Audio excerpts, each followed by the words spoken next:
tardes, aquí estamos, una jornada más en esta Kings World Cup en la Kings League Arena en Ciudad de México para vivir lo que será el último día de octavos de final.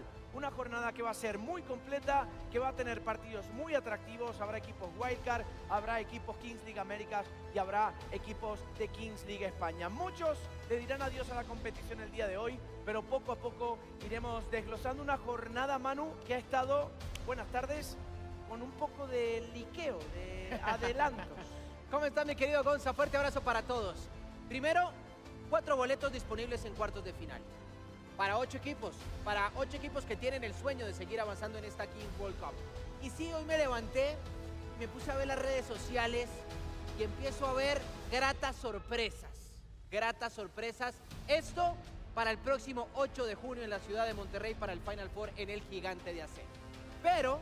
Pero habrá tiempo para esas sorpresas y Maluma a lo largo de esta jornada estará dando varios anuncios de cara a lo que será entonces. ¿Varios? No es uno, son varios. Amigos. Son varios, así que la propuesta y la invitación es: quédense pegados a la transmisión de este segundo día de octavos de final, porque hay varios anuncios. Yo no quiero ver después a la gente que Gonza, que Manuel, que boletas, que donde. Aprovechen, todavía hay boletas para el Final Four. Vienen anuncios, así que la invitación es esta, previa a lo que será este segundo día de los octavos de final. Ayer se jugaron los primeros partidos de estos octavos de final y ya empezamos a tener en pantalla los primeros enfrentamientos de cuartos de final, es decir, de mañana, donde ya está Science, que se enfrentará a Olimpo United, y donde habrá un duelo entre brasileños, un duelo fratricida entre Furia y G3 Ish. Eso ya está definido en la parte baja del bracket, pero hay todavía cosas por definir en la parte alta. Sí, y esa parte alta del bracket se va a definir, bueno, por fortuna para King League Américas y para King League España, se van a matar entre brasileños el día de mañana, ¿no? Sí. Porque muy seguramente, si alguno de los dos equipos brasileños, uno iba por arriba de la parte del bracket y el otro por abajo, han demostrado la verdad una gran calidad de fútbol y evidentemente iba a ser uno de los grandes favoritos de cara a lo que será el Final Four. Pero vamos a repasar lo que será justamente el horario de la jornada de hoy. 4 partidos, la verdad, muy interesantes, muy llamativos, espectaculares, que ponen a vibrar a todo el universo Kings. Y arranca con un Porcinos Style. Es sin duda alguna el partidazo de la jornada, seguido de ese Peluche Caligari contra Limón, un equipo turco que viene dejando muy buenas sensaciones, y un Peluche Caligari que se quiere sacar la espinita de lo que fue la Kings League Américas. Habrá un derbi de Barcelona, pero en Ciudad de México, con ese X-Buyer Team contra Gigantes, y para cerrar, un gran partido entre los troncos y la sorpresa. Arrastrando a todo el mundo desde los Redemption Game, llegan avasallando desde otro planeta los Aliens ante troncos. ¿Le parece si empezamos a desmenuzar un poquito cada una de las llaves para el día de hoy? Adelante. Porque, por ejemplo, el lado de Peluche Caligari, que se medirá justamente al conjunto de Limón Fútbol Club. Peluche viene 2 partidos, 2 victorias.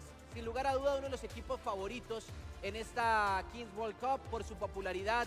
No tuvieron suerte en el Split 1 de la Kings League Américas, pero han dado un golpe sobre la mesa el conjunto dirigido o precedido mejor, por los hermanos Montiel.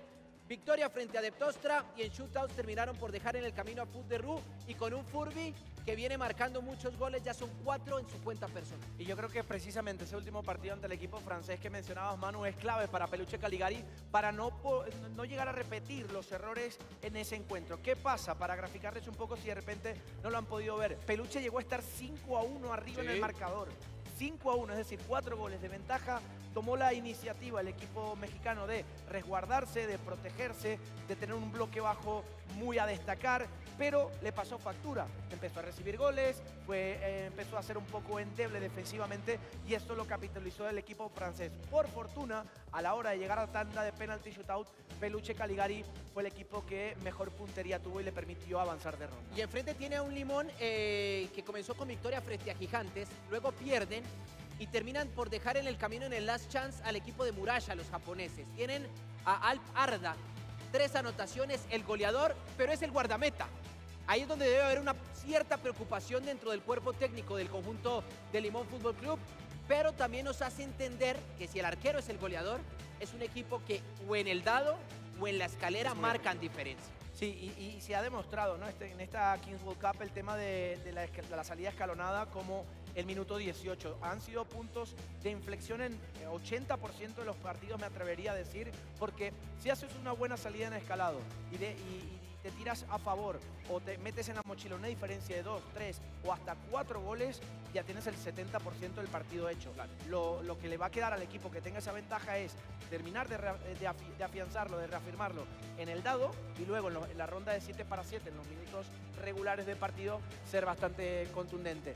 Algo de contundencia es lo que le puede llegar a faltar a Gigantes, sí, que se enfrenta a un equipo que, superadas las lesiones, está en esta ronda. Bueno, Gigantes frente a X-Bullers. X-Bullers es un equipo que arrancó la jornada de la Kings World Cup previo con el Redemption Game.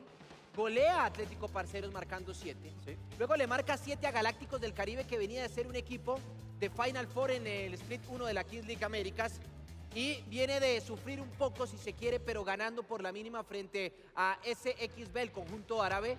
Y sin lugar a duda, esos 3 golpes sobre la mesa lo ponen como un claro favorito de cara a Final Four. Y no solamente eso, Manu, sino que ya ha recuperado las piezas clave que había perdido en la Kings League España en el último split, donde se vio obligado a venir al Redemption Game en los juegos de repesca en esta Kings World Cup por las lesiones. Las lesiones han sido el talón de Aquiles del X-Buller Team, que ha tenido que batallar contra ello en la Kings League España para llegar a pelear esa zona de repesca y llegar hasta esta instancia de octavos de final con todos sus efectivos disponibles. Importante. Esto, para el equipo de Víctor González, son muy buenas noticias.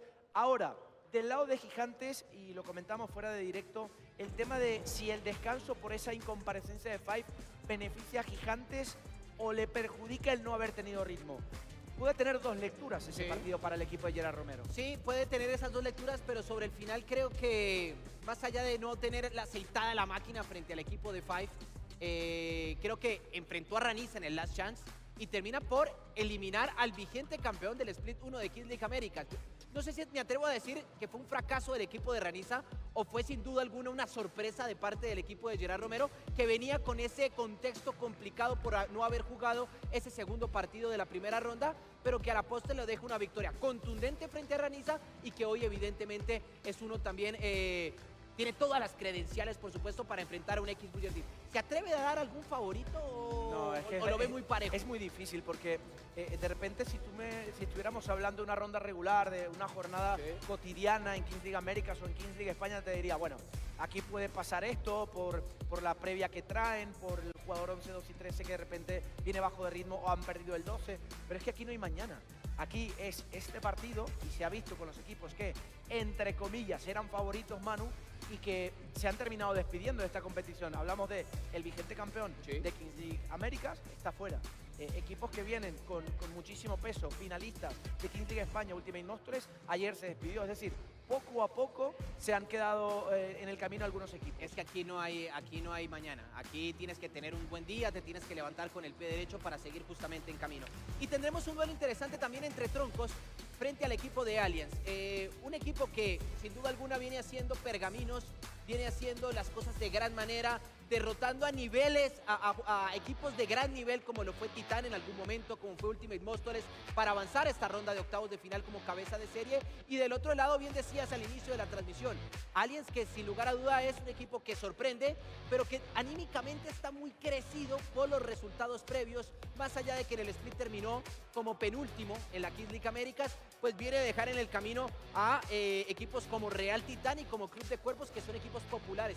Sí, que también tuvieron un muy buen split en Kings League Américas. Y no solamente eso, se enfrentan a un equipo, los Aliens, hablando de este caso, a los Troncos, un equipo que es súper regular en playoff. Es decir, en todas las ediciones de Kings League España han estado presentes los de Perchita. Habla muy bien de un equipo que mantiene una base sólida con Joan Verdú, con Carlas Planas, que desde el split 1, junto a Edgar Álvaro, que tuvo un pequeño paso por Rayo de Barcelona en una de las competiciones, pero que ya ha vuelto a casa, mantiene una base muy conocida o muy reconocible dentro del rectángulo de juego. Es un estilo muy práctico, muy aferrado a lo que quiere Eric Bartra y que seguramente se va a enfrentar a un equipo que tiene a Rebollo como principal estandarte ofensivo. Sí, y me parece que en eso se parecen los dos equipos, porque Aliens también ha mantenido a Rebollo, a Villaluz, a Cabrera, hombres que vienen marcando diferencia dentro del terreno de juego. Rebollo con 6 anotaciones en la Kings World Cup detrás de Dieguito Martínez, que es el gran goleador de esta Kings World Cup.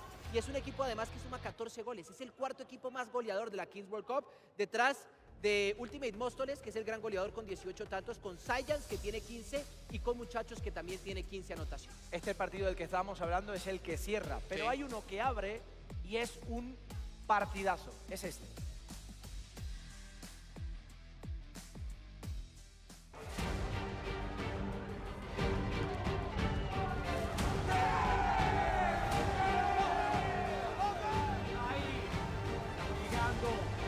Estamos llegando.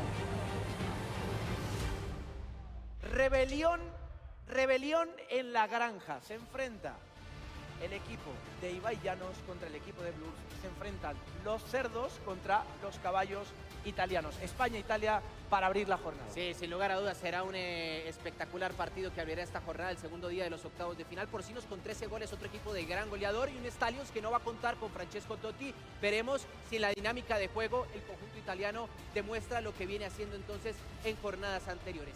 Acuérdese que si usted está en el coche, si está en el gimnasio o si quiere estar pegadito a la Kings World Cup, es muy fácil. En la aplicación de Spotify ya está la lista de reproducción de la Kings World Cup para que la disfruten, y además con artistas que seguramente estarán en el Final Four el próximo 8 de junio en Monterrey. Para disfrutar música, para disfrutar fútbol, para disfrutar Kings World Cup, pero también hay que disfrutar del ambiente que se vive en los exteriores de esta Kings League Arena. Así es. Yo espero que en esa lista de Spotify esté la de Peluche Caligari. ¿Cómo es que dice la de Peluche Caligari? Vamos, Peluche Caligari. Eres lo más grande. No sé, yo no la sé. De mi corazón. Tenemos un infiltrado aquí de Olimpo, otro de Porcinos, que viene muy bien. Viene el partido de Porcinos, hay que verlo. ¿Cómo queda el partido hoy de Porcinos? Iniciamos con este hoy. 4-2 contra los Stallions. Muy bien. ¿Y ustedes a Peluche, los demás? Ah, bueno, y tú Olimpo, pero Olimpo juega hasta mañana. Apasiona a mi hijo, ¿no? Venimos desde Querétaro exclusivamente a esto y nada más para acompañar a mi hijo, una satisfacción más, y apoyando a Peluche, ¿no? Muy bien, esto es un ambiente familiar, ustedes ya saben. Va apoyando Peluche. ¿Cuál es tu jugador favorito de Peluche? ¿Y por qué el Furby? Ay, no, mentira. Claro, el Furby. Tiene una izquierda matona. Una izquierda matona. Una izquierda matona. Bueno, regresamos, vamos al partido de Porcinos contra Stallions. ¿Cómo quedarán estos cuartos de final? Lo vamos a ver más adelante. Vamos, compañeros casters. La verdad es una ciudad fácil de transitar, o sea, te mueves rápido.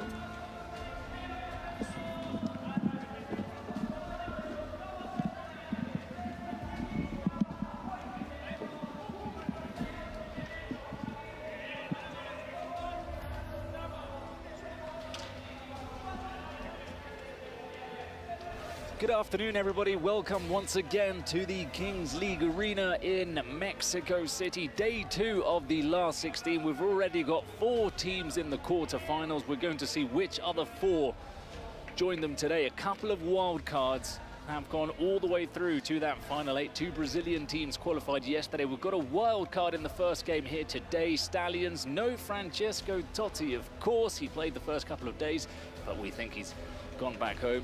Juan Carlos, it's a pleasure to be alongside you once again. Italian side against Porcinos. These Italians have played very Italian-style football to come here.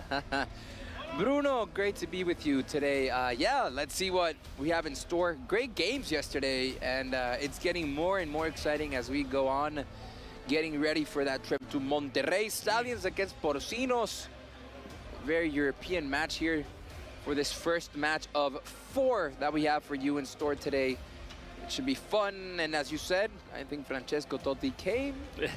He took a picture, He had fun. smiled and waved, had fun, and was like, okay, time to go back to reality. Saw the city and headed back. So Stallions on the road to here defeated Medallo City in their first game 3-2. They lost to Furia 2-1. That meant they had to go into the last chance where they defeated a team from the Kings League Americas Persas by 2-0. So by Kings League standards, games with very few goals involving the Italian side. And as for Porcinos, how did they get here? Well, 2 wins for them. Muchachos in the opener, 7-4.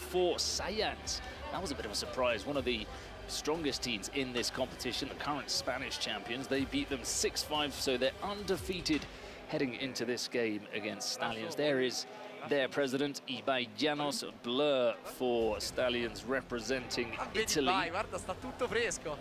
What do you want to see? Because I think it's good for the tournament to see wildcards and see maybe if we can see a mixture of nationalities in that Final Four. I think it would be good news for the tournament. After all, it is a World Cup. Exactly. We don't want 4 Spanish teams, or we don't want 4 Americas teams. We want a bit of everything. But I think so far it's been pretty mixed up. It has. It's been a lot of fun. I'm not so sure about the Italian side. Let's see what they have in store today. Yeah. But they're, I wouldn't say defensive style, but I would say more conservative style. Yeah. Has given them pretty good results. That's what people think right now. Who's going to win? Porcino, 63%. Of course, a lot of Porcino fans. Don't forget to vote on Twitch. Also, towards the end of the match, or the matches, vote for MVP of the day. And we are just about ready to start here. Don't forget that in an hour and 3 minutes, we're going to have a new artist reveal for the Final Four. We already know that Maluma is going to be in Monterrey at Estadio de Rayados in Monterrey. Get ready for the heat, people. Get ready for the heat. Monterrey is wild. And it's outdoor as well. We're not inside with air conditioning. We're outdoor with the sun in our face. That's the good thing about the kickoffs being a little bit later in Monterrey. At least we won't get the sun sort of blasting too much down on our heads during the game. But so, Porcinos, Stallions. As we say, this is an interesting matchup. Stallions, they've not really made too much noise coming here. Their games have been, as you say, very conservative, very tactical, very few goals for Kings League football. And as for the MVP, which you were talking about, the votes are important because whoever wins the MVP come the end of the tournament gets $50,000, which is a nice little bonus. A very nice little bonus. I wouldn't mind $50,000. Furby's leading the way right now. Furby of Peluche Caligari. How many does he have right now? 3 points. He's got the same as Davey from G3X, the Brazilians. Let me tell you something. I think the champion is going to come out of the Brazilians. Me too. Either G3X or Furia, but those two teams, my God, their level of play is just beyond your imagination. For me, G3X is the best team. Yesterday they were this close to being knocked out, but that also makes me think if they were that close to being knocked out and they're still here, it's almost like they've saved a match point. And it's going to be very difficult for someone to. It's going to be very difficult for someone to come that close to defeating. Don't forget to follow us on Twitter at _KingsWorld. Or Spanish at Kings League, at Kings League _AM, at Kings League _League, BR for Brazil, for France, Kings League _FR, and for Italy at Kings League _IT. Well, those are all the ways to follow this inaugural Kings World Cup, which I think has been a success. It's seen the expansion of the tournament to new markets, to new countries, all of those countries that you said, with commentators, native commentators throughout the day on Twitch, on Twitter, etc. That didn't exist a month ago. We've got the Kings League Italy confirmed. Talks of other leagues in Europe also being established after this Kings World Cup. So this is the starting point of something very special. And I've heard also maybe going beyond the borders of Americas and Europe. Let's see what the future of the Kings League is. Thank you to all of you. 26,900 people already connected on Twitter or X. That's right, yeah. Keep calling it Twitter. That's gonna be. No one says X. Yeah, no one's gonna say X. Yeah, it's gonna be Twitter till the end of time. I'm sorry, Elon Musk. Gotta say, it's not the best name in the world. It isn't. It's not. It doesn't stick. No. Okay, so team player presentations. There's a player in the Stallions lineup who we've received confirmation today. We've been calling the goalkeeper Insta-keeper all week, and it's not him. Oh, it's Emiliano Viviano. Thing is, he was playing with his shirt at the start of the week, so it was confusing. But it's Viviano who actually plays in Serie B with Ascoli, so a goalkeeper with a proven pedigree. He's the goalkeeper for Stallions and not Insta-keeper. I don't know where Insta-keeper is. An apology to Insta-keeper and to Viviano. Yes, yes, yes. They've almost made it to the Final Four, and we're still going to call him Insta-keeper. But it's not him. That's a good way of getting free publicity, Insta-keeper. He's probably at home just chilling, and his name, you know, has come out about 100 times this week. He's like, what? I'm just at home, sitting quietly, not minding my own business. What's this all about? So both managers drawing their cards. We've got Nacho Castro with Porcinos. We've got Luca Didi for Stallions. Those cards, of course, for anybody who hasn't seen the Kings League before, come into effect in the second half. But before that, we start off with one outfield player and one goalkeeper, and we'll go up every minute successively with one extra player coming on until it's 7 against 7.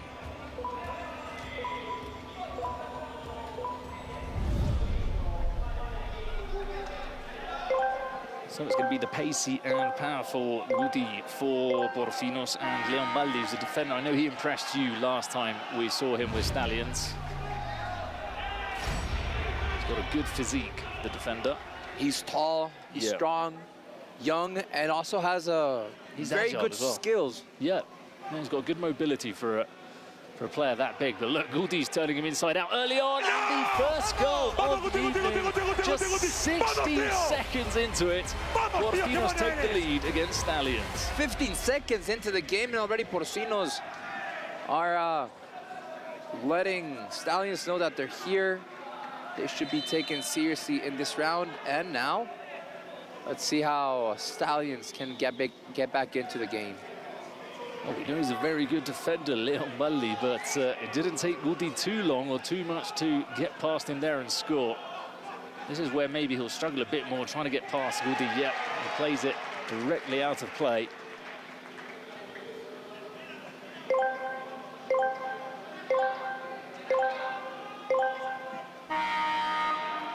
So a couple of former pros coming on. Pablo Hernandez used to play with Valencia, Getafe, Leeds United, Swansea.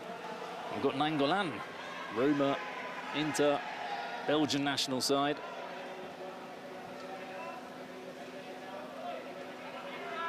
The shot is on. Pablo Hernandez is free. He cuts inside. That's a good block from Nainggolan.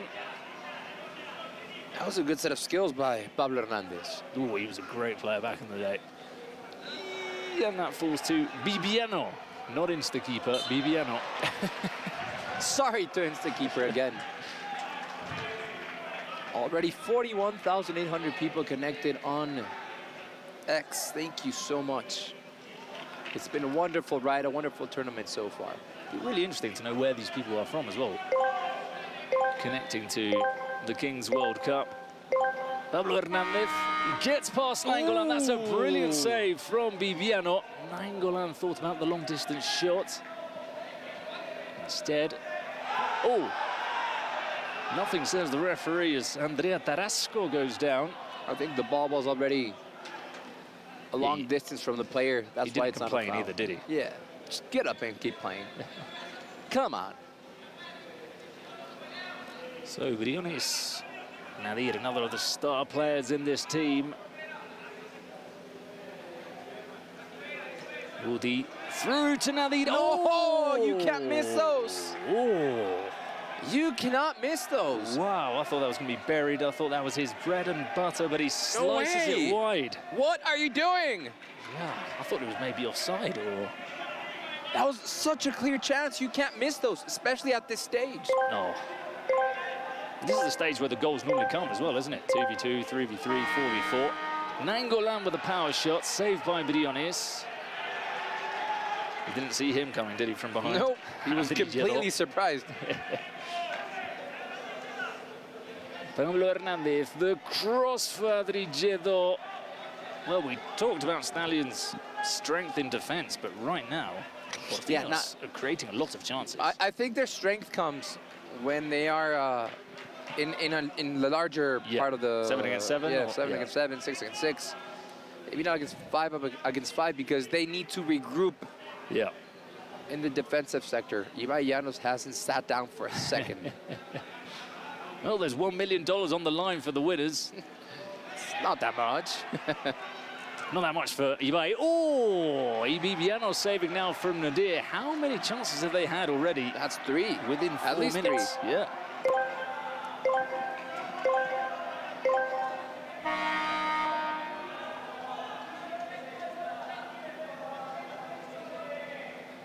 Pablo takes it short to Adri Jedo. Back again with Pablo.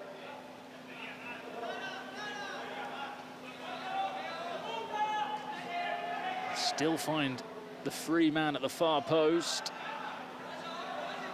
Jedo. Turned into trouble there, and now Trombetta, the big man up front, is on the pitch.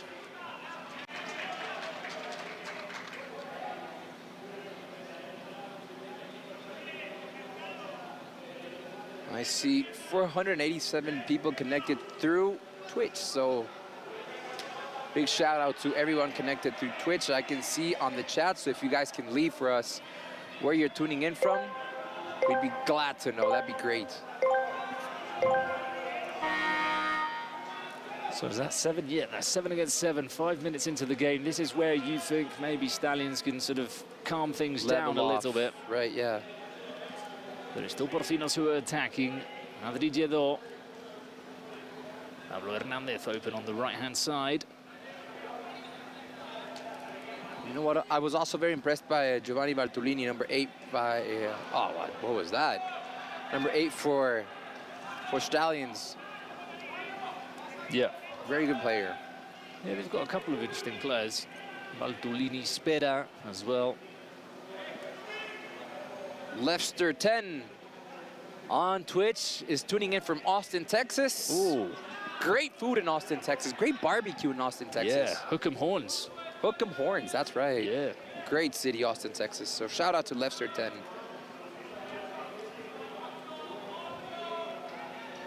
Actually had my brother at university there for a year. Oh, really? Yeah, went out to see him. Great place. Great place. Good memories. It's hot, though. Oh, yeah. Goy. Force back now with Nadir. Still, it's Porcinos with the upper hand. Pablo Hernandez. Ay, Goy looking to chest that down to Nadir. Almighty Hitmonchan from the Netherlands and Pattern Chaos from LA. It'll be nice to have a team from Netherlands. You can imagine them being pretty good at this format of football with all the skillful players that have come out of that. Scoring bangers from Bangkok. Oh, wow. Nice. What time is it in Bangkok? Let us know. It's pretty late or early. It's difficult to know that. I know. I'm already, thinking I'm 8 hours behind Spain. I don't know what time it is anywhere in the world, really. Oh, Spera goes down. I'm not sure there was too much contact. Chattanooga. Chattanooga, eh? TN, that's Tennessee. Yep. Nangolan turning into Nadir.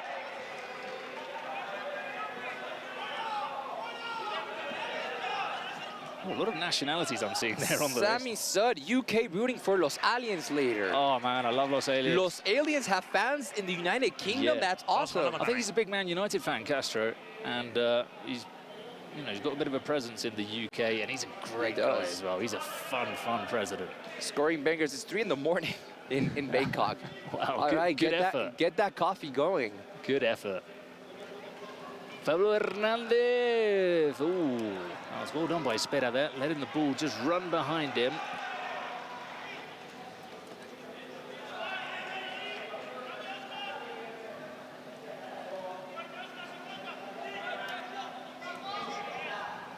Hey, thanks for letting us know in the chat on Twitch where you guys are from. Toronto, Canada also. And you can also enjoy different languages, as you can see on the chat right here.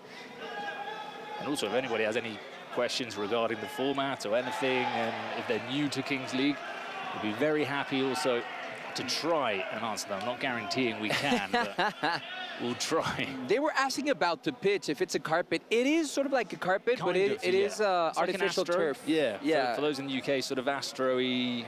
It's got those little black balls as well, which are going to be illegal, very I think, annoying. in the European Union, but They're very annoying. They're very annoying, yeah. You take them back home, you know, they're in your socks, they're in your pants, they're in your bed, they're everywhere. In your thoughts. Yeah.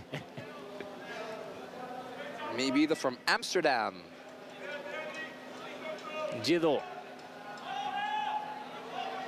Yeah, and also finishing on that question about the pitch, there are some players that play with studs, so with plastic studs, obviously not metal studs. There are others that play with multi-studs, as that's fired across by Guti. So it's long enough grass for people to actually play with plastic studs on their boots. Oh, we have people from India, Mumbai. It's Muziek and Vishal _98 from India. Great country, I love India. You've been? I've been to India, wow. yes. Nice, you've traveled a bit. Fortunately, yeah. Iteo tuning in from Turin, watching the Italian side. Good luck to you. Trombetta. Cross is blocked. Now the Stallions finally getting into Porcino's half.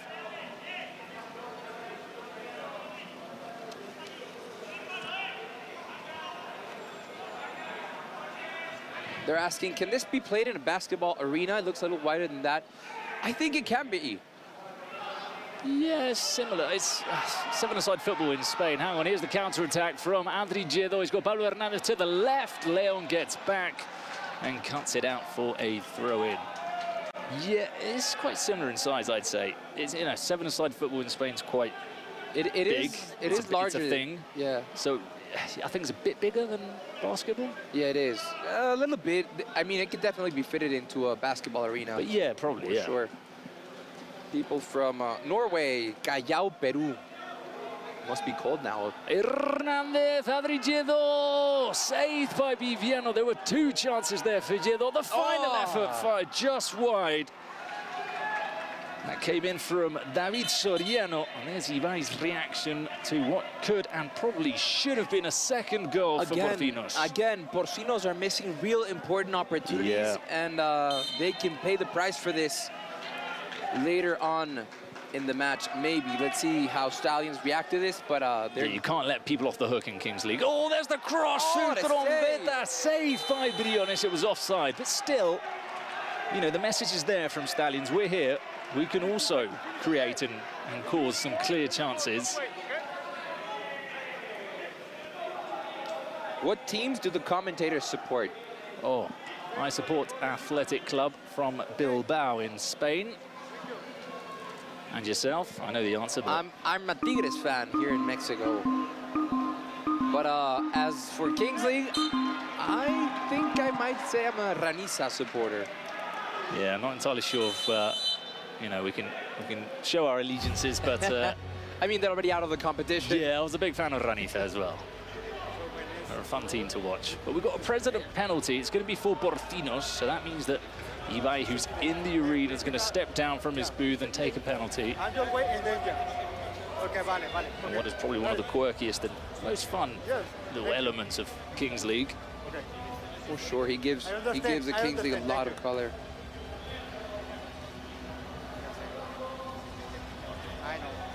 Well, he's had a couple of penalties this week, Ibai. There was one where he took just with his socks, so he took his shoes off, which he missed. And then I think he scored with his shoes on last time, so let's see what he does this time.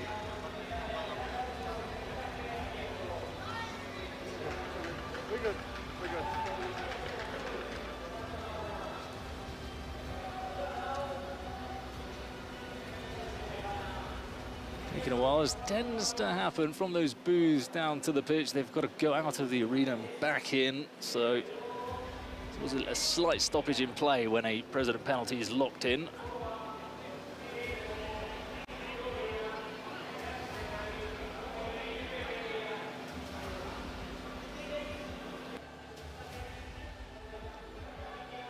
There he is, finally emerging from the bench.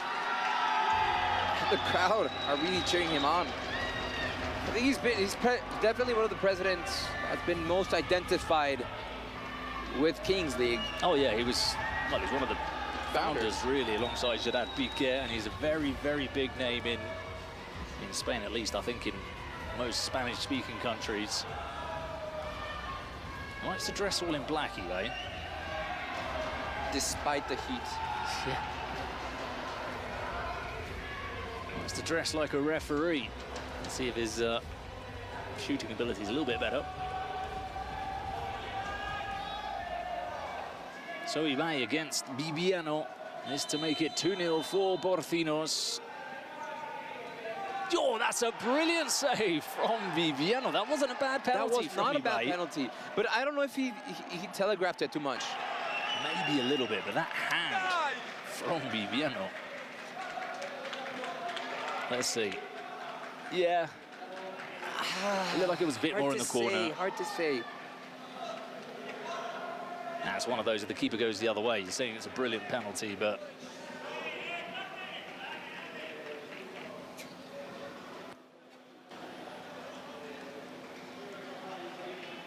So still a very low-scoring game. Very usual, this is what Stallions usually do. They're great defending, obviously, very catenaccio. But now they've got something up their sleeve, which is the President penalty, which if Blur scores, it would level things up. So a missed opportunity from Porcinos. One more as Yet another missed Goy opportunity. shoots wide, yeah. Porcinos have missed way too much. Oh, slight disconnect as that's played to Trombetta. They're going to have to take the goal kick again. Trombetta was through.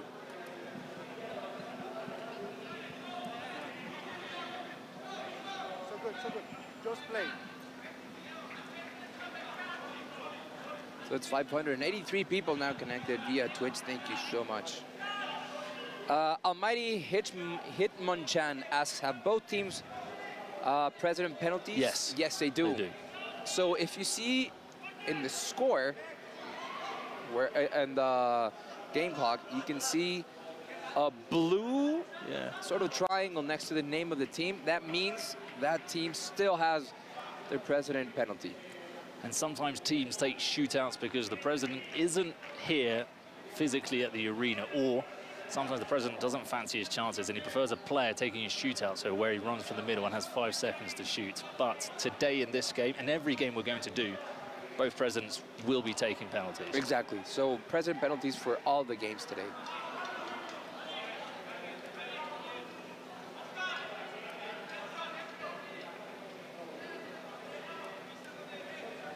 Soriano, how far are we into this one? 13 minutes and a half. Still 1-0 to Porcinos. Soriano again. Cárdenas. That's Nico Santos on the wing.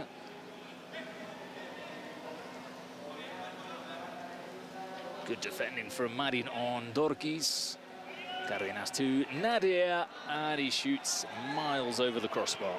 Also, a big shout out to the over 100,000 people already tuning in on X. Thank you so much.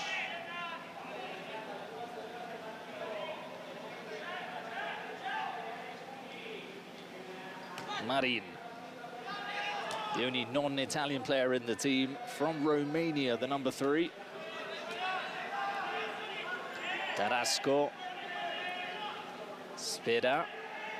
Oh, it falls again to Spida. Shoots wide, but Stallions are here.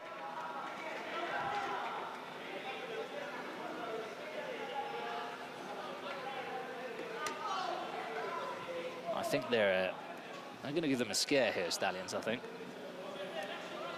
They feel quite comfortable conceding possession and letting Porcinos generate chances, but it's 1-0, and they've got the game not where they'd want to, as they'd probably prefer to be in the lead, but I think they're okay with where the game is right now. Goy. Woody's cross, nobody in the box. Goal kick Stallions.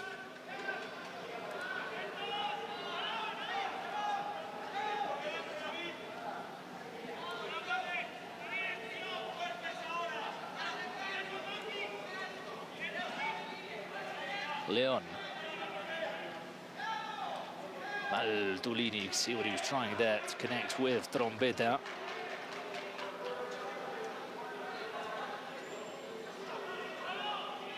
Sami Masood is asking, do you guys have a favorite Kings League player? I don't know if a favorite player, but I've seen some amazing talent. There are a lot of players. Furby, for example, had an Furby's amazing very good. tournament. Falcao also. A lot of very good goalkeepers as well. Very good goalkeepers. Oh, down the middle. That's collected by Viviano. You know, I had a soft spot for one player. They're not here anymore, but I commentated the Kings League Americas almost from start to finish, and it made me sort of have an affinity towards the Americas team. And there was Pablo Leandro Gomez, who was with Galácticos del Caribe. He was a small number 10 Argentinian, son of a former player who played in Mexico, Pablo Gomez. I think he was called his father or something like that. He was my soft spot. He was my favorite player, but unfortunately they were knocked out a while ago now. Also, Tito Villa had a great tournament in the Kings League Americas. Lots of Aliens fans. Los Aliens coming up soon.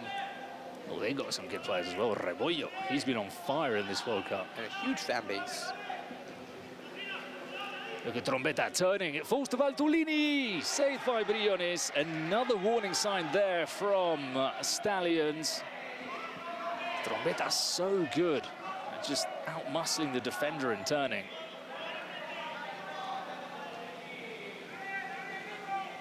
Guti, I think he's asked a little bit too much of himself there.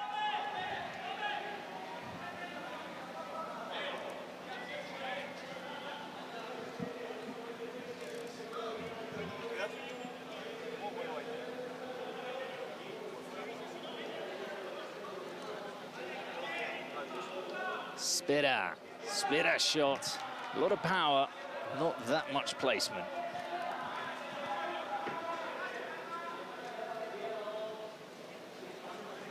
And we're just about getting ready here to throw the dice. Yeah. There's a few seconds left. 10 seconds left. It stops on 18, regardless of where the game is and what's happening. So sometimes it's worth having a shot in the last couple of seconds. Nadir Viviano. See, that's why Viviano's going for goal. Too ambitious. And 18 minutes up. Let's get that roll of the dice.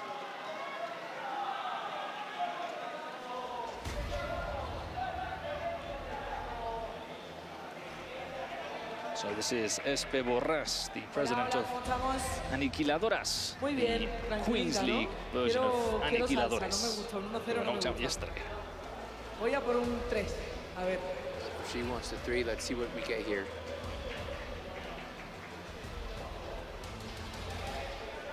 Oh, a 1. Oh, this is fun. This is a good one. So this means it's going to be 1 against 1? Yep. Without goalkeepers. Without goalkeepers. So this is where you see a lot of excitement, shots from the middle.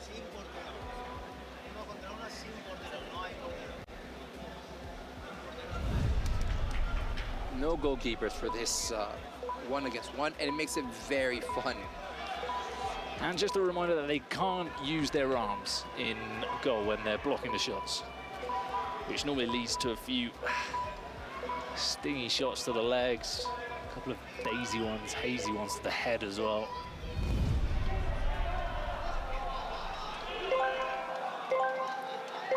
So Dorquis for Portinos. And Marin for Stallions. That's a good sprint, but Dorquis has won. He's not going to shoot. Some teams do this. They put their quickest player on to win the sprint, and then they substitute him for their best shooter, which in this case is Oscar Coy.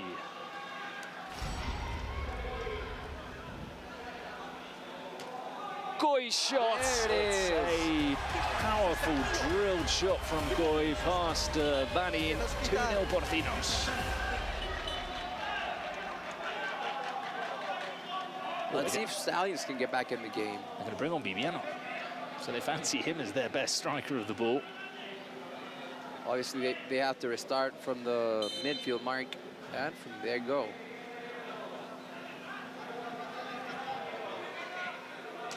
Short run up from Viviano. That's a different approach. He went for the curler. That was very wide.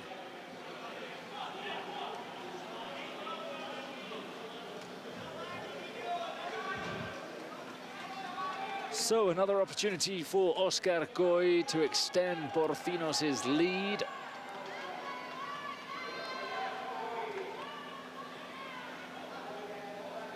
Coy, oh! 3-0, he went for the diving header. This is not looking good for the Italian side. Viviano diving with his head, which I mean, he's probably a goalkeeper, so he's got that sort of instinct to dive like that, but I wouldn't have fancied going to block that with my head. Now he goes for the power strike. That's what you have to do. Viviano gets Stallions' first goal of the game, 3-1. That's important for them. They're asking, Dode Capus is asking what's happening right now. They rolled a 1. That's the one. The dice is thrown at the 18th minute. They rolled the dice. A 1 came out, so it's 1 against 1 without the goalkeeper. And of course, Viviano is affected by that header, that headshot. Yeah, it can't be good for your head. No, not at all. We see this. We've seen players do it twice in a row, and they're sort of stumbling around. It's not very healthy. It's just like getting punched, isn't it? It's like boxing. So remember, in 30 minutes, about 30 minutes, we're going to have a new artist reveal for the Kings World Cup Final Four in Monterrey this weekend. Monterrey, the mountain of the king. That's right. That's literally what it translates to. You'll see why. Huge mountains. Yeah? Huge mountains. Okay, so it does its name justice.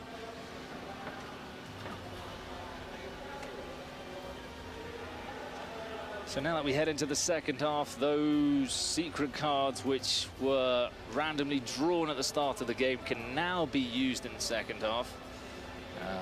We'll see at what minute they bring them out. That's down to the manager. Ha habido en esta Kings World Cup 1 contra 1, ya es demasiado, en todos los partidos, yo creo, en la mayoría de partidos.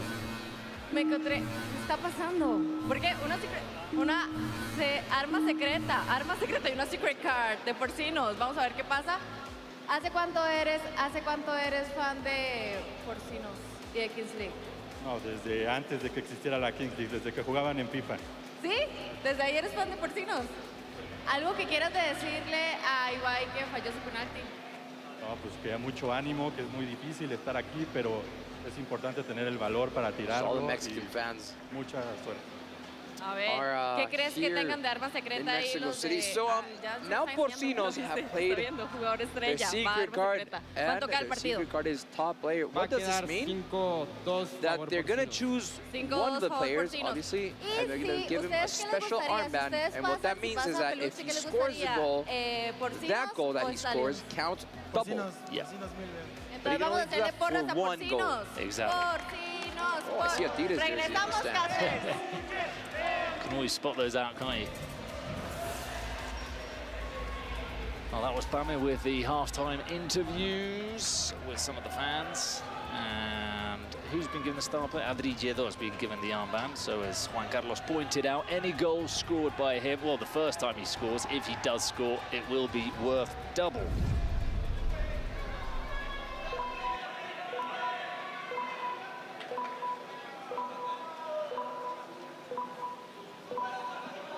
So the countdown from 20, this time the ball drops from the box, which will be lowered. There we see that box.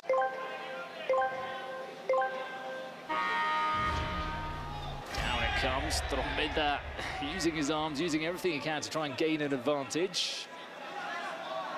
Lledó, good challenge from Trombetta. And he shoots. Very direct play from the number 9.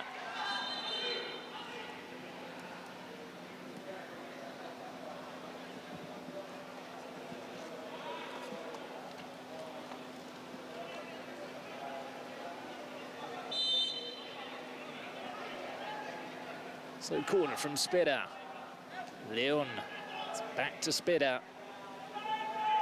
In for Trombetta on the brilliant block there. That was David Soriano with the block.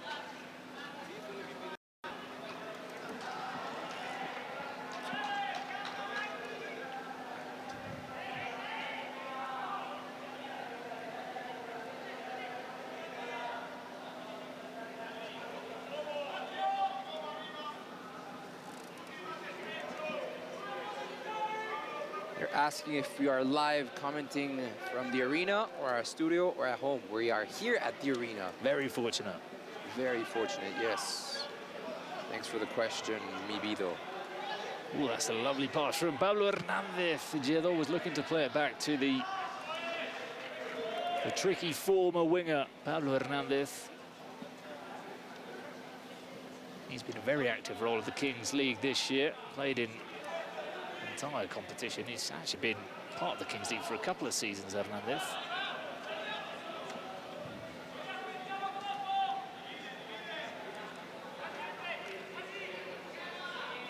Soriano.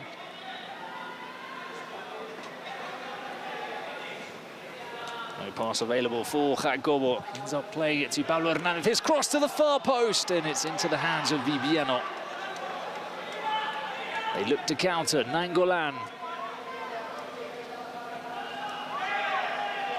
Now Trombetta. So direct, Trombetta. Every time he gets the ball, he just runs straight at goal.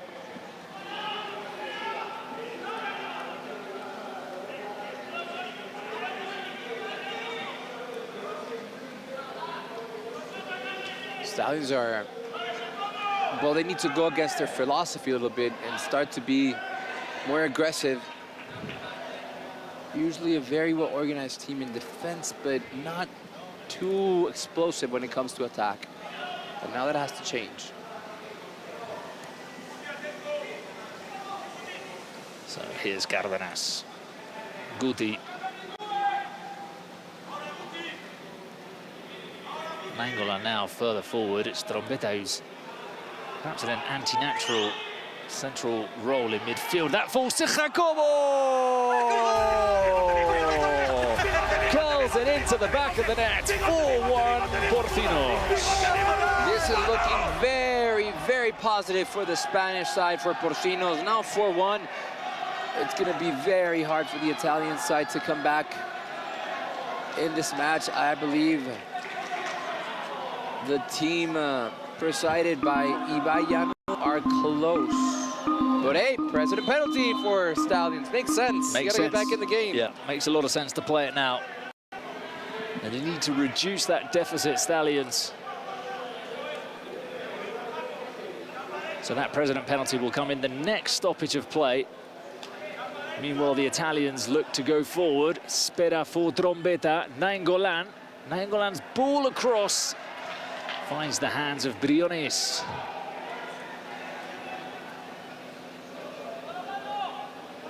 Well, and if Stallions still have another penalty with their secret card, thinking that it could be that, then they're still in the game. Exactly. The card is very, very important in Kings League football, especially when the games are tight or when you're down and you want to find a way back into the game. Having a good card can really help. So this is a dangerous free kick for Porcinos, but before the free kick is taken, we will get Blur coming onto the pitch. He came on with the little toy stallion last time. He hasn't done that this time. We thought it was sunglasses. Yeah, we thought they were sunglasses, but no, it was a little tiny stallion. So this is Blur coming on for Stallions.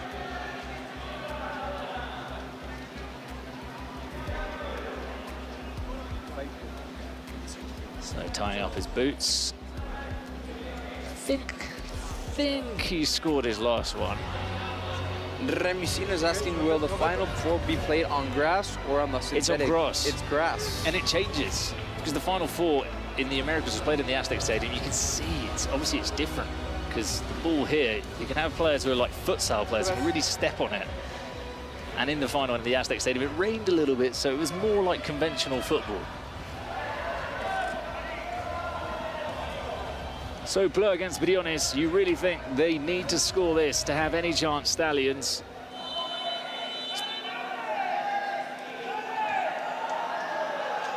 Oh, what a penalty from Blur. That was class. Almost takes out the GoPro in the corner. That's about as top corners, top bins as you can get.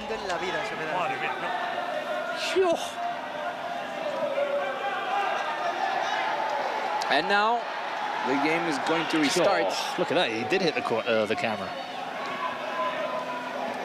They need to restart where they left off. And that was a great penalty. Right on the spot. Yeah, Skippy saying distinguishedly good placement, lol. Disgustingly good, yeah. Oh, disgustingly, yeah, you're right, disgustingly. It was disgustingly good, yeah. Not too much of a celebration as well, just to make it look a bit more like, yeah, I'd do that every week. Yeah, you know, this is normal. Adriano, well, that invited Spera to come out the wall.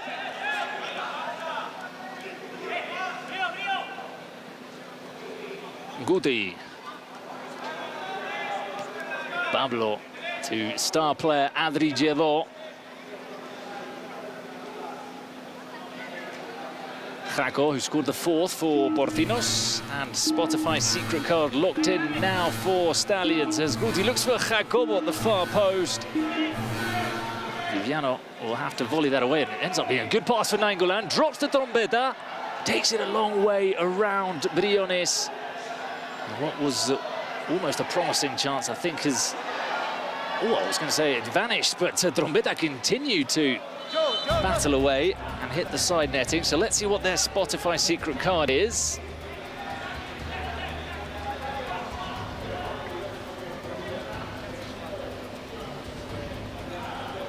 This could change things up. Being so early, you think it can't be a penalty, can it? He's coming. Up next, it's gonna be Peluche Caligari against Limon FC. So a big shout out to everyone tuning in from Turkey. Oh, it is a penalty. It is a penalty. And played early. Well, I mean, want to get back in. Maybe. Yeah, exactly. This is to get back into the game. See, that's what you need when you're the team that's probably worse on paper and you're losing in the game. If the cards go your way, anything's possible. If you don't know, the last 2 minutes of the match, if somebody's leading the game, the goals count double.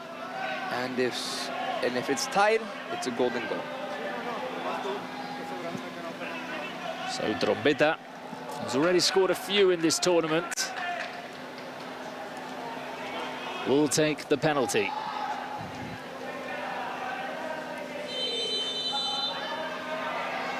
Oh, he's hit the post! Well, he couldn't live up to the penalty taken by his president.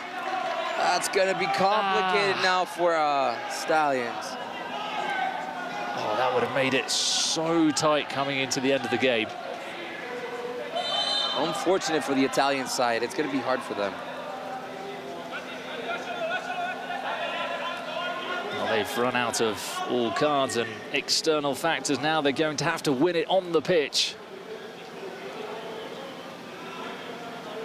Nadir. Coy. Nico Santos. Nico Santos. ¡Mi pequeño Nicolás!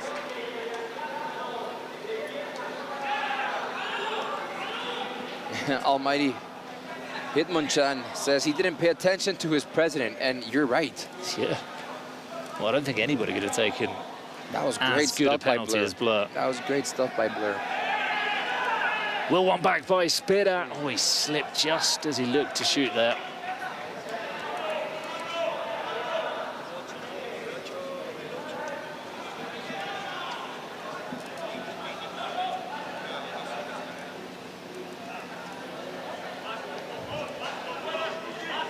Guti.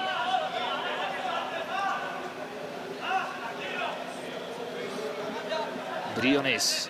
The message which we heard was tranquilo, keep calm.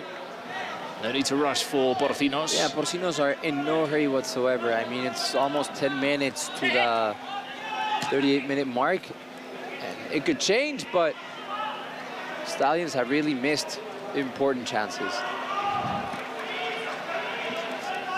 Viviano, he finds Nainggolan. There's the turn from Nainggolan. A beautiful pass out wide. saved by Briones. That was Valtolini. That was a moment of class there from the Belgian. Well, I said earlier that Marin was the only non-Italian player. Of course, Nainggolan from Belgium.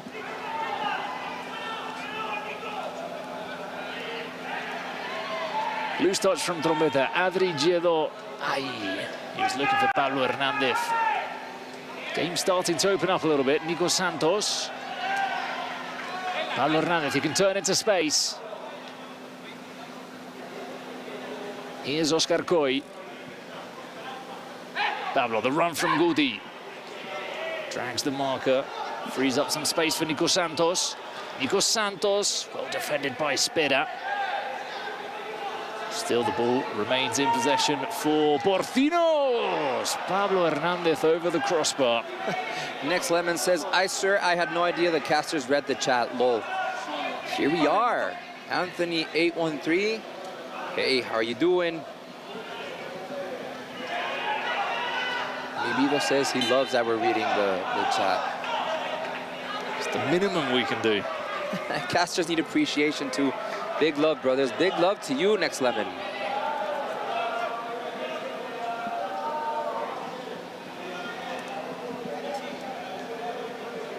So we're heading into the 30th minute.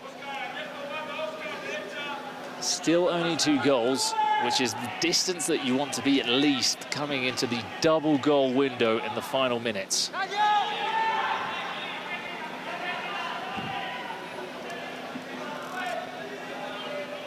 Soriano.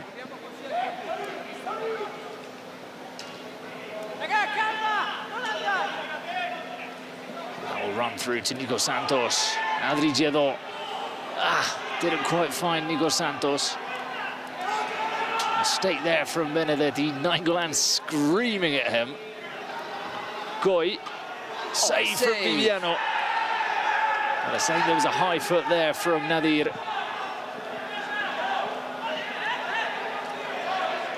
He plays it out to Nico Santos. Goy. And I think he'll go back. No, he doesn't. Switches play towards Guti. Guti always looking for his left foot. That was a good ball from Guti. I don't think anybody quite believed that he would have ended up putting a cross in. Jamie Villa 97 is asking, where are you from, casters? Juan Carlos, I'm from Mexico. And you, Bruno? I'm from Spain. I know I sound a bit English. I grew up in England. Lived there for a very long time, but I'm Spanish.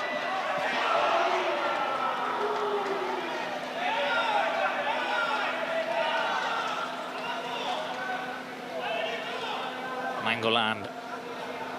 Benedetti always comes on in the second half, and he looks good. I don't know why he doesn't get more minutes.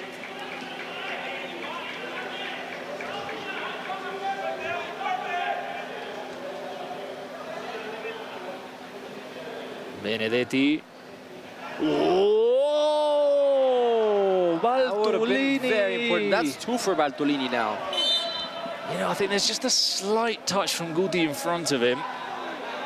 Or even if he doesn't touch it, he kind of puts him off. But oh, what a chance for Stallions.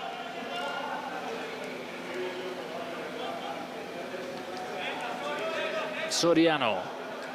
Gielos, he still hasn't made the most of that star player status. Nico Santos.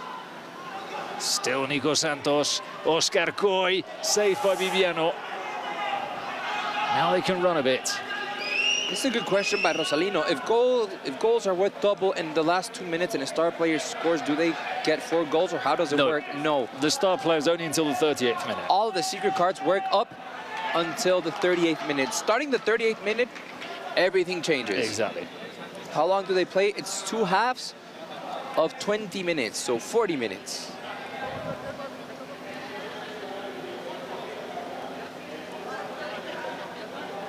So there's no mega super play that you can do where you sort of combine star player with +2 with this, with that, you know. There's no way of scoring a goal that's worth 24 goals.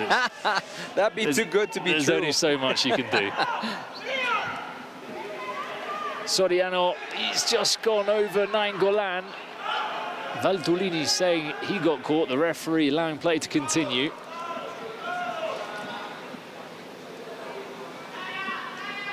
Giedo.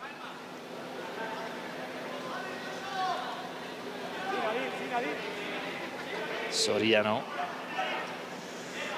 Nadir, Goy. Looking for Goy to put that cross in from the right. Benedetti, what can he get out of there? Well, he gives it to Soriano on the edge of the box, and his shot glances just wide. It touched somebody on the way.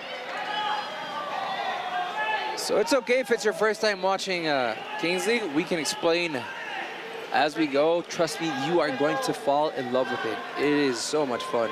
And I always say it sounds more confusing than it is. But when you watch 1 or 2 games, you've got it. Yeah, you pick it up as you go. It's a lot of fun.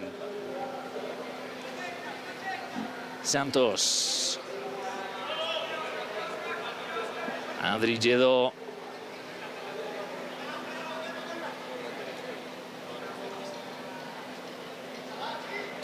Spera makes the tackle.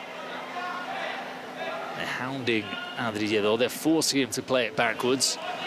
Gordenas. Now the Italian players come out. Valtolini. Goy. Oh, they did very well to come out of the press. Gudi. And they can't quite find Adri Giedo. Ooh, what's going on there? Oi, oi, oi, oi, oi, oi. Yeah, I think we're going to get... There might be a yellow card there. Yeah, that someone. member of the backroom staff from Porcinos, I think he got a little bit too agitated there. They're just sitting him down, give him a drink, let him cool off. Nasty 18 says G3 have to be favorites, right? I totally agree with you. Either them or Furia. The Brazilians look amazing. It's going to be good, though, for G3 if they overcome Furia. Potentially Cyan's in the semi-final. That's a good game. That is a great game. For G3X, yeah, I completely agree. They look like they're a step above everybody else in the tournament. Santos, this is a 4-on-3 for Porcinos. It's in. I don't know who touched it, but it's in. That's all that matters for Porcinos. Was that Valtolini, maybe? I think it was an own goal. Anywho, it's 5-2 to Porcinos. Now it's going to be hard for Stallions. They have to get a goal before the 38th minute to be again within that range of scoring a goal and making a count double. Oh, unfortunate there by Valtolini. No, that wasn't Valtolini. It's unfortunate because he tried to... That was Soriano. Get it off Soriano, but ended up bundling over the finish line. Over the finish line, over the goal line. Finish line is where Porcinos are heading. Marin. Demon Vunk says, this is my second time watching. Honestly, I got addicted. So did I. To the level that I'm commentating this, and I love the format. It's a lot of fun. It's fun to commentate as well. It is. Because things are happening, so it makes life easier for you when you're commentating. Not like some games where sometimes nothing happens. You're doing a 0-0 draw, 11-a-side football. You don't know what to talk about after 60 minutes. Oh, that's a lifeline for Stallions. That is Stefanos Berna, who's barely featured in the game, 5-3. That is huge just before the 38th minute. Very important. Very, very important.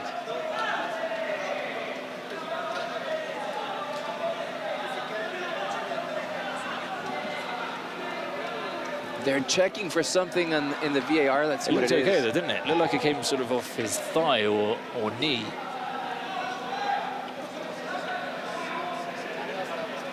What's the complaint here? Okay, let's see. The camera's blurry, so that penalty. Yeah, I'm not so sure, maybe. Penalty that knocked out the GoPro. That's why it's blurry. Blurred. Yeah, exactly. The GoPro. It looked okay though, didn't it? Yeah.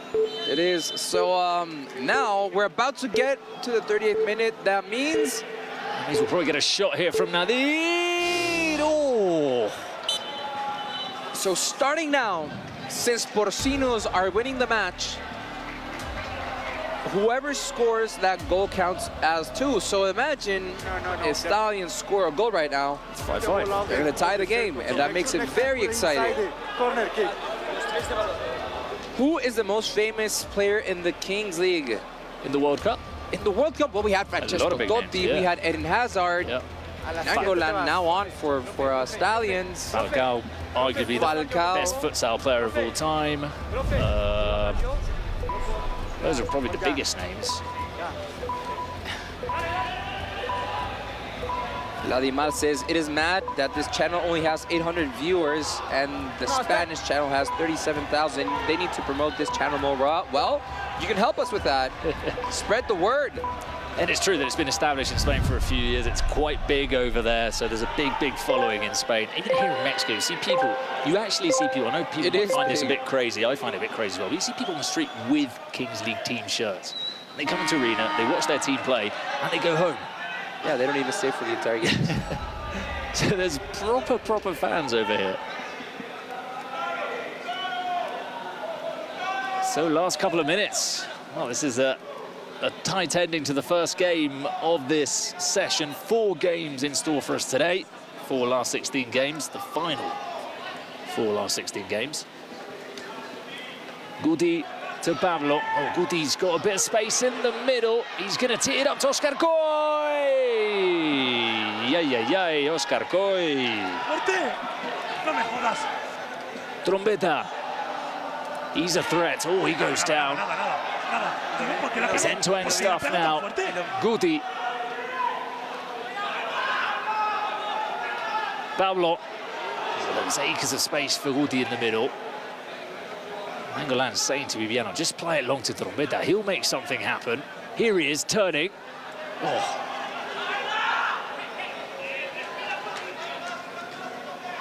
Coy. Adrigedo.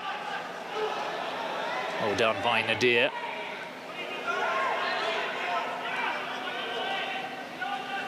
Gedo. Oh, that's a lovely turn and the foul from Tarasco.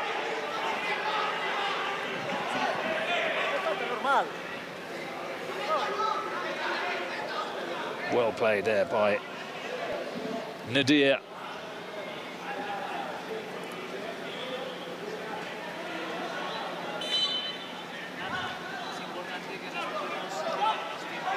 Goy.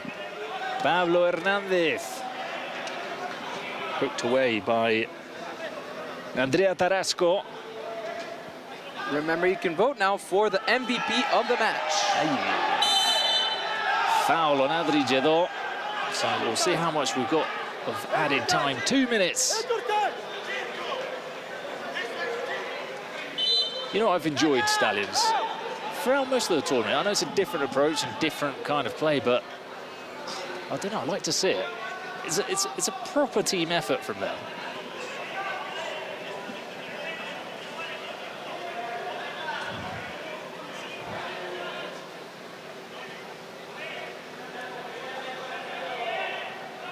So for those of you watching on Twitter, we are interacting with the chat on Twitch. So come on over to Twitch and let us know all your comments, where you're tuning in from. We have people from Bangkok, from the Netherlands, from Canada, all over the world, from India. Here comes Spera. This could be it for Stallions. Spera on the edge of the box. He drives it horizontally to Raja Nangolan.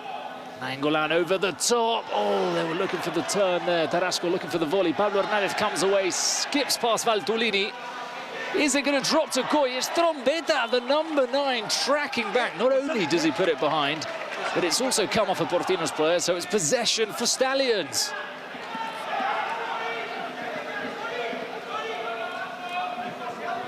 One minute left. Nangolan. Came off the arm there for Leon.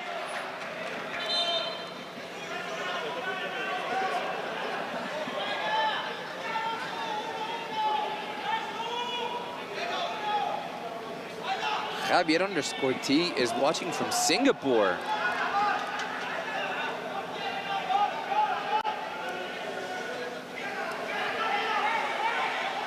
Goy. Does well to hold on to the ball. Pablo Hernandez takes on Baltulini. Pablo Hernandez slices the shot. 20 seconds left. Stallions need to get the ball down the other end. Spera driving forward. Trombetta back to Spera. There's no foul. Can he win the ball back? It doesn't drop to Nainggolan. Player's gone down for Porcinos. Oh. Players coming onto the pitch from the bench. That was unnecessary, very unnecessary. It's understandable for people to get tense at the end of the game. There is a $1 million prize come the end of the competition, but I don't know what's happened here. Look at Viviano. He's not happy with somebody. Yeah, because I couldn't see very well, but there was somebody kicked one of the Porcinos players for no reason. And I think that should be game.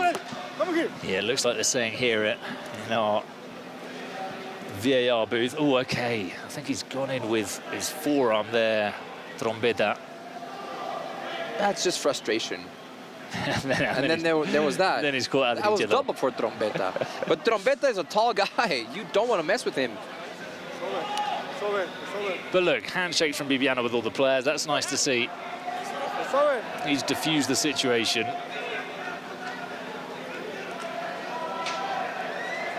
It hasn't quite spilt over like we saw yesterday in that game between G3X and Ultimate Mostres, which was just the wild, wild west come the end of it.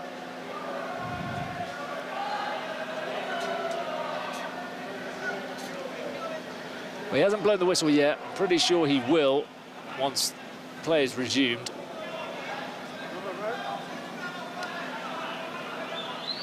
Who's leading the vote then for MVP? Guti, 53%. Yellow card on the bench for Nico Santos.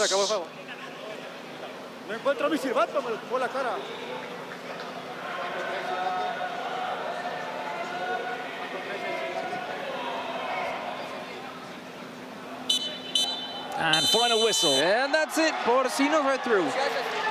So Porcinos in the quarterfinals. Stallions' route comes to an end here, but they competed very well throughout the entire competition. They brought a lot of flavour as well with Francesco Totti, with Raja Nainggolan.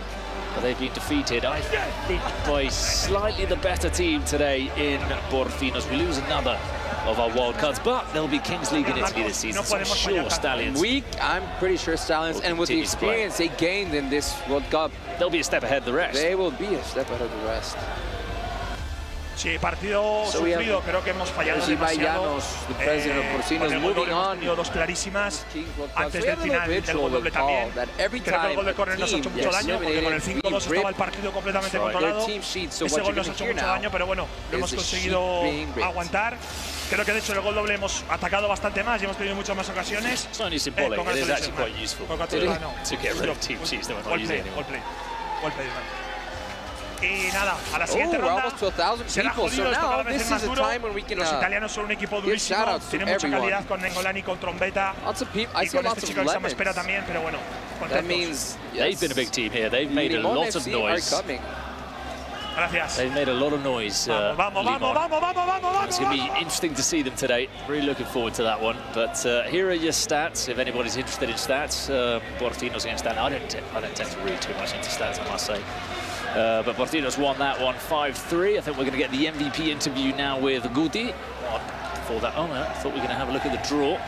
There it is, the draw. They await the winner of Peluche Caligari Limon, the side from Mexico, and the side from Turkey in the quarterfinals. 40 against G3X. Oh my God. Well, Noya says, thank you for doing it in English. Huge thanks, guys. Thank you for tuning in. Thanks to the bosses. Guti, ya es They're the ones that threw us in here. Exactly. Por partida doble, por el premio individual y por el pase a cuartos. Gracias, ha sido un partido complicado, rival muy defensivo.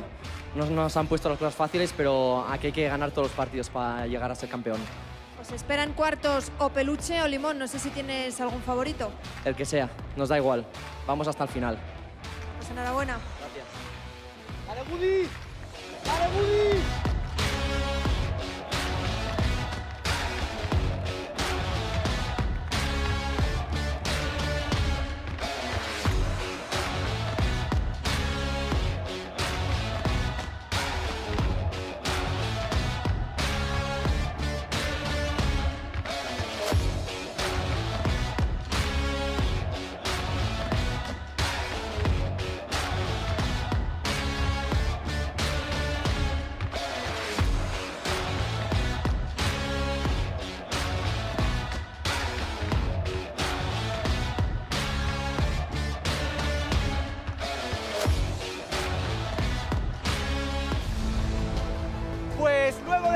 gran triunfo de Porcinos, Manu. Ha llegado un momento importantísimo en la jornada de hoy de cara a lo que va a ser Monterrey. Sí, estaba escuchando un poco de Maluma. Estaba escuchando, he escuchado la canción Y si con otro pasas el rato. Mejor quédate como yo narrando, porque cantando. Vamos a ser feliz, felices. Bueno, no, la estaba escuchando porque hay que ponerse bueno, a la par de lo que será justamente este Final Four el próximo 8 de junio. Pero le estoy seguro que no es el único. ¿Cómo? No es el único. ¿Ah, sí? Eso es lo que me vienen diciendo. ¿Le parece si mejor escuchamos a Maluma? A ver. ¿Qué nos tiene que decir? Hey, ¿qué dice mi gente? Les saluda Maluma Baby, les envío un beso, un abrazo muy especial, les tengo una sorpresa muy grande. Vamos a hacer nuestro estreno de nuestro álbum One of One desde Monterrey en la final de la Kings League, así que no se lo pueden perder. Voy a estar allá con un invitado de lujo, bueno, varios invitados de lujo, pero el primero es mi parcero Bless, así que no se lo pueden perder. Vayan allá, Estadio Monterrey, eso va a estar una locura. One of One, primera vez cantándolo en vivo, se les quiere. ¿Qué tal, Me gustó. Hay fiesta de parceros, hay fiesta colombiana en Monterrey, Hay buen ritmo, hay buen flow para disfrutar este próximo 8 de junio que, si eres de los pocos o de las pocas que todavía no tiene la entrada, la boleta, el ticket para ir a disfrutar esa Final Four de esta Kings World Cup, tienes que entrar ya en kingsleague.pro para disfrutar de Bless, de Maluma y de todas las sorpresas que vamos a tener ese día. Y justamente me llegó un WhatsApp, un videito de WhatsApp de Bless. ¿Sí? ¿Qué te dijo? Mejor le parece si lo vemos. Es que te lo pasa a ti primero. Me lo pasa a mí y yo se lo paso a la producción. A ver, Bless. Yo soy el Bendito y estoy muy contento de presentar mi nuevo álbum junto a Maluma en la final de la Kings League. Si saben, no lo pueden perder. Aquí Bless, el Bendito, hecho en Medellín. Vamos a dar una chimba, la re buena, parceros. Muy contento, no solamente, yo creo que todos. Usted también, ¿no? Usted es reggaetonero, me dijo. A mí me gusta el flow. Me gusta bailar, me gusta disfrutar. Y que creo que ese sábado 8 de junio va a ser un día inolvidable para todos los que hacen vida en Monterrey, todos los que se van a desplazar de cualquier parte de México hacia Monterrey este próximo sábado, porque va a ser una locura. No solamente por los equipos que ya algunos empiezan a perfilarse como candidatos para estar en esa Final Four, sino el toque musical increíble que vamos a tener en esa Final Four. Gonza, es un día histórico, Es el primer Final Four de una Kings World Cup que por primera vez la estamos viviendo a nivel mundial y será en Monterrey. Será en la Sultana del Norte, el Gigante de Acero, un escenario espectacular, escenario que va a ser además mundialista para el Mundial del 2026, con Maluma, con Bless, pero no sé si Maluma... ¿También te adelantaron algo? No sé si Maluma... Me da la impresión que Maluma tiene más sorpresas, Este lo sabe todo. A ver, Maluma, cuéntanos. Hey, parceros, les tengo otra sorpresa muy especial. ¿Será que las cuento? Bueno, se las voy a contar, un poquito nomás. En la final de la Kings League vamos a tener otro artista invitado. ¿Quieren saber quién es? Tienen que ir. Allá nos vemos. Chao.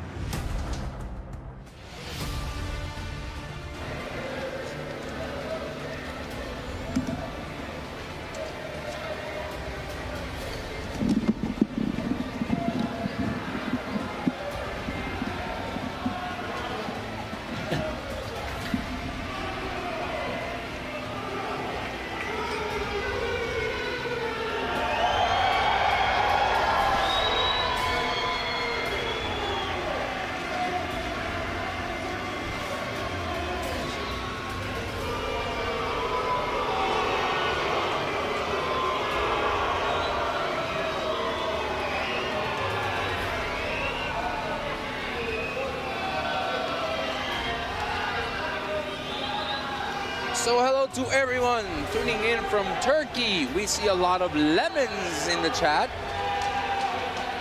Thank you so much for staying up late. We know it's late over there in Turkey, but we really appreciate you being with us for this Limón against Peluche Caligari. This is gonna be interesting.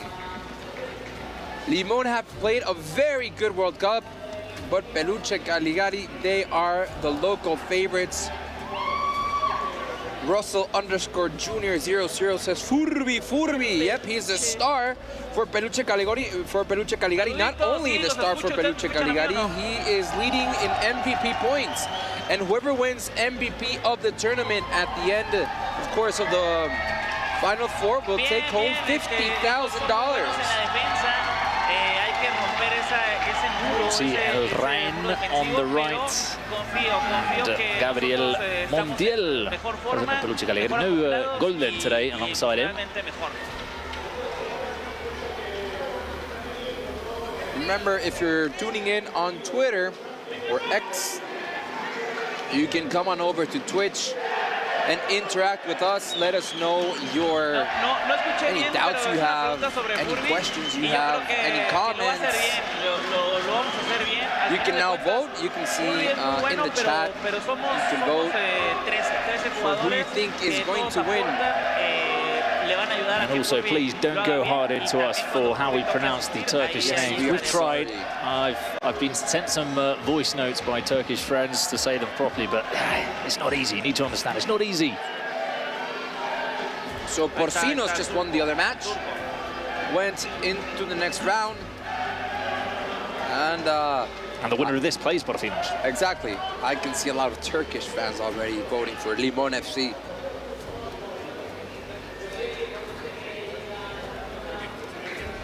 So thank you so much for tuning in.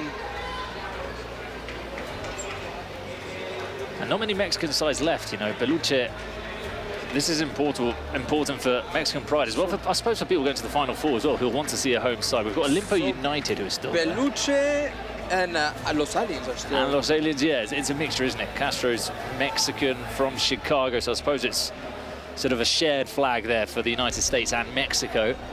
Yeah, they were saying here in the chat that the United States should have a team. Maybe that's a team. Kind of, yeah. From the United States, but we should introduce this to the United States. Oh, 91% against 9. Oh, we can see who's voting. Thank you so much, everyone in Turkey. I hope you're having a great night over there.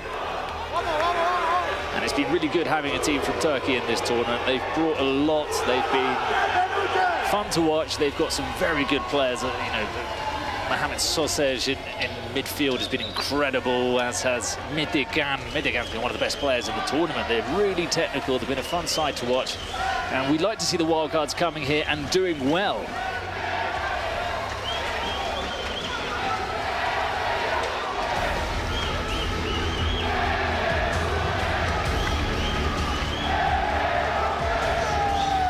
Jamanus _ says Limon FC.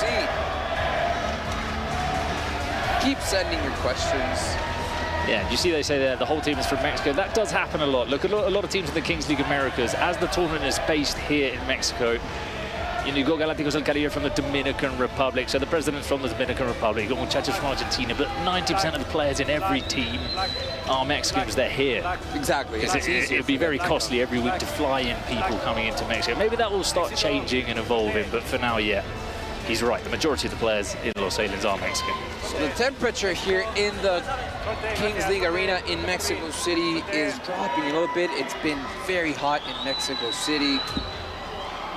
Record-breaking temperatures here in the capital of Mexico. And we are coming to you live from the Kings League Arena in Mexico City. Angel Reina choosing the secret card, as well as Burak Kaimak choosing his secret card for his team. And we are just about to get underway at this Kings League Arena here in Mexico City, Ciudad de Mexico, capital of Mexico, as you know.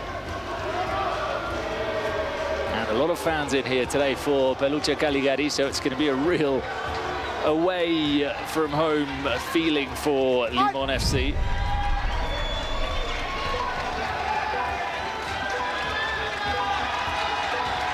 And here we go.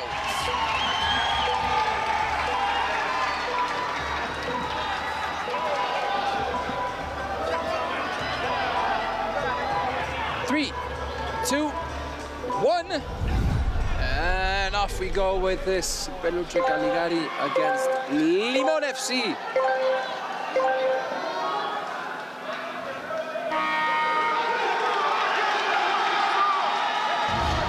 And for Peluche, for Limon FC, it's Mohamed Susser.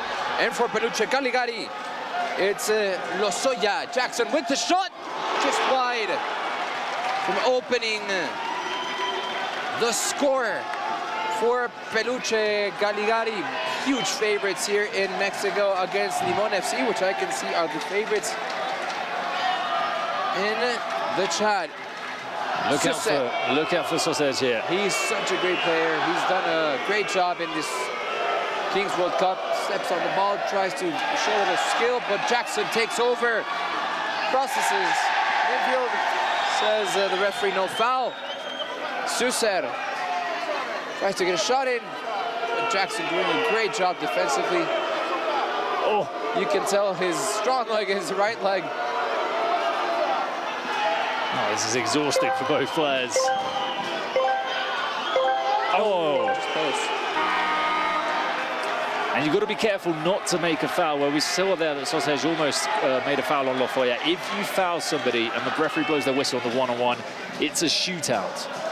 So you've got to be careful with that. Gumla says they start the game 1 against 1. That is right, 1 against 1, and then in the first minute it's 2 against, well, actually 3 against 3, and now the goalkeeper can play, and then from here until the 5th minute, you add 1 player until it's 7 against 7. That's right.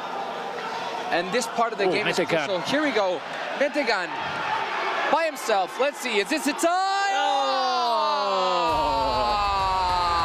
Metegan! The star player for the Turkish side, making it 1-1. And we are all tied here in Mexico City. 1-0. Why am I saying 1-1? 1-0, I'm sorry. Limon FC taking the advantage. What a player Metegan is. And here's another player, Furby. Yeah, Furby is a star player for Peluche Caligari. Wide to Shaggy Martinez, number 23. You can guess why they call him Shaggy. Furby!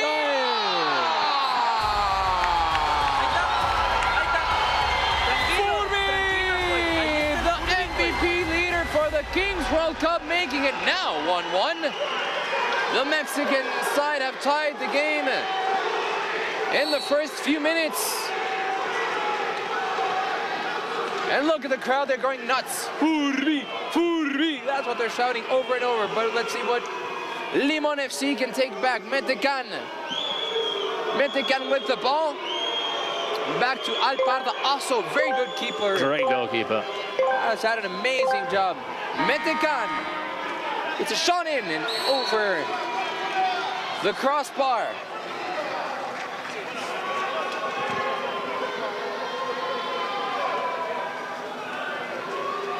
Running underscore killer one says it's entertaining, isn't it? It is very entertaining, and it's a fast game too. Especially at the start as well, when it's 2v2, 3v3, etc., etc. Alparda with a shot over the goal, defended by James Hernandez. He's got that capability, Alparda, as well. He can score goals. In this game, really, your goalkeeper has to have that ability to play with his feet, because vital. It is. Again, if you're tuning in on X, come on over to Twitch so we can interact with you guys. Let's see, Metegan to Susser. Susser with the ball, steps on in. Metegan. And now, we are 6 against 6. We're about to be 7 against 7, which is the final stage of this build-up. Alparda to Metegan. Susser. Oh, good turn. Yeah, what a great turn. Oh, that's a foul. Is that a penalty? No. But I think that was a foul outside the box. He was getting tugged. He didn't let him run away. He turned him. Shaggy Martinez. Furby. Martinez, that's a foul. But the referee gives the advantage, and now that he sees there's no advantage, that's going to be a foul for Peluche Caligari. And I can understand some complaints there from Limon players, because number 61, Berkay Cesar, I think he was pulled back when he was through there. And then I think that was Mohamed Soser went up to the referee, and the referee did not like that. No. He shut him down quickly. They're asking, where is Zlatan? Zlatan is probably going to be there for the Final Four in Monterrey.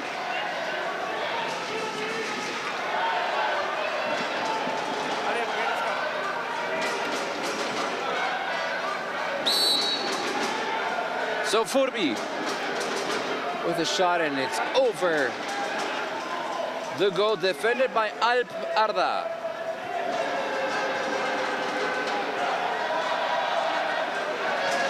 King Zlatan, that's right, and he is the president of the Kings World Cup. Suser. And now Huitron with the ball.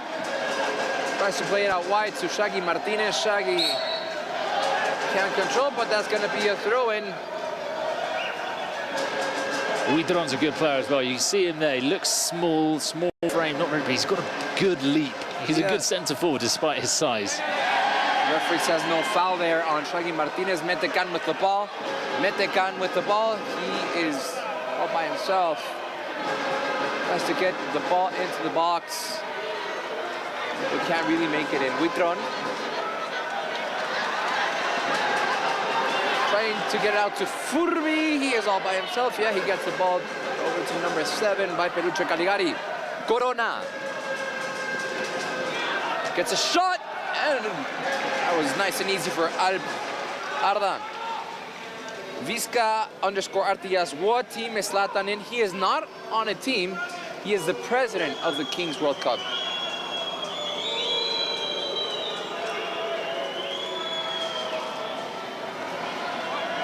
Soser has an option there with Osman Chan. And back on over to Soser. Has trouble keeping the ball.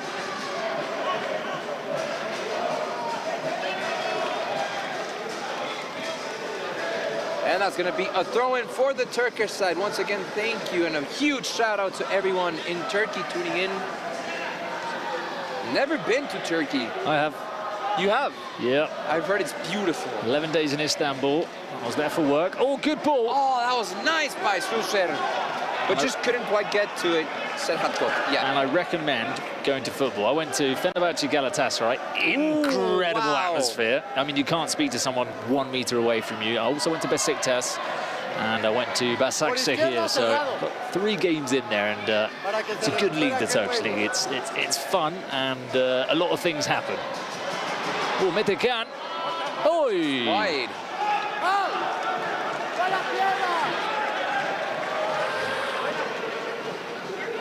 Tasty Steph says every team represents a country. Not a country necessarily, but there are 2 leagues in the world so far, which is Kings League Americas and Kings League Spain.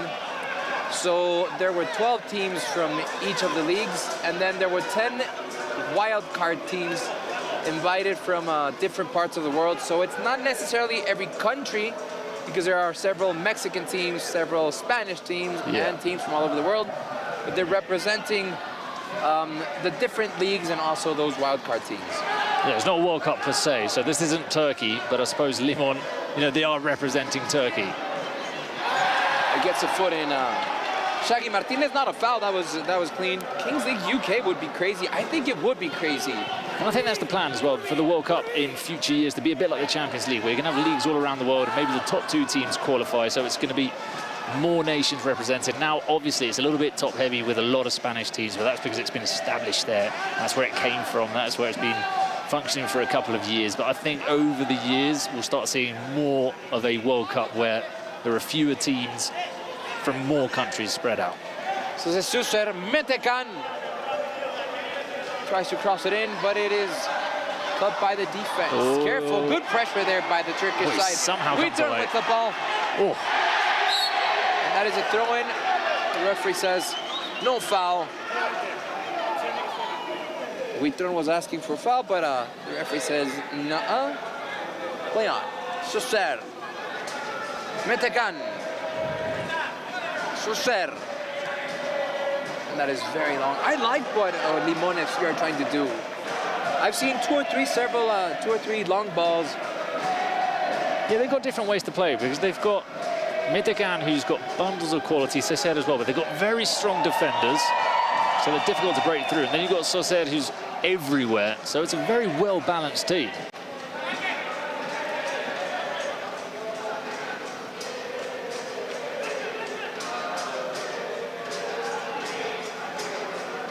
Kagan is asking, will this tournament be every summer? I don't know about every summer, but oh, let's see. I think that was a handball. Ismael Valadez was trying to get in the... Looked like maybe there was a bit of a hand there. Oh, bon appetit there, Mr. President. Whatever was having his hamburger. I already had my sandwich because I'm hungry. But I don't know if this is going to be an every summer thing, but it's definitely been fun. Hopefully we can get it every summer. Kings League is definitely growing all over the world. Soser, Metecan. Out on the left side, and that was cut by Alejandro Corona. And it's going to be a corner kick for Limón FC. Actually, there was an English team that played in the Kings World Cup, but they did not have a good tournament. No. Oh, no angle there. Almost found it. Mohamed Soser. And almost a goal. Yeah, the team from England, 5FC, was led by Rio Ferdinand, of course. But going into his second match, they had several personal situations and they had to forfeit their game. This is Shaggy Martinez. Someone trying to get an advantage here.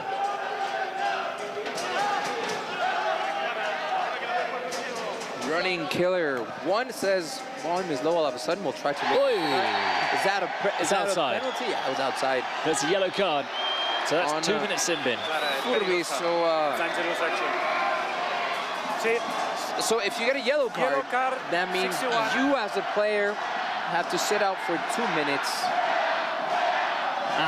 And he can't be replaced. And he can't be replaced, but once those 2 minutes are over, you can come back into the game. So essentially, 2 minutes now for Limón playing 6 against 7. That's right. And in Kings League format, you have to take advantage of these situations.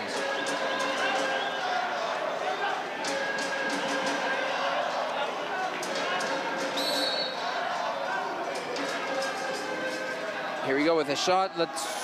Oh! Careful with the breakaway. Here comes the Turkish side. Oh! He wanted to get that ball out to Kot, but it couldn't be strong enough. And no problem. In back for James Fernandez. James Fernandez. Careful now. This pitch is slippery.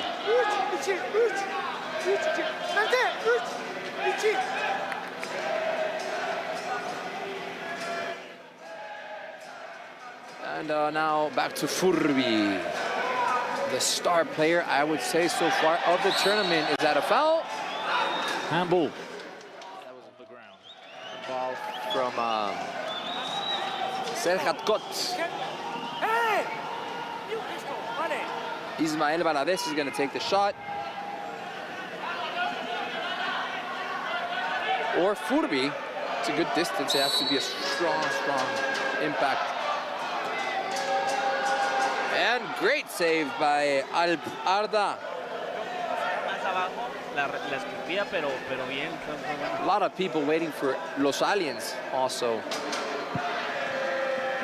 Corona should have no problem controlling this, but oh, careful. And what a shot there by Metecan. Great save by James Hernandez. Metecan to Soser. Got. Oh, that's a foul, and that's a yellow. That's a yellow. No? For me, that was a yellow card. He went right through the back of him. Almost doing a crab tackle on him. Oh, that was a yellow card. I don't know why he didn't call it. It's almost more than a yellow as well. Oh, he's lucky to get away with that. So in 5 seconds, Cesar can come back into the game because His punishment for his yellow card is over. Now he is back in the game. Remember the free kick Saucer scored from this kind of distance? Oh, yeah. Oh, he's not taking this one there. That is now a corner kick for the Turkish side.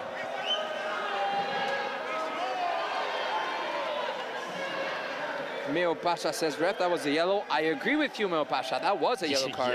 Yellow minimum. And a very clear yellow card. But anyway, on we go. That's the past. Moving on.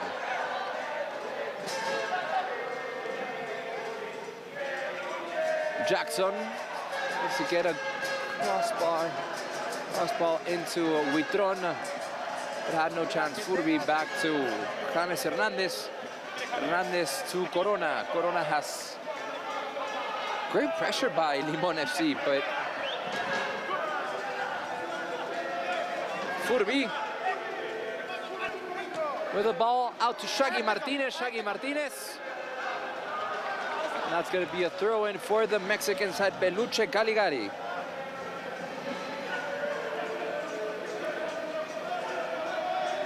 A777_XD says, we want more goals. So do we.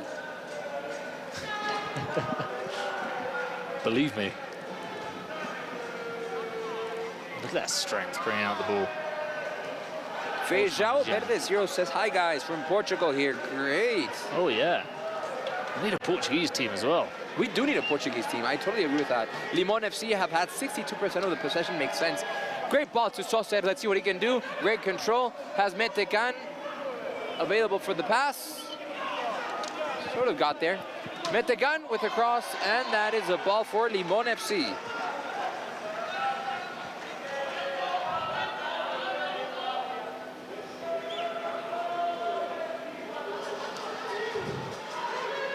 Osman Khan with a shot and blocked by the defense. I think little by little, Limon FC have been starting to push. They're looking good Peluche here. Caligari back. They're looking good here. Metecan. Oh, almost got to it. That was Cesar, number 61. Metegan's performance today is of one of the top players in this tournament.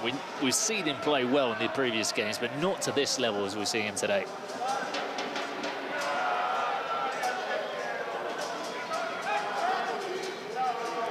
Paranoia says Zlatan should make a Swedish team for next match, for next tournament. That'd be great.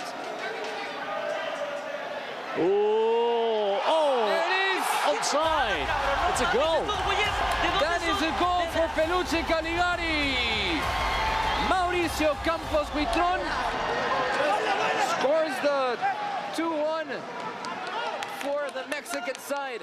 Just on 18 minutes as well. Let's see this. That was onside. I don't think the referee's checking it. And now we've gotten to the 18th minute. If you don't know what this is, they're about to throw the dice. Oh, one of the Bouyer brothers. Bueno, vamos a ver qué tal.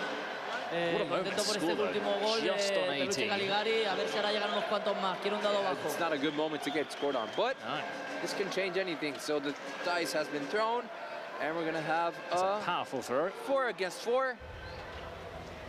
Doesn't make much of a difference.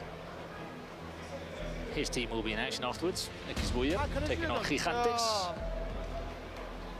They're saying, is that the Mexican Eminem? No, that is one of the presidents of Xbuyer. Eminem has just come back, actually. Just dropped a new song. Us 90s kids love to see it. No, yo estoy narrando como... Calma, calma. 5 seconds. 4, 3, 2, 1. And the drone is just flying near the ball.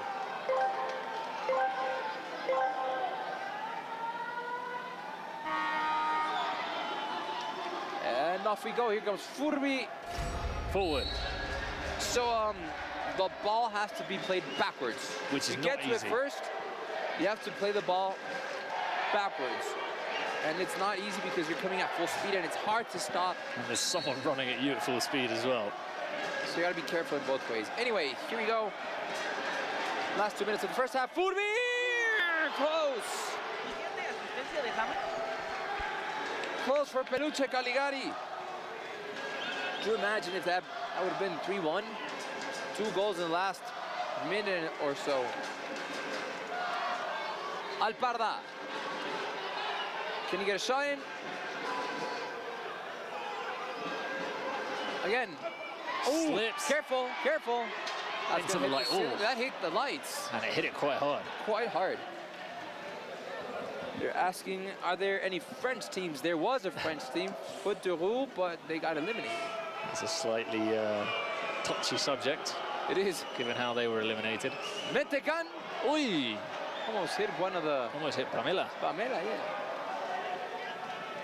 No, she's okay.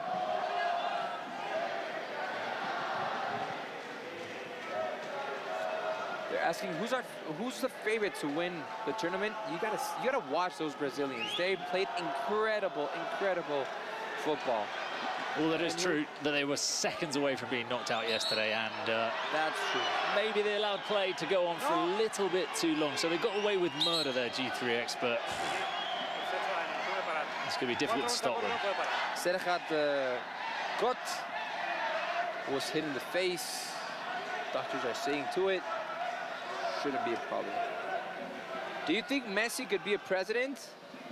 Well, he's friends with PK, so maybe one day. With Agüero too. Agüero's also a president. I think he could be.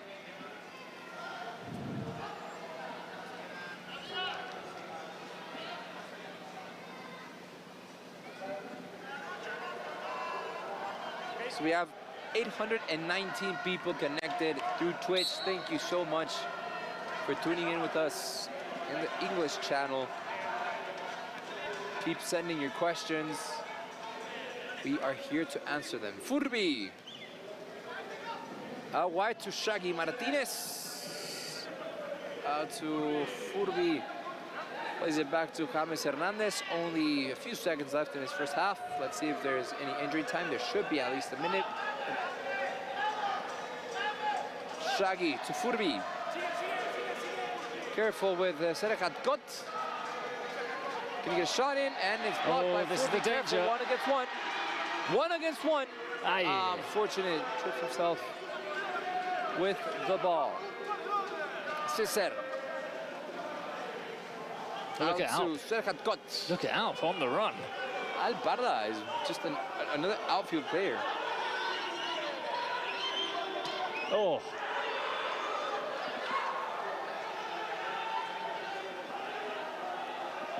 And we are just about to finish the first half of the second of four matches today.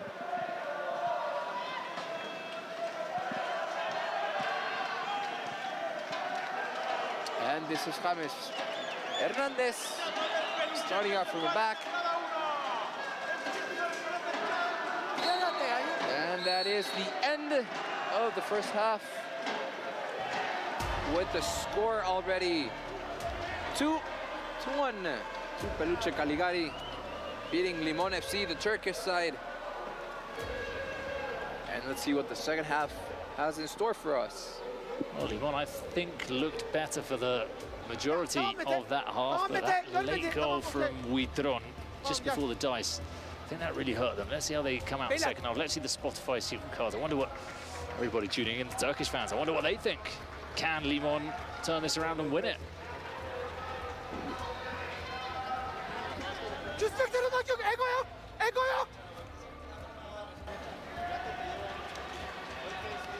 XDZOD7, are Los Aliens next? No, they are the second game after this.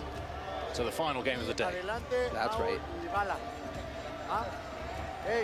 So just to look at the schedule, it's Ex-Buyer team against Gigantes next, and Los Troncos against Los Aliens, the final game of the day. Yo les voy a enseñar cómo se infla un peluche, porque se está armando aquí nuestro compañero aficionado número 76, el peluche, 16, perdón. Se está inflando, lo estamos armando, ustedes tranquilos. Vean el nivel de afición. Mira a la máscara. ¿Quieres decir algo? Puedes hablar desde ahí. ¿Puedes hablar o no puedes hablar? No, no, yo traduzco. Pero aquí está toda la afición de peluche. So, Kagan translated there for us. He said the coach said, play with no ego in Turkish. Thank you. Okay. That's great to know. Well, that's nice, yeah. It's nice to have that insight.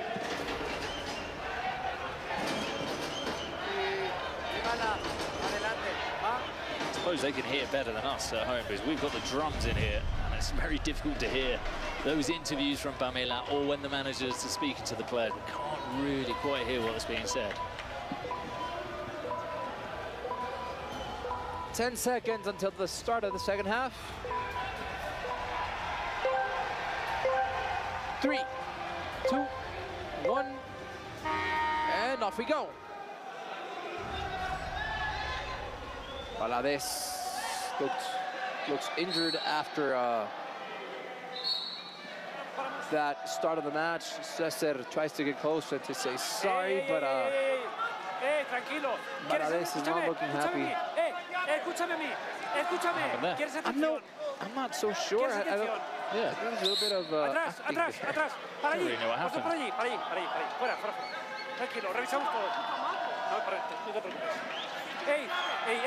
Valadez is not happy. Yeah, Ismael Valadez, an ex-professional footballer here in Liga MX. Goalkeeper, hey, goalkeeper to the goal. Okay. The referee is asking Alparda to go back into the goal. Perfecto, lo que quieras hablar conmigo. A ellos, nada. ¿De acuerdo? No lo mires, no existe. Juega fútbol. Referee saying to him, don't look at him, he doesn't exist. The players from Peluche Caligari want to check the VAR, but honestly, I don't see anything too clear. Kagan is asking, is there a store that we can buy Lemon FC shirts? I think there is online. I don't know if there's King's World. They can go on the go on the website, but I'm not sure if the wildcard teams have established merchandise yet. But certainly have a look at the website. And now Limon FC with the ball, way too wide by Serhat Kot.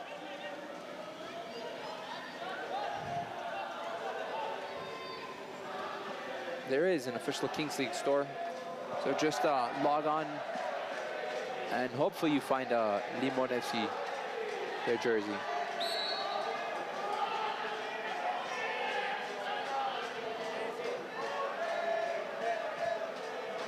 So Alparda is going to start from the back. 1 minute passed, a minute and a half already passed in this second half. Alparda plays it to, let's see, Cesar. Oh, to Kot. Cesar is in the box, and that's going to be a corner kick for Limon FC. Another good player, Serhat Kot as well, the number 10. It's a lot of very skillful players in this team.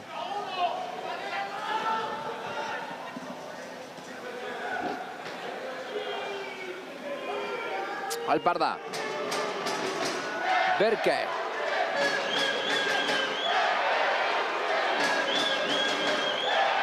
Trying to get away for Limon FC. I mean, if you ask me,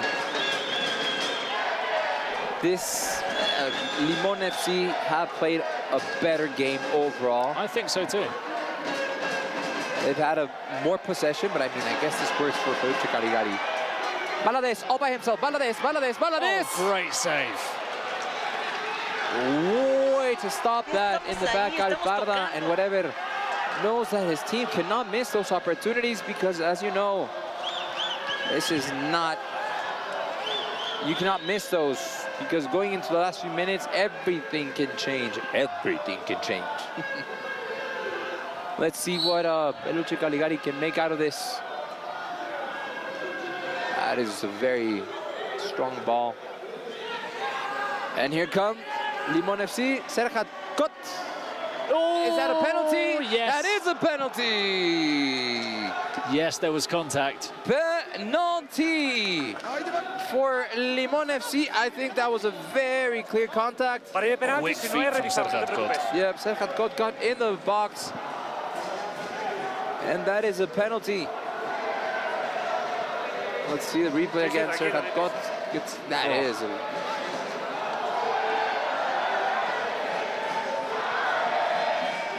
Jesus underscore Abraham Lee says Serhat Kot is a former Fenerbahce player. Oh, you can tell. Tell he's got the quality. I think he's playing in the second division, according to my notes now, in Turkey. Serhat Kot with the penalty. Goal!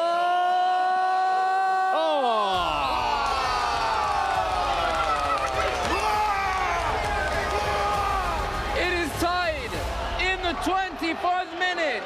Limon FC, Peluche Caligari are tied 2 goals aside, and a president penalty has been asked for. This is going to get exciting, ladies and gentlemen. Stay tuned. I love the Kings League. The penalties in that goal to the right of us, they're cleaning the cobwebs, they're cleaning the GoPros, they've hit both top corners. Blur before, Serhat Kot now. And here comes whatever, down from the president's box to take his penalty. Remember, on your screen, if you can see the team's names, they each have, because now Limon FC also asked for their president penalty. It'll be Peluche first, I think, as they seem to lock theirs in first. The difference here, of course, is important, Juan Carlos, is that Peluche's is a penalty because the president is here. And Limon FC. But Limon is a shooter. Yeah, that's right. Because El Ryan isn't here. Here comes whatever. Is that FaceTime with Escorpión Dorado? I love Escorpión Dorado. He is fun.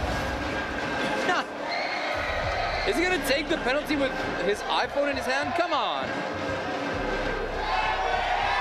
Oh no, that's his stream, or he's recording, I don't know. Let's see, whatever. Oh, he's going for a different approach. Normally he turns his back to goal, and then he turns around and takes the penalty.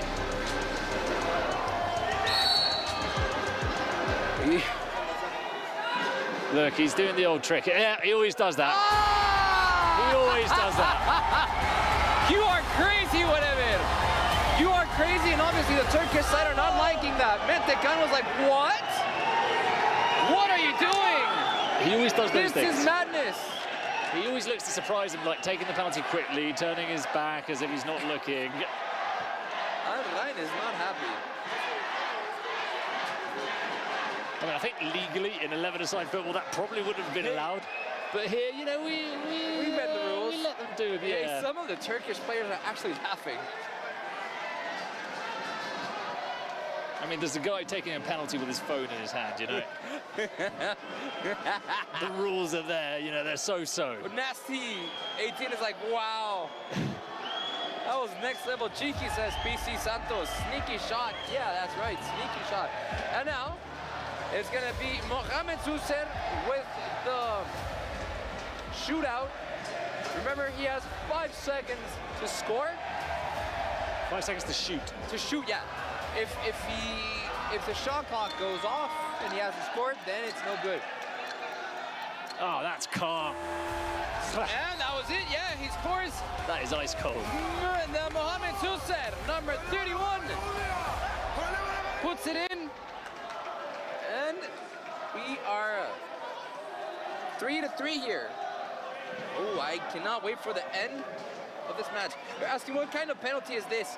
So if there is no other president here present at the moment, he can assign one of the players to take a shootout. And that's exactly what he did.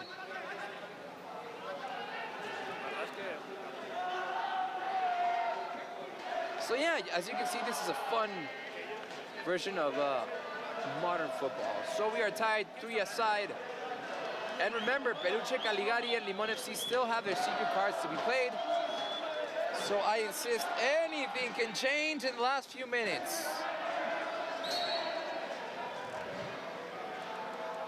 That's going to be a throw-in for Peluche Caligari. Too high. Arpal with the ball. They say this is Mario Party futsal. Sort of, yeah.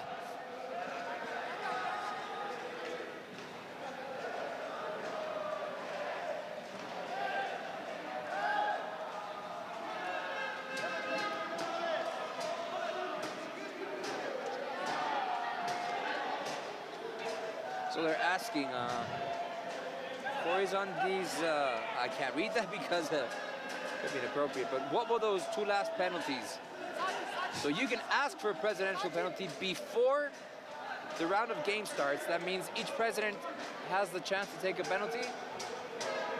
And as we said, if the president isn't here at the time, you can assign a player to take a shootout. Yeah, basically both presidents need to come to an agreement as to whether there is a president penalty or not. There can never be one president penalty for one team. There's either president penalty for both, or there isn't a president penalty in the game.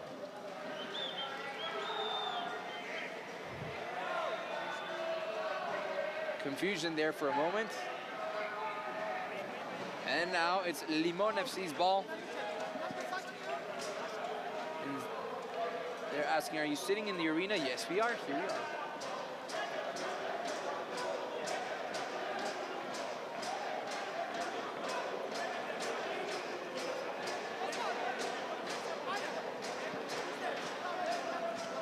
Alparda, Berke, sends forward to Cesar, and Berke controls the ball out wide to Careful. This could be it for Peluche Caligari. Shaggy, Huitron, here we go, Huitron! What a save! He tried to do too much there. What a save in the back. That was incredible stuff by Berke Onuk. Saving it right on the line. Incredible stuff. What a missed chance for Peluche Caligari. Will they regret this? Oh, Huitron sat everybody down. The goalkeeper, the first defender, but then final defender blocking it off the line. Owen Craig 96 says, what happens if the game ends in a draw? There is no draw. But if it does end in a draw, they go to shootouts. But it's not easy to see a draw in Kings League.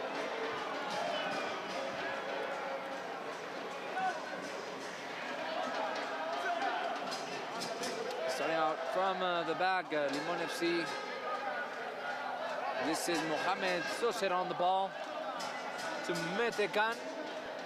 On the corner, that is going to be a corner kick for the Turkish side.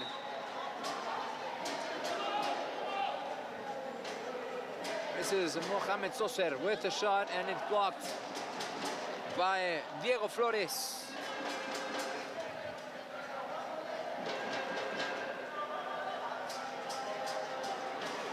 Oh, what an intervention by Shaggy Martinez. Just slides right when Mohamed Soser was getting ready to pull the trigger.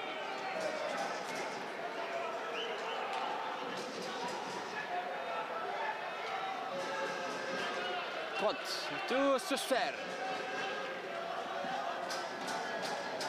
Soser down to Cut with a shot and wants to put it on the top right corner. Top left corner, I'm sorry. And that's gonna be the ball for James Hernandez. Toshi Katorshi says, when do they change the number of players? Well, from minute 1 until minute 5, they build up, being 1 against 1, 2 against 2, 3 against 3, until it's 7 against 7, and then when they throw the dice, that's when it can change.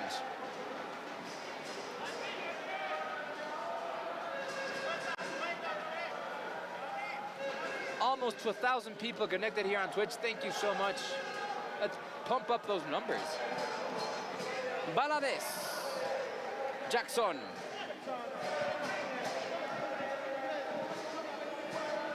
Martinez, and that should be a ball for the Turkish side. We are just about to go into the 30th minute. Neither of the teams have played their Spotify secret cards. Paranoia says, is Hazard still in the tournament? Nope. His team, de Trosta, did not do well at all.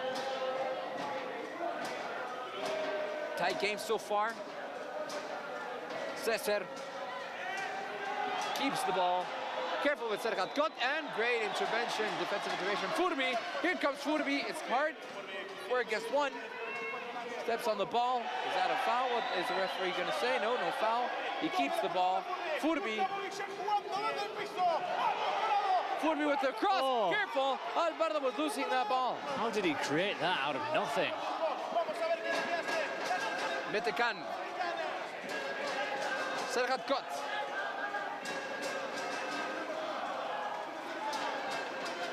Oh, nobody could get to that ball. Crossed in by Serhat Kot.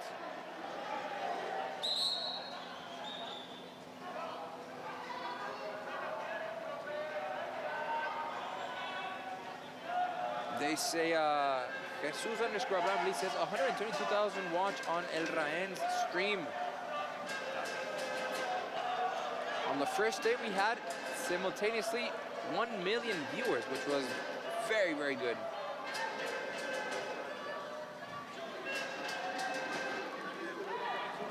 And on we go for Peluche Caligari.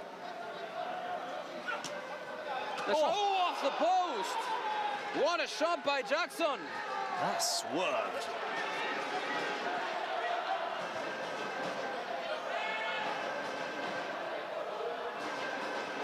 Oh, that's a nice fact. Al Rayan says Kambunyadin is the most subscribed to streamer in Turkey. Furby gets to it. Let's see if he has enough legs. And we have a Spotify secret card being played by the Turkish side. Careful, because this could be it for Mohamed Soser. Opens wide, crosses. Ooh, is that a penalty? Oh, he took some risks there. Right on the line, I'm not sure. He took some risks. I don't think it was, but he took a gamble going The down. Turkish side are asking for the VAR. Let's see if they're going to give it to them. First, let's see what the Spotify secret card is going to be for the Turkish team. The card, please. Your card. Secret card. Remember, you did press the button. Shootout. Shootout. Well, they scored the one they've taken already.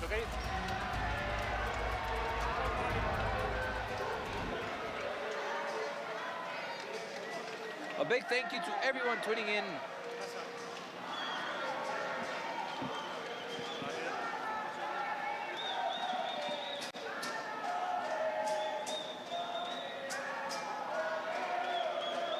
And of course, who else? Is going to be Mohamed Soser to take this shootout with 33 minutes passed already in the game. We're headed into the final stage. This could be it. Let's see. Soser. Soser! There it is! There it is for the Turkish side. Limon FC take the advantage. No mistake from Soser. You know, generally we say there's a 30% success rate in shootouts. He's 100% today. That's not normal. He's wild. And of course, Peluche Caligari have played their secret card, their Spotify secret card.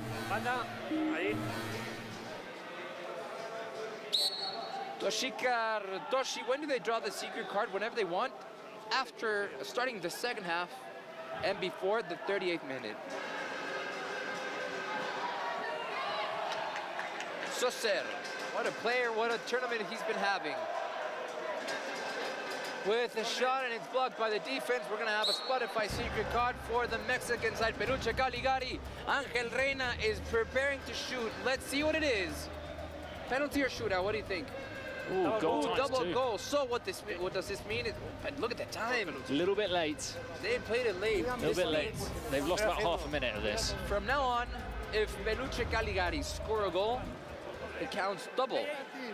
And they're gonna have 8 minutes with a double goal because if the game stays like this, starting from the 38th minute, goals count double.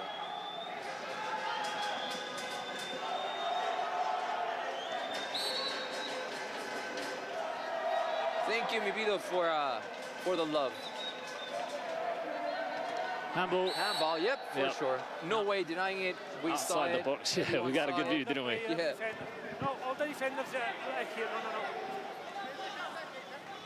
No. Muestra doble, gol doble. Aquí, balón plantado. Balón plantado. the floor, okay. Wait the whistle. Furby. Aquí, sí. Justo aquí, más. So many options for this free kick. So many good players. Atrás. Sausage is the one that's sort of dictating what's going to happen. He's like, he might not be the captain, but he's, I think, the most important man. Oh, look at that. Oh, that was smart. And there it is again. Great defending by Peluche Caligari.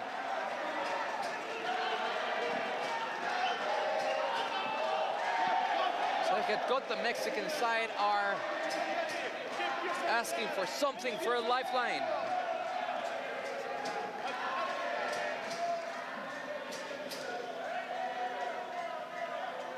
Last few minutes, and this is getting to a point where it's exciting. Even more so. Nice try by Metecan. Now, this has been a really good game.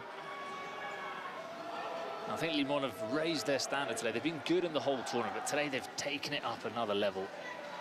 I think showing that they can beat anybody. You read my mind. This shows that they could make it all the way into the Final Four in Monterrey. We're going to have a wrestler per team. Lucha Libre, of course, as you know, in Mexico is very popular. Furby! Is that a foul? Yes, that is a foul. That's going to be a ball for Peluche Caligari. Remember, they still have 2 minutes left for that double goal.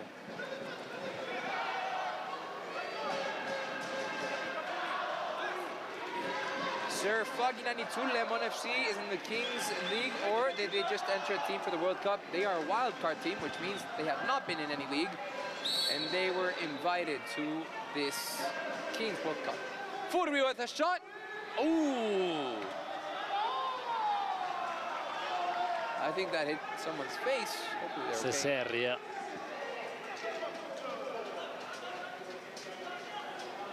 Miao Pasha is asking, is the final going to be played in this place? No, it's going to be played at Estadio BBVA in Monterrey Rayados Stadium, which is going to be one of the stadiums that is going to host the FIFA World Cup in 2026.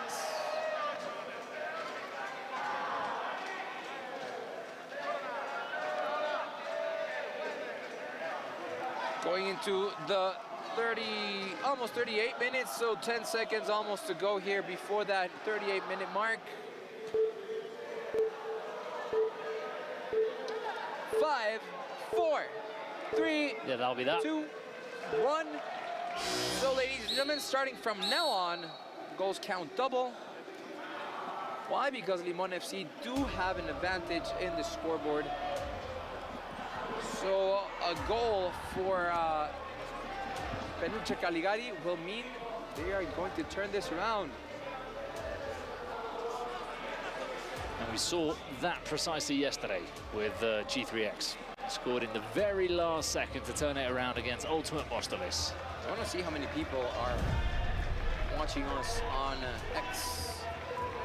Almost 1 million people watching us on X. Thank you so much. Oh no, 575,000. Thank you so much, everyone watching us on X and on Twitch. You guys are on X, you can come on over to Twitch. And as you can tell, we are reading your guys' comments, your questions, any doubts. It's been a fun ride, getting to interact with you guys all over the world. Remember, the ball has to be played backwards.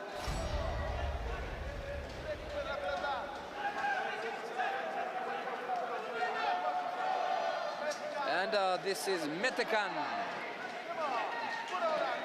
Chan. Arda. It's a shot in. Oh, a save by James Hernandez. That's good power on that shot from Osman.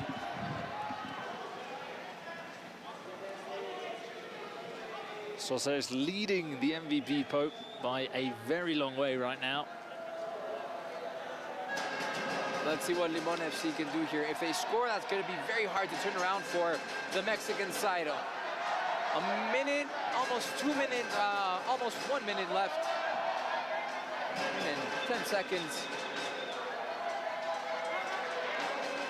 Yeah, mi vida, you're right. For all of you on X, careful, all of you on X, come on over to King's World on Twitch.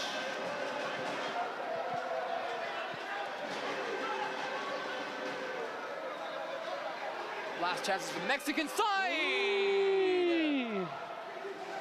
That was close.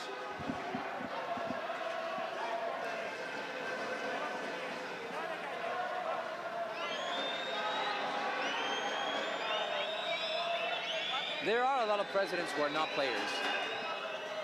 I'll say most of them. Valadez turns around.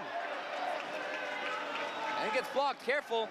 Just a few seconds left. Remember, if Peluche Caligari score a goal, it counts double, which means they'd be turning the game around. Is that a corner kick? Yep, that is a corner kick for the Mexican side. Last few seconds. Let's see what the referee has to add on. This is getting intense. 2 minutes. Far post. There it is. Oh, the save! Alparda saving the 9 for the Turkish side. One ahead. And it's Peluche Caligari trying to get a goal in. Peluche Caligari.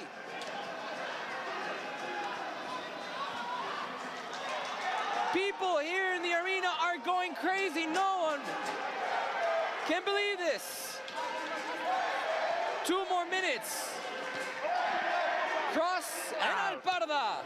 Alparda, that was comfortable for him. They've just got a minute to go here. Qualify for the quarterfinals. Yeah, Can_SNL says the flying Turkish man, and I agree with that. Remember, if you are on X, come on over to Twitch at King's World.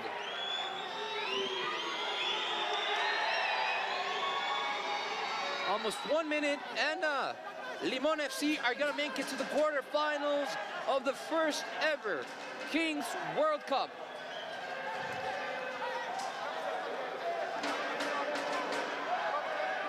Furby! Jackson with the shot, can't get in. Peluche Caligari are trying to push any way they can. But the defending by Limon FC, they have... Careful with Valadez, in the box! Alparda, again Valadez! And that should be a foul. Yellow. Yes, that is a yellow card, so that means... Probably the end of the game. Out.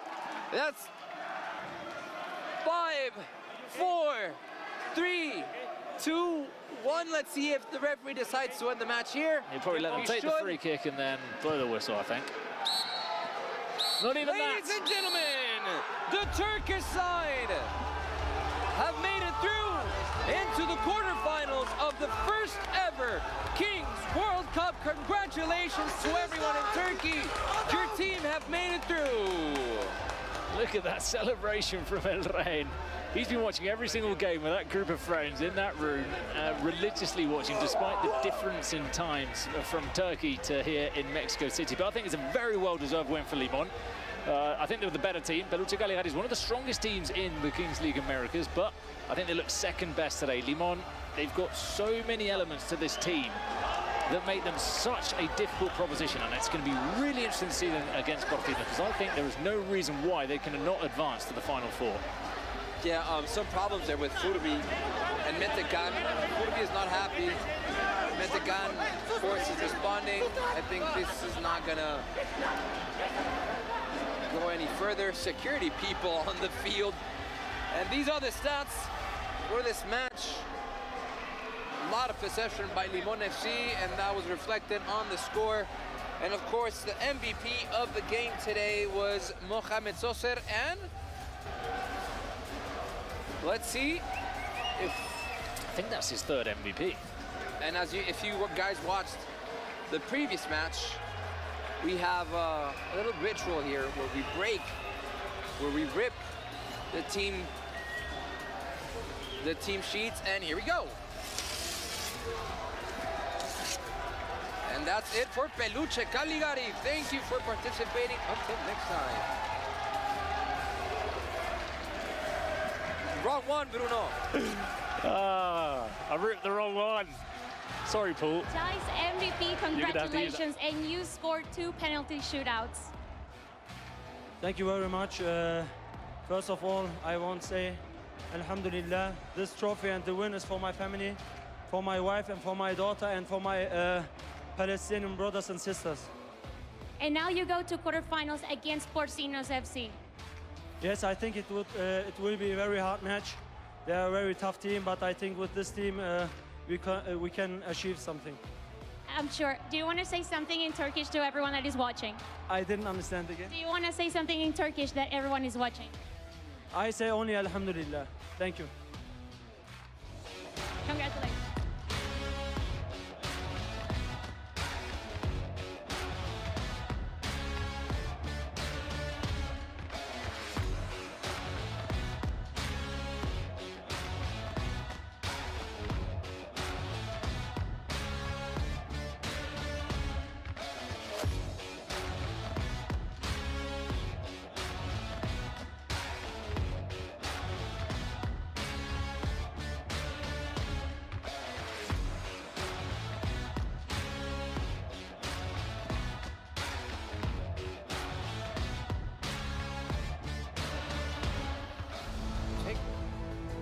Extrañar Peluche Caligari, aquí estoy con las aficiones de los partidos que vienen, los Aliens que van a jugar contra Troncos y Bullers, que ¿dónde está la gigantada?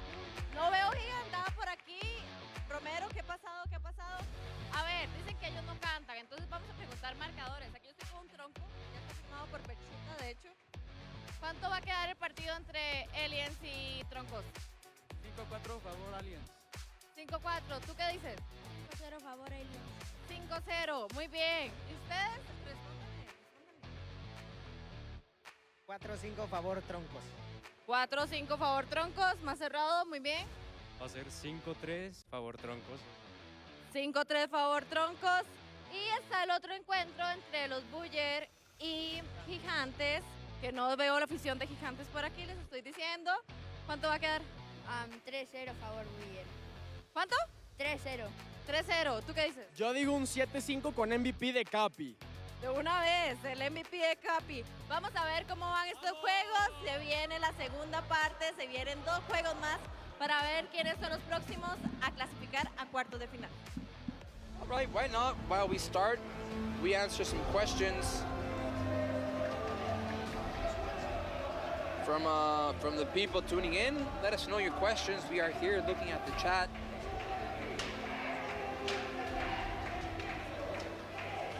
PC Santos, I see you. Leave all of your questions, of course.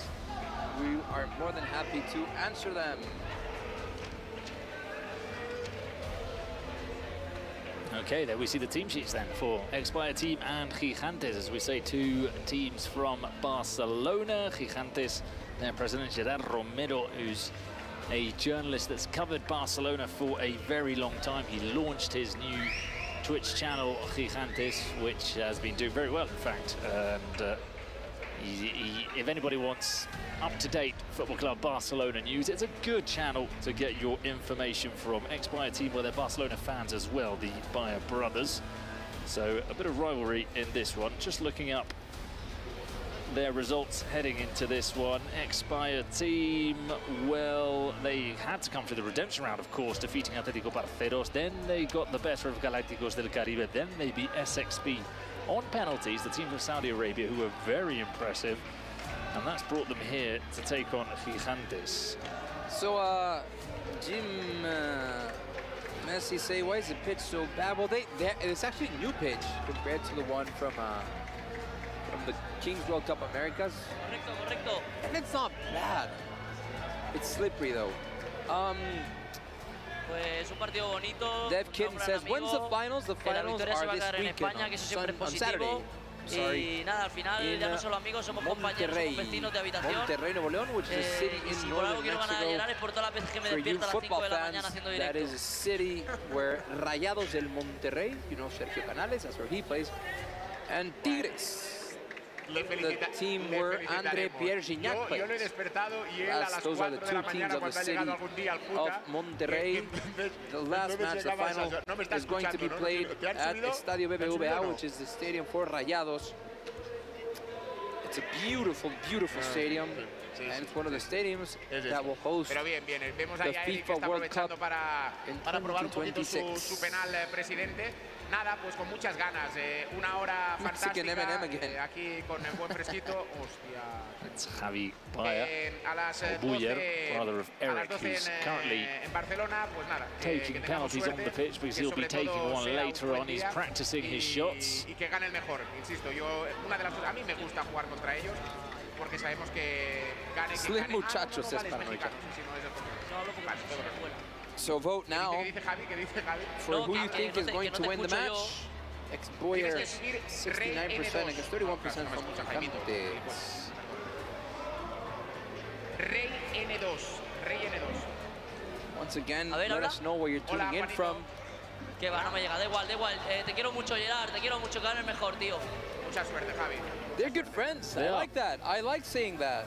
They are. There's a lot of love there between the two, and well, they both support Football Club Barcelona. You know what? The Kings League community, Mexico, I mean Americas and Spain, it's a very tight community. They help each other out. And the players as well. You see them. We're staying in the hotel, which all the players are staying at, and you see them at breakfast, at dinner, or even walking around, and they're not sticking to their team. You know, they mix, they blend together. You know, they sit together for dinner, sit together. But that also happens because a lot of these players, there are drafts where players come in every summer and come out a bit like in the States in sports. So a lot of them have played for different teams. They've all played together. So there's a very good relationship between the players from the Spanish teams. So if you are on X, come on over to Kings World on Twitch, where we can answer all of your questions. Give us a tip, comment, whatever you guys want to do.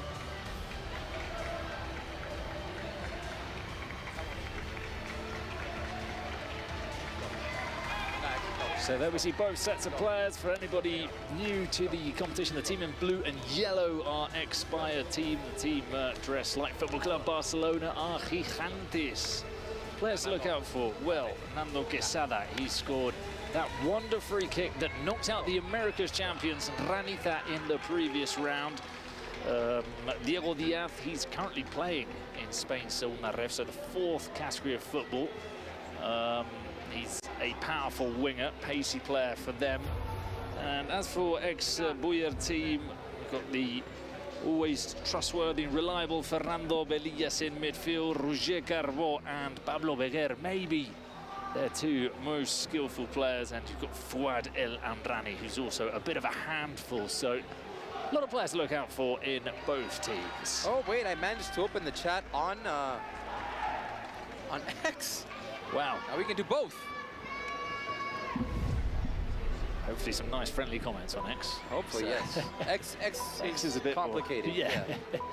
So everyone on X, let us know where you're tuning in from. See Yech_11.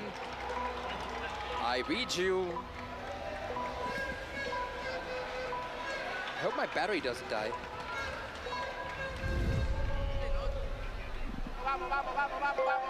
So we're kicking off here, and the lights go green. Diego Diaz starting off for Gigantes. And for ex-Buyer, it's Fouad. Diego Diaz had a great game against La Ranisa.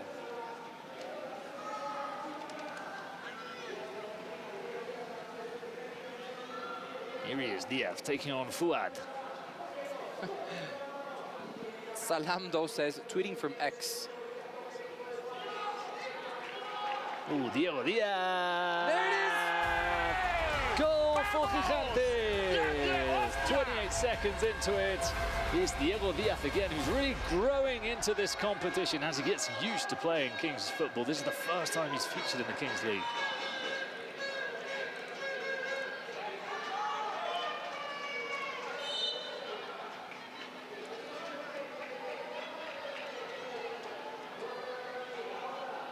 Now it's Fouad's turn to have a go at Diego Diaz. Ooh, he does well to skip past him. Fuad shot saved by one of the best goalkeepers in the competition, José Segovia.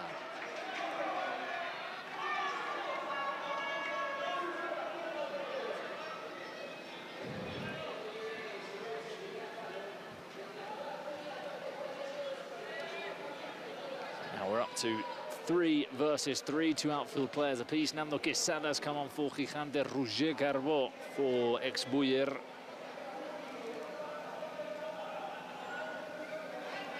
Gapi shoots, not the best shot from him. And with these 2 last matches, we're going to have the quarterfinals complete.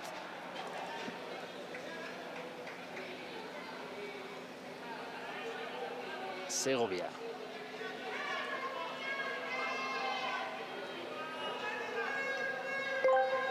Nando Quesada. Segovia dummies the shot, plays it out wide to Nando Quesada. He's got to shoot there. Segovia had Velillas, who just come on, breathing down his neck. Off the crossbar! Crossbar from Capi going coast to coast.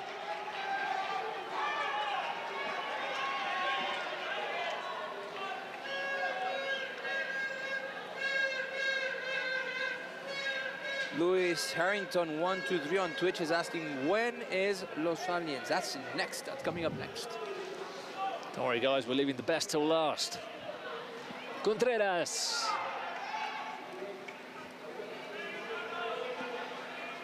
Salamdo is asking, what does star player in cards mean? That means that player, if he scores, it counts double.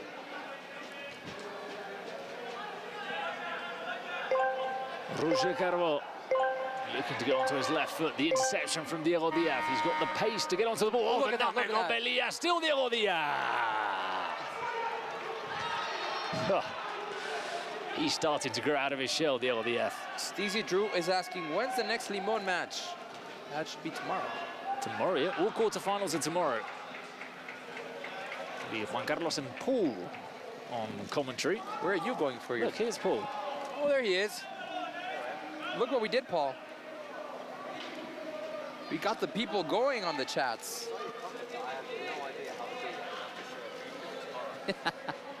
I'll be in charge of the chats tomorrow, Paul. Diego Diaz. Now comes the awkward moment. I need to tell Paul that I ripped the Limon sheet. Paul, you don't have a Limon sheet anymore. He accidentally ripped it. He got confused. We did the ripping ceremony, and Bruno ripped the wrong... Well, luckily you've got an extra. So. I have an extra, yeah. I'll bring it tomorrow.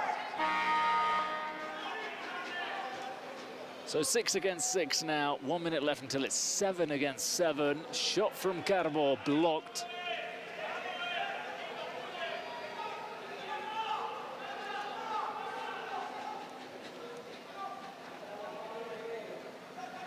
Keep sending us your questions on Twitch and on X. That's what we're here for. To guide you, to introduce you to the beautiful world of Kings League. Roger Carbó taking on Diego Diaz. Carbó, still Carbó. Segovia with the save. And Diego Diaz can run again. He decides to turn back and build up the move a little bit more for Gigantes. Oh, what's happening there? Quesada didn't move for it. Dani Perez, Belillas. Now Nando Quesada gets onto the ball.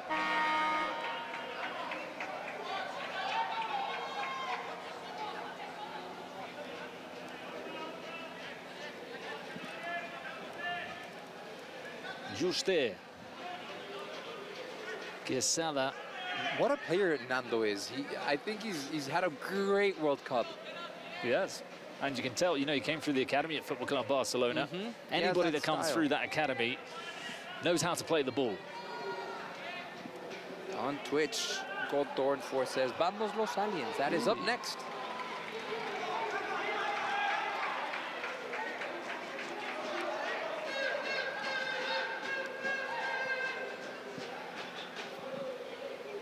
Corner then for Gigantes.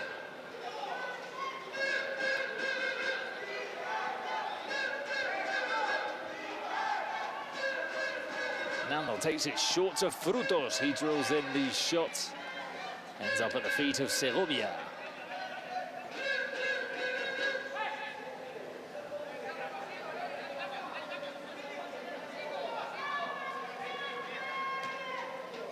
Frutos. And there's no rush here for Gigantes.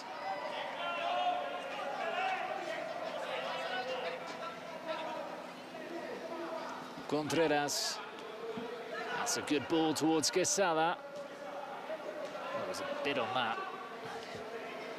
Testing the control of his teammate there.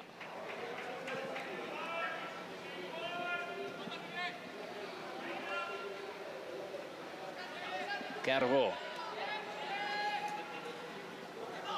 Juanma's lost it. Nando Quesada still fighting away. Nando Quesada. Oh, that's a firm challenge from Dani. And Frutos again blocked by Dani Perez.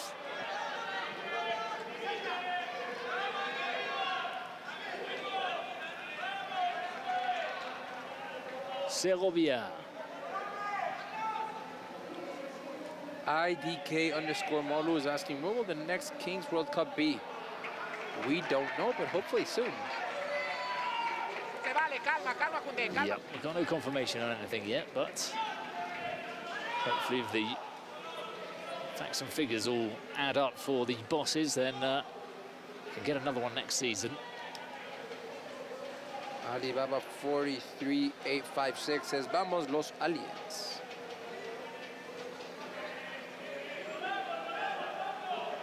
This is Pablo Beguer, and this is Belillas. Shoots wide.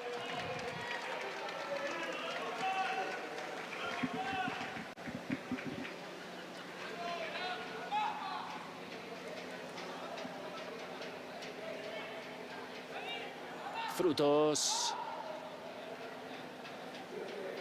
Juste, Contreras can't keep it in play.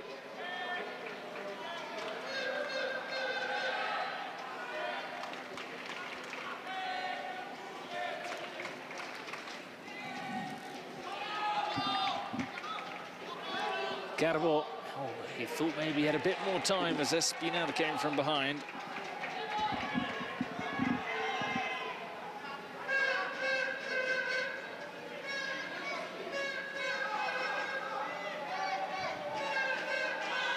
Is that a foul? Yes. Dani Perez with a challenge.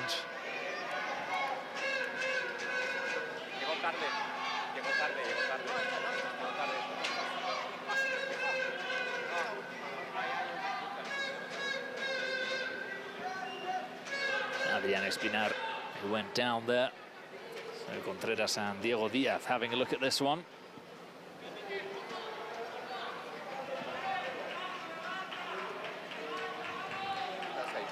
Cuidado con los brazos. Juanma, ya.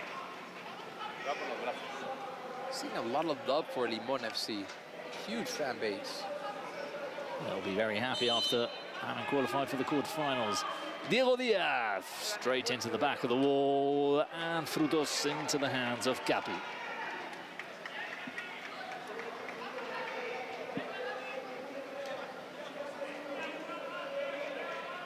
Belillas.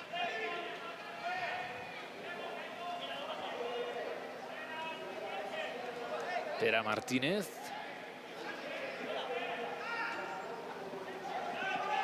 Belillas to Carbo.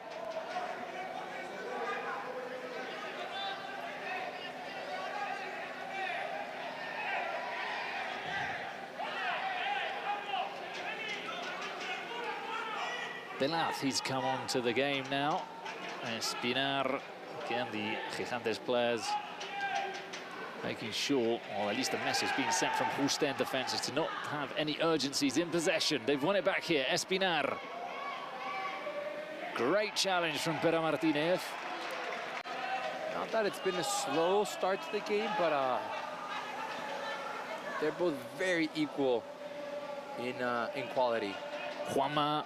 I think most teams in Kings League Spain are very similar in standards. Anybody can beat anybody.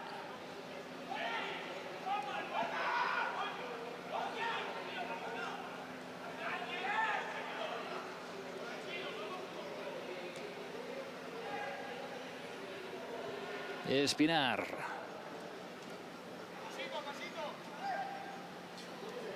Just there. Yeah, almighty Hitmonchan says, slowest start so far today. That is true. That is true. Absolutely right. Makes life a little bit more difficult for us as well. As Pedro Martinez goes down, he's in pain. By the way, the last time ex-Boyer team and Gigantes faced was on April 15th, my mom's birthday, by the way, in the quarterfinals of Split 3. And Gerard Romero's team qualified on shootout penalties. And yesterday was Roger Carbo's birthday. He turned 26, so happy birthday to you. I bet he never expected his birthday being in the shopping centre here in Periférico. Perisur? Perisur. Arts is better.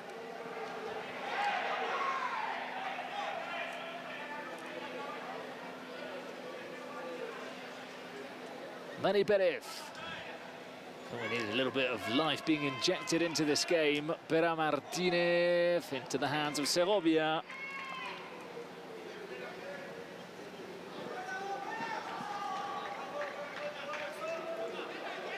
Now's when we need those questions coming in.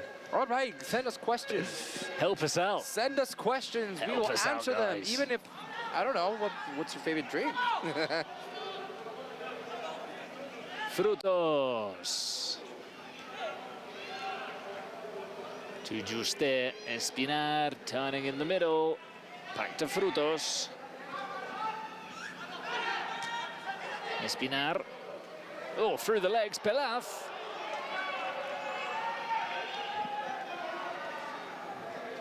Salamdo says, who is going to throw the dice? Who is she/he? And what do they say before they throw it? They say what they think they're going to throw. And it's usually a special guest who throws the dice. I think for this game, we're going to get eBay. That's what we've been told, at least. Fuad. Fuad. Espinar looking to hunt that ball down. It comes to Gapi. Hey, thank you, Salamdo, for your questions. Parano just says, favorite team outside Kings League. Oh, after this, nice save. Save from Segovia. Pelaz. Pelaz, still Pelaz. Out onto the wing. That shot was comfortable from Sergi Cabrera for Gapi. So my favorite team outside of Kings League is Tigres here in Liga MX, and you said you're Athletic de Bilbao, right? Yes, the mighty Athletic Club from Bilbao. Recent winners of the Copa del Rey in Spain.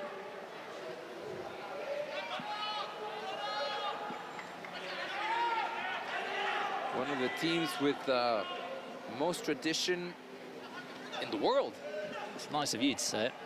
It would sound a bit, arrogant if I said it, but but it's true. It is a special team, yeah. Eric Flair is asking, winners get what? $1 million.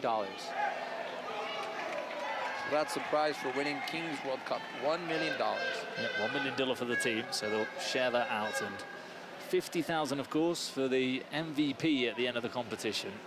So if you're MVP and you win the tournament, yeah, imagine you can have a good summer, a good vacation, save some of it.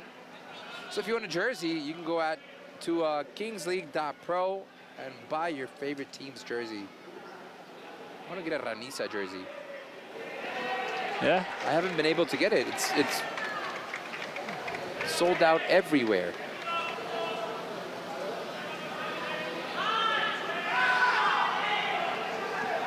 Fuad. Nice drag of the ball from Fuad.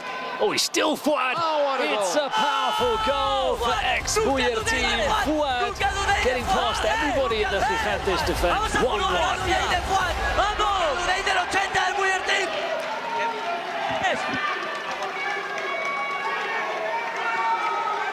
What a goal by Fuad. Especially after that push there.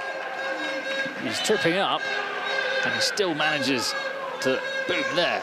Gets the shove. Even being very unstable. President penalty. Is it going to be the man? Here he comes. Ladies and gentlemen, here comes Gerard Romero. He's asking everybody, is it me? Me? I know firsthand that he's not too confident with his penalty taken. He's been training quite a bit this week. Scored a brilliant penalty the other day.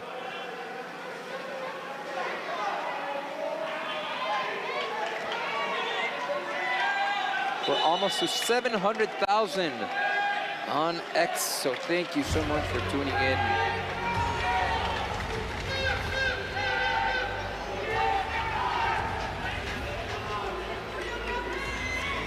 So Gerard will come down. He did the hacker in the face of the Ranita goalkeeper Murga the other day. Is he going to do the hacker again? It's his trademark move that he does on his Twitch channel.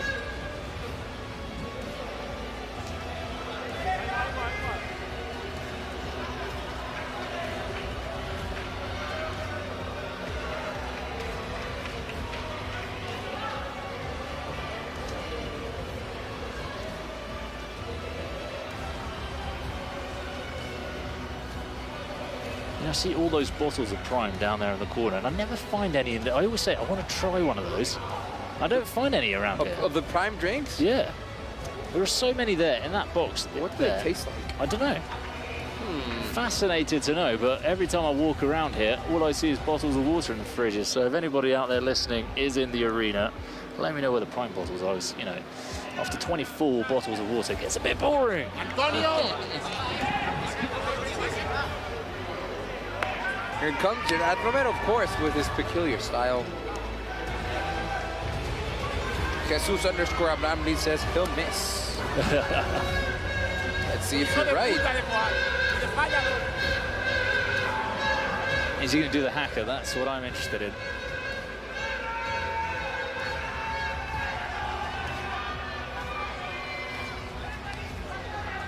Nice little hug. Nice words from Gerard.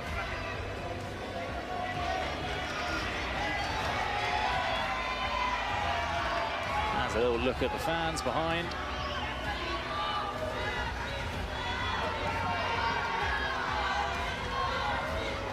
Okay, no hacker today. A lot of respect then for Expire team. Oh, good penalty, Gerard Romero. Don't think any of us expected that, but his last two penalties have been very good. I guess you were wrong, Jesus _ Abramli. He did score that goal. Takes the ball away from the referee for some reason.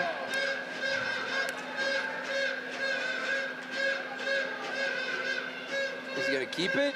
No, he's giving it to the other referee. Not entirely sure what the plan was there.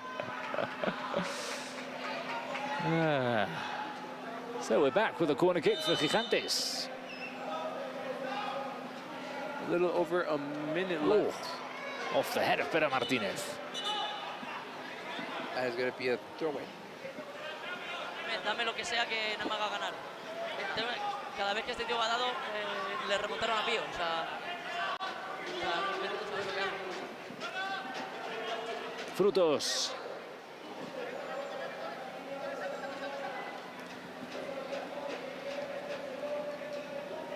Segovia.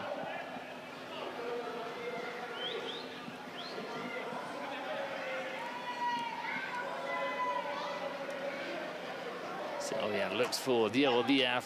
Carbó. I think he felt something on his toe there.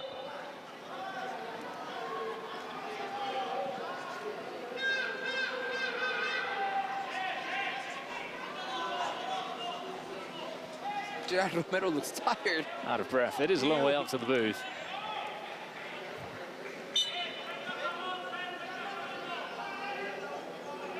Víctor Torres.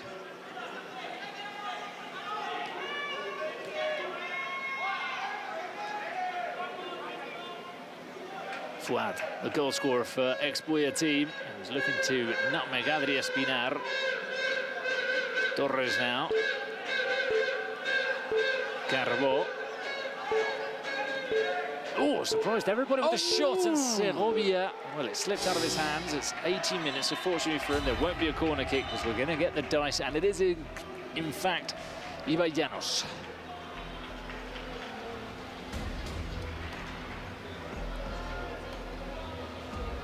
Gonzalo, no. 1 contra 1, lo siento. Suerte a los dos. He wants 1 against 1. Oh, so 1 against 1 with goalies.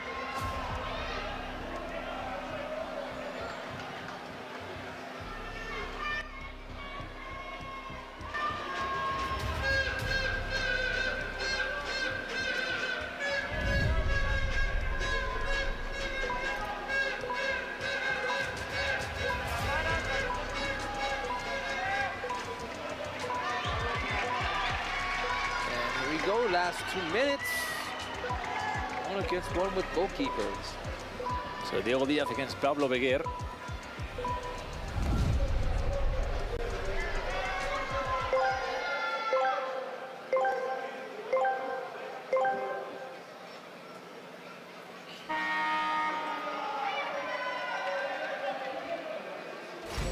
Won by Diego Díaz, but he's hit it out of play. So the ball will be for ex-Buya team.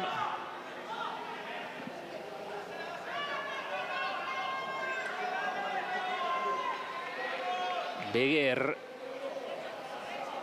Oh, does well to get past Diego Díaz. Pablo Beguer. Now he looks to take on Segovia. He's got 2 players in the goal, and it's flicked over the crossbar by Diego Díaz. And for anybody wondering why the goalkeeper doesn't come out of the box, in this 1v1 with keepers, they cannot come out of the box. So you can't do a 2-on-1.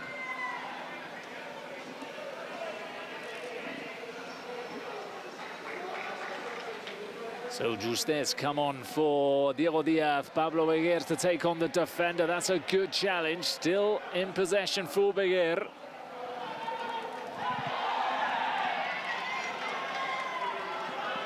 And as you cannot take corner kicks, because there's no one to play the corner to, you get the possession back as a goal kick. Fouad. Oh, there's some pace from Fouad. Oh!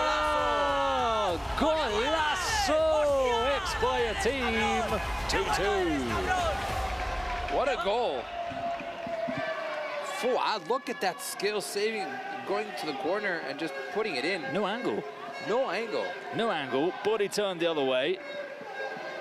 Even slipped. So Fouad has been the main man for ex-Buya team today. Diego Díaz. Can he score his second of the game? That's well blocked by Dani Pérez.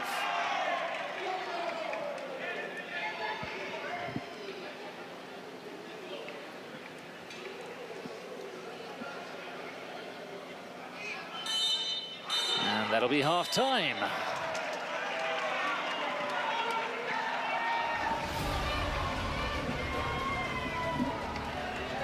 So ex-Buya team, the only team to score in that dice period. Fouad scoring his second of the game.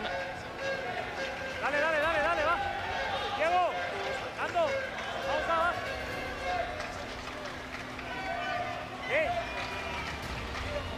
El partit estarà bé, tio. Dissidents a tots els gustos. Ara, més en el Buscauscadà, mantenim-nos bé. Tranquils amb el 4-2. Vuelo Dani Contreras. No vais a robar Jesus underscore Abraham Lee, of course you may know our names. This is Juan Carlos Villamorrieta and ¿vale? Sí, y luego hay que mover más arriba. Llegar a dobladas del lado derecho. streaming to you guys live from Mexico City. We're here in the arena, so feel free to leave us your comments, questions, Y estamos emocionados. Ya yo les había contado cómo... anything.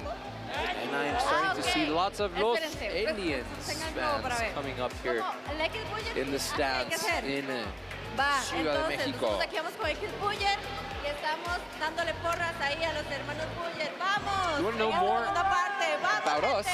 Follow us on our social media. Better put it to you on our chat. We don't know what's your Instagram? Twitter or Instagram? Just, I'll give you my Twitter because I'm one of those guys that's got a nice sealed private Instagram account. Okay, so Twitter, it's my surname, Bergareche, not easy, it's a Basque surname. Do you want me to type that in for you? I could see you looking at the keyboard saying, where do I begin?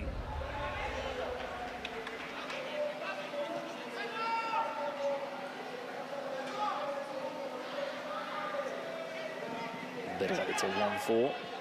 I think that's my Twitter account.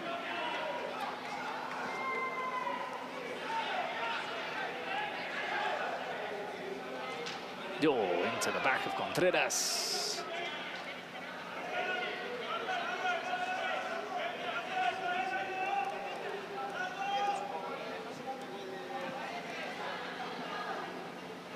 Belías.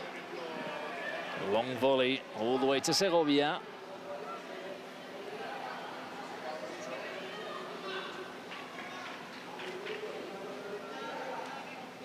Juste. Just from my angle here, I can see Paul enjoying the game, sitting down pitch side on his day off. That's how much of a professional he is. He's on his day off, Paul Giblin, but he's here, sat down, watching the action. Professional or nothing else to do. I don't know. Cabré, the 1-2, Contreras, back heel. Capi, Juanma González, he can turn.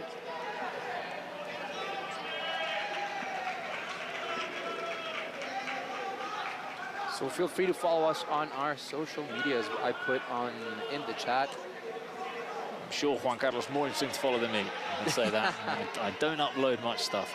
I am very active on my social media.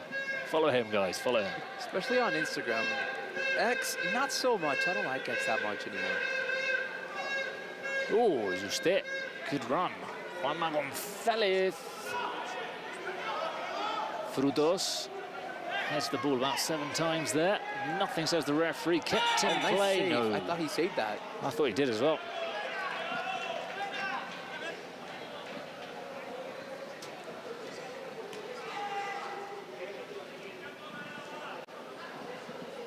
Nilayats was playing the 1-2. Pablo Beguer. Pablo Beguer. No options in front of him, rather. Belías loses control. Cabré. Big applause there. Segovia hits that into the ceiling. This is a good question. They're asking, can you combine the Spotify card and the penalty? You can. I mean, you can use both. So imagine ex-Buyer haven't used their penalty and their card is a penalty. They can use both.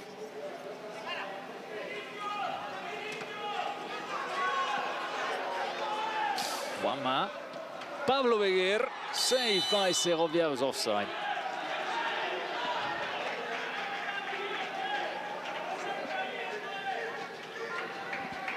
Again, for those of you on X, come on over to Twitch. Kings World, we are streaming there too. And that way we can interact, because that's what the Kings League is all about. Interacting, talking with each other, creating a great international community. Yoy! Wide from Nando Casella.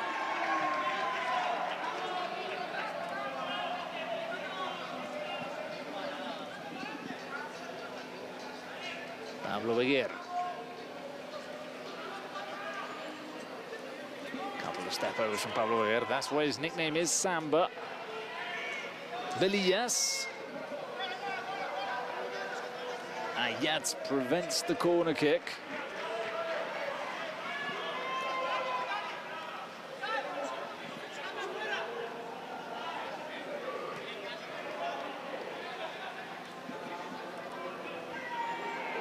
Pablo Beguer.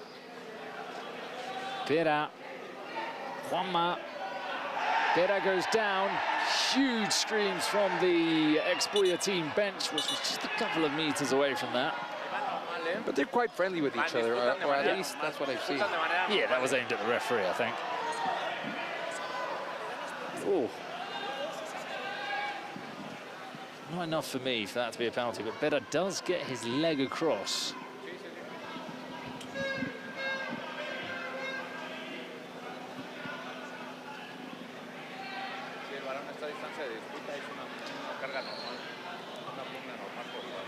Romero is asking for something more. I think he wants to have a look at... Oh no, Gerard Romero doesn't want anything, does he? Obviously, it's ex-Buyer team who are asking for the penalty, so Romero wants to make sure they don't look at it on VAR. The referee's like, leave me alone. I don't think they're going to check it. Okay. I think check is over. Yeah, I think that's right. Frutos, long throw. Out comes Dani Perez. Still Dani Perez.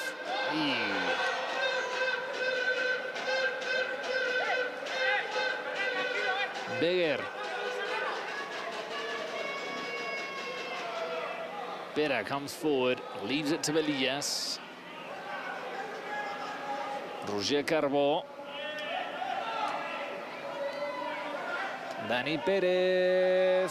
Juanma brings it down. It's volleyed away by Frutos.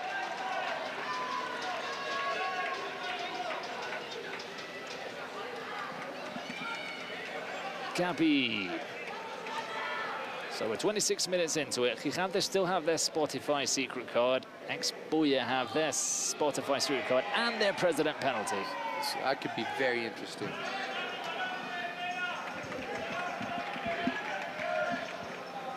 Carbó.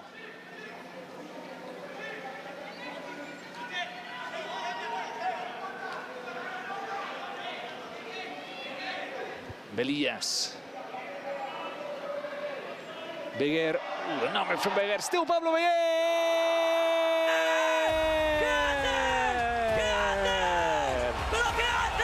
Incredible goal from Expuya teams. Number 10. Samba's the nickname. Samba's what he showed there. 3-2 to the team in blue and yellow.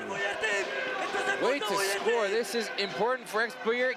Also, if you keep in mind, they still have their Spotify secret card, and they also still have their president penalty. What a play by Samba. Look at that. Oh.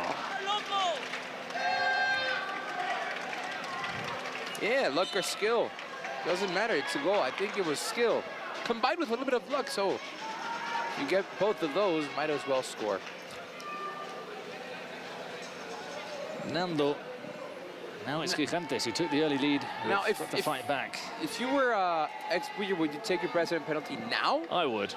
To hit them again. Open that margin. Hit them while they're down, yeah.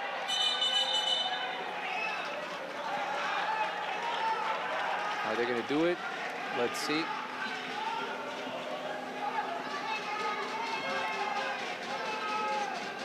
Yeah, they're saying here in the chat, use the penalty, muchacho.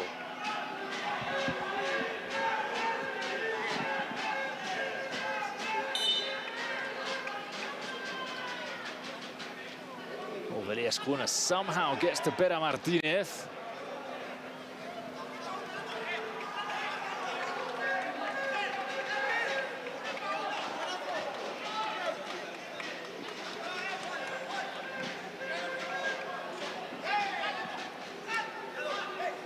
What skills. FIFA Street, that would have given you some points on FIFA Street. You remember that? That was a great video game. That was a great game. FIFA Street was fun. Well, the nutmeg there from Fuad. Iker into the hands of Segovia.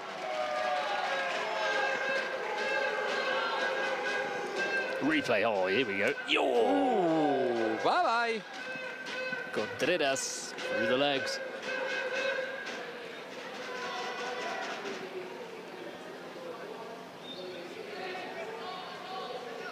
Nando. Over the top, looking for Espinar.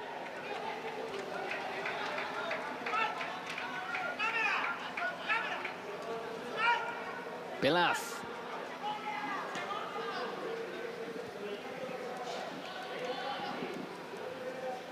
Oh, Contreras doesn't find a teammate.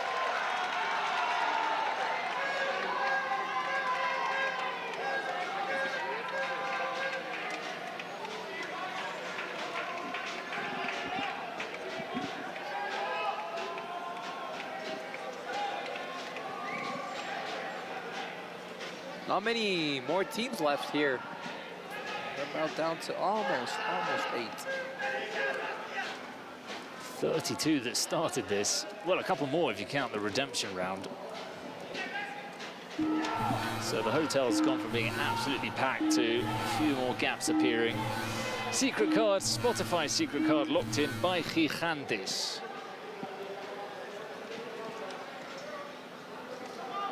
Juste.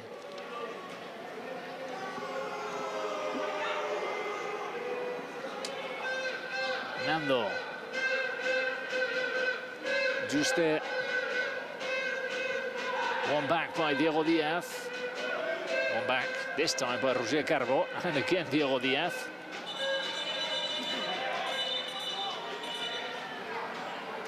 Everyone cool down, no need to fight. So we're going to have a look at the secret card. Let's see what we've got. This is important for Gigantes being 3-2 down. Secret card para el equipo Gigantes. Turn it around. Shootout. Shootout. Oh, Okay. We said percentage success rate on the shootout isn't that high, but today we've seen quite a few of them converted, especially by Sausage playing Limon for FC Limon. were great Yeah. on the shootouts today. Great on the shootouts. Who are they going to go with here? I thought they would have gone for Diego Diaz, but they're going for Espinar instead.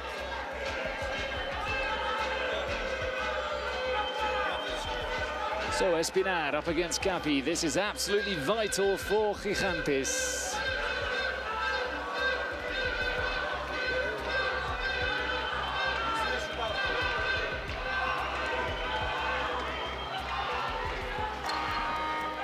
And we're off. 5 seconds to shoot, remember. Espinar with the shot, and he puts it away. Gigantes are back to 3-3. They needed to score. Let's not forget, there's still a president penalty for Expuya team. And usually, Bruno, if they're saving that secret card so long, It's something big, yeah. it's either a shootout or a penalty. So nothing is decided yet. Pablo Beguer. He scored that wonder goal a couple of minutes ago. Iker was looking to backheel it back to him. Contreras. Danny Perez gets up well to win back possession. Ooh. That's a strong challenge. They're asking for a yellow. Yeah, I think he's got that right. Yeah. That was a bit too firm from Espinar. So yellow card, 2 minutes sin bin. Gigantes will have to play with 6 players for the next 2 minutes.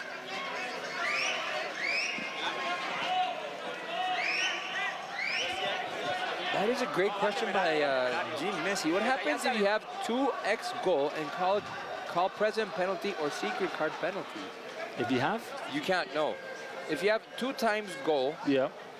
Oh no, it doesn't count. Call a present penalty. Present penalties, it's just it's a one. thing of its on its own. Yeah, it's yeah, one yeah. goal. You cannot have a secret card penalty No. and a 2x goal. It's either one or the other.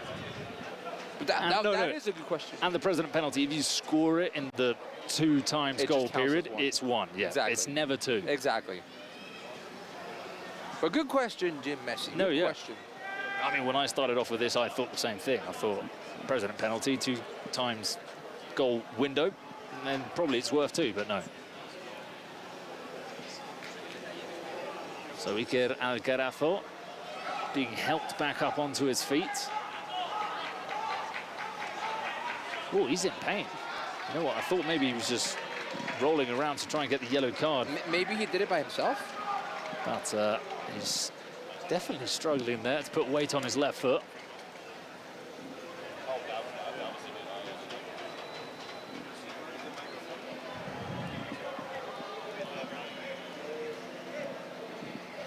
Play and win prizes. Yeah, scan that. Yeah, I've not been in there. We keep saying, you know, I want to scan the QR code and get in there, but I don't actually know what prizes you got. So if you guys I at do home go want in some there. Kings League memorabilia.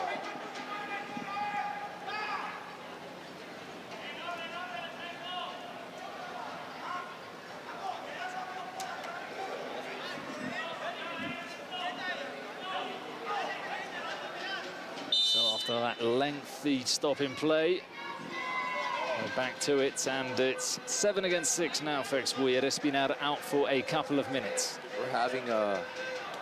We're getting there to that crucial moment of the match. Yeah, the cards, everything. Expuya still have their cannons fully loaded. which isn't a good sign for Gigantes, as you say, with this late in the game. I mean, if it's still... They still have to score the president penalty. And if it's still a penalty on the secret card, they have to score that. They've got a chance here. Juanma blocked by Juste. Oh, they've got the advantage numerically on the pitch, also in terms of the cards. So it's there for the taking, ex-Buia team. Pablo Beguer over the top. Roger Carbo. He couldn't get his body over it. Whoops.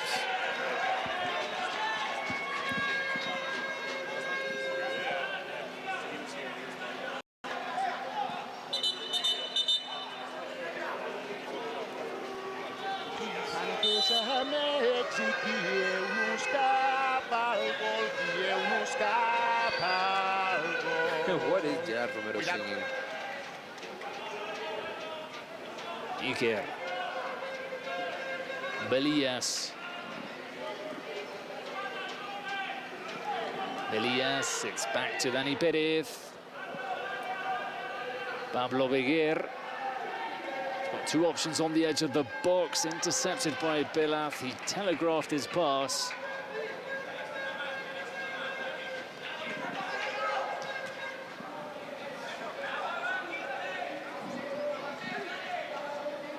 Belías.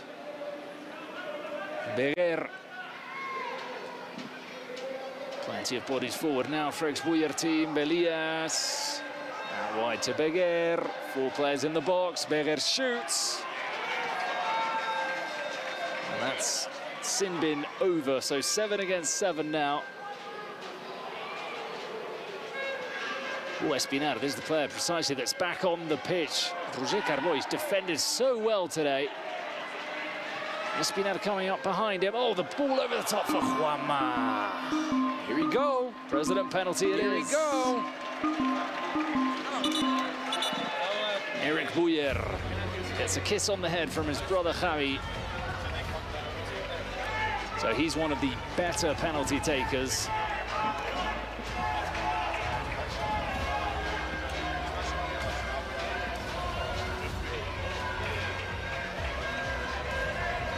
So you score here 4-3.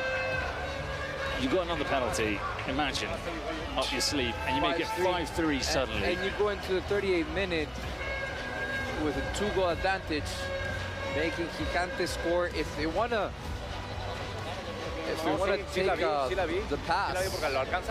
Score at least 2. Well, this is the thing as well about this format, that when games are this tight, sometimes just drawing the better card can be the difference between winning and losing. I'm pretty sure it's a penalty. It's looking more and more like it. Or at least a shootout. What do you guys think in the chat? What is it? Is it a penalty? What's the Spotify secret card for ex-Buia? So here is Eric. So it's like probably one of the top tier presidents when it comes to taking penalties.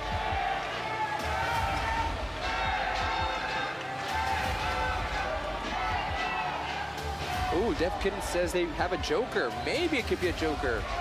Which would translate into a penalty normally. Locanon says also a joker. Yeah, which translates, you're right. You've got the pick of the bunch with the joker. So let's see for right people. Okay, before that though, Eric Ruiz, they need to make the most of this president penalty to get back into the lead. Eric Ruiz, oh, he misses! Off the post.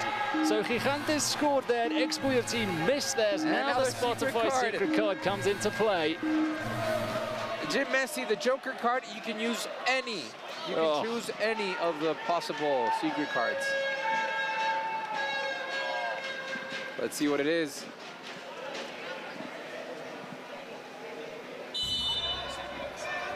So the next stoppage will come over and reveal what that Spotify secret card is. That could be very costly for ex-Buia. That's the thing, a lot of the time we just think ahead and think penalty, okay, that's an extra goal, that's 4-3, but you still need to score. That's right, yeah, that's what I'm saying. You need to score it. I mean, it's not 100% sure that you're going to score it. Cabré. Espinar. Back to Cabré. Belaz over the crossbar.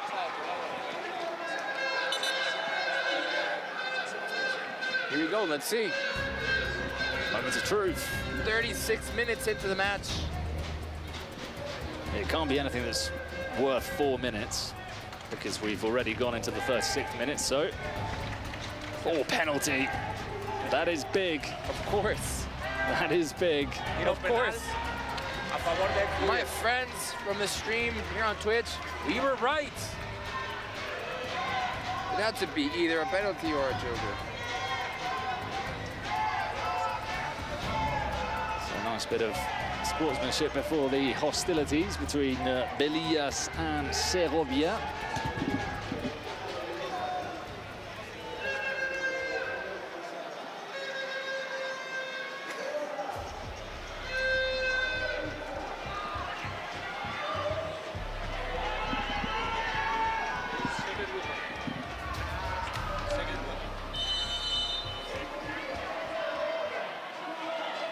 Belias, he misses two. God.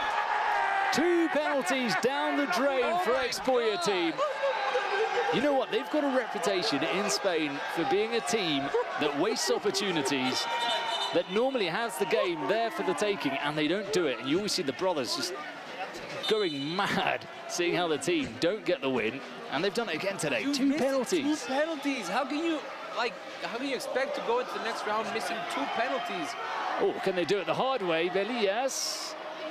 Still Belias. Pilaf. Intercepted by Juanma González. Pablo Ver. Hey.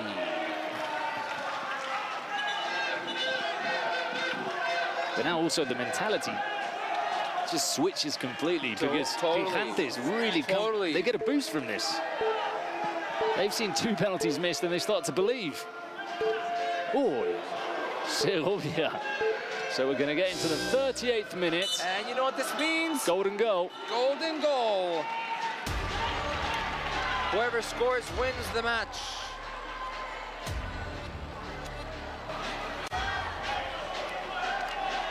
What a missed opportunity for Expoya. Well, if they get knocked out here. If they get knocked out here, I mean, long faces would be an understatement. So the golden ball comes out onto the pitch, which is only used in this golden goal period. Don't know what you guys think at home, but golden goal was a really cruel way for games to finish in 11-a-side football. They got rid of it after it was used in a couple of European competitions in the Euros, and I can't think of too many more painful ways to lose. Because effectively, once one team strikes a blow, you can't respond. You're not given the opportunity to reply. So Luna Kid is asking, first time watching, are there only Spanish teams in the tournament? No. There are Kings League Americas, Kings League Spanish, and wildcard teams. So a variety of teams in America, there's a variety of teams from Central and South America, European teams, Turkey, Italy, France, etc. Japan, of course, yeah. Ukraine. Anthony 813 says, personally, I think Gigantes deserve the win. Oh, they're going to have a chance here or not. The interception from Fuad. He scored a couple of goals today. Fuad running down the middle. Juanma González. His shot is blocked. It'll fall to Pera. Pera Martinez. Pablo here, this is the man you want to get on the ball, as well as this man, Roger Carbó. Carbó, throw in for Expoya team. Oh, at Juanma González. Almost surprising, Gigantes from the throw-in. The fans in the stands are, they cannot believe it. Look at that fan way up there next to their flag. He's suffering on his own, that Expoya team fan. Juste. Segovia goes long and doesn't find Espinar.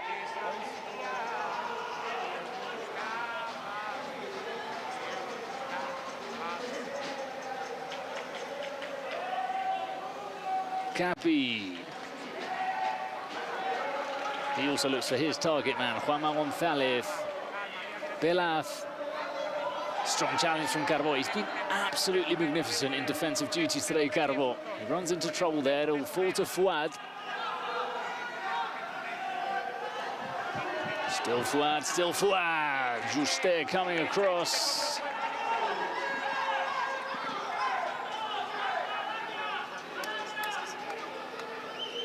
So if we don't get a goal in the next few minutes... Oh, Bahat. Watch out here, Carbo!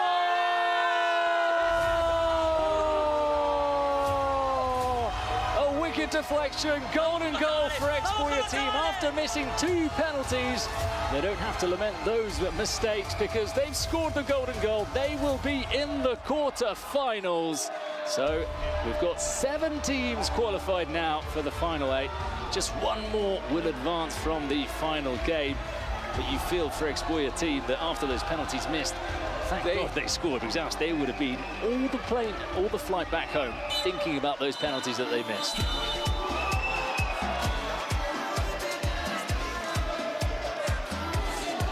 Yeah, that was an unfortunate deflection.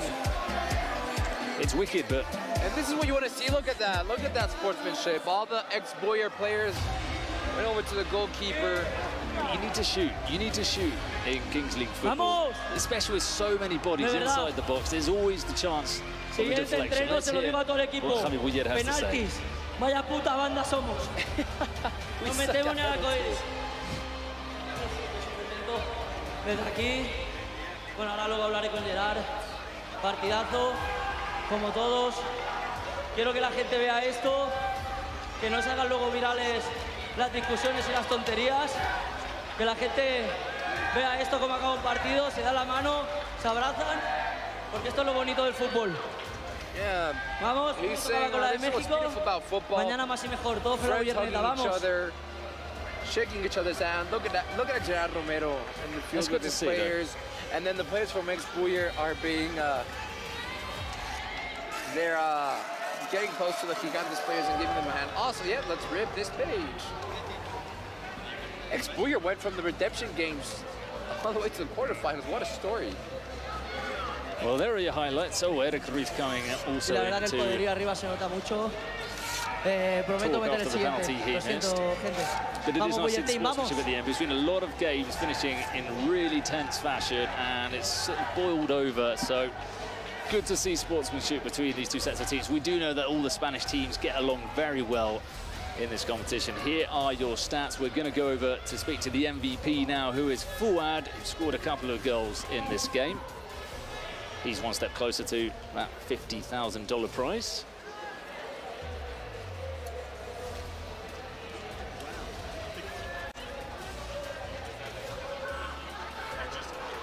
Yeah, we continue to see these images of José Romero, the Expoya team. But Fouad is waiting alongside Laura for that post-game interview. There's the draw. Los Aliens against Los Troncos, the final game today. I know a lot of you are waiting to see Los Aliens in action. The winner of that game will be up against Expoya team in the quarterfinals.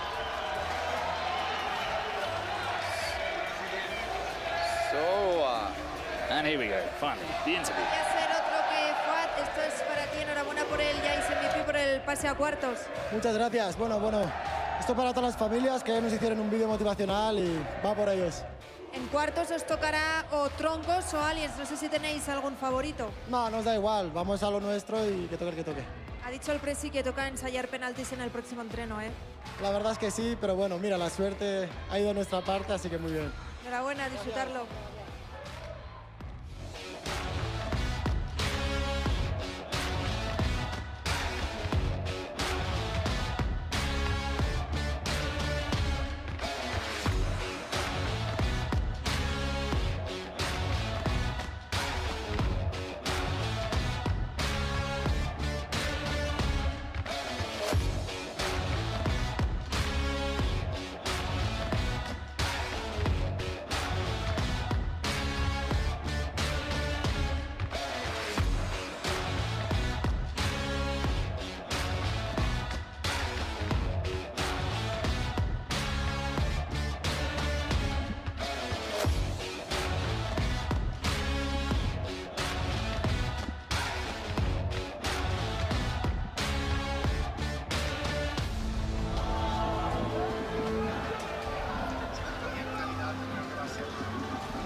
of you who waited all night up.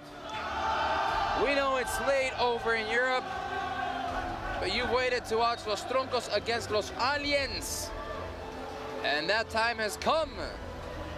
So everyone tuning in on X and on Twitch, thank you so much for holding up here. We know it's late over in Europe. Not too late here in Mexico City. Just 11 minutes past 5 p.m. Super Hamsi, Dev Kitten, y'all are excited. Almost 1 million people connected on X. Thank you so much for tuning in. Jesus_Abramli, thank you for being with us today. Enjoy the rest of your night.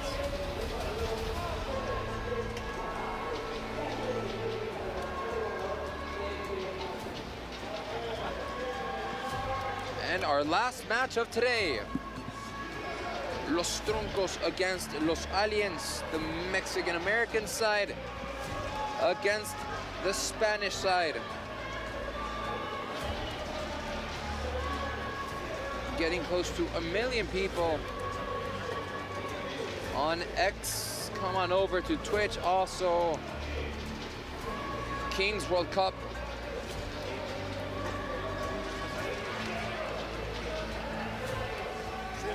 Muy contento, estoy muy contento, muy listo, que gane el mejor equipo y a darle con todo, pa.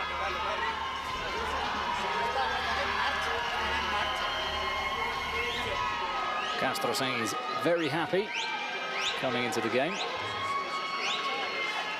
Bueno, creo que es un partido complicado como cualquier partido de este mundial, pero lo que dijimos el primer día, si queremos ganar este mundial hay que ganar a los mejores, sean los equipos que sorprenden los que no. Ya los aliens ven avisando antes de empezar este mundial que con esos cambios que hicieron, pues que van para arriba. Y ya te digo, pues hemos ganado a Titán, hemos ganado a Móstoles.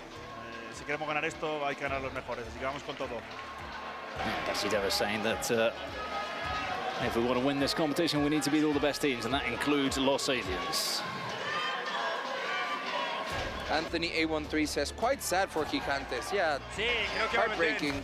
3 goles, pero no se trata de un jugador, creo que se trata de todo el equipo y ojalá que juegue bien, pero estamos por la victoria, queremos ganar. So, that's Castro saying we're going for the victory, we want to win.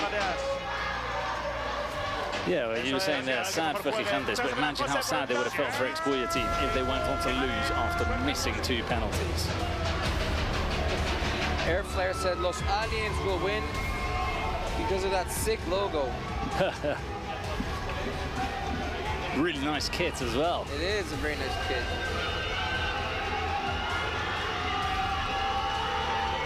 Well, they're representing the Kings League Americas. There's just one team in the quarterfinal for the Americas. They want to have another team there to sort of puff out their chest and say our competition is strong too. Well, and all of the organization for the Kings League Americas had their eyes set on Los Aliens. So we'll see.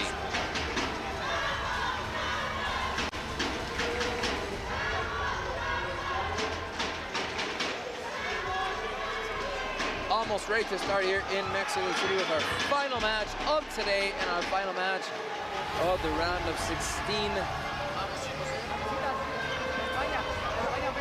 Here are the managers drawing their Spotify secret cards, wishing each other good luck.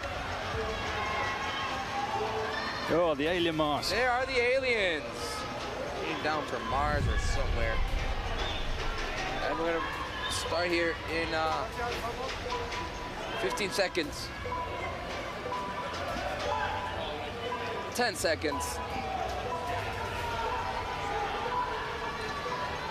5, 4, 3, 2, 1, and off we go.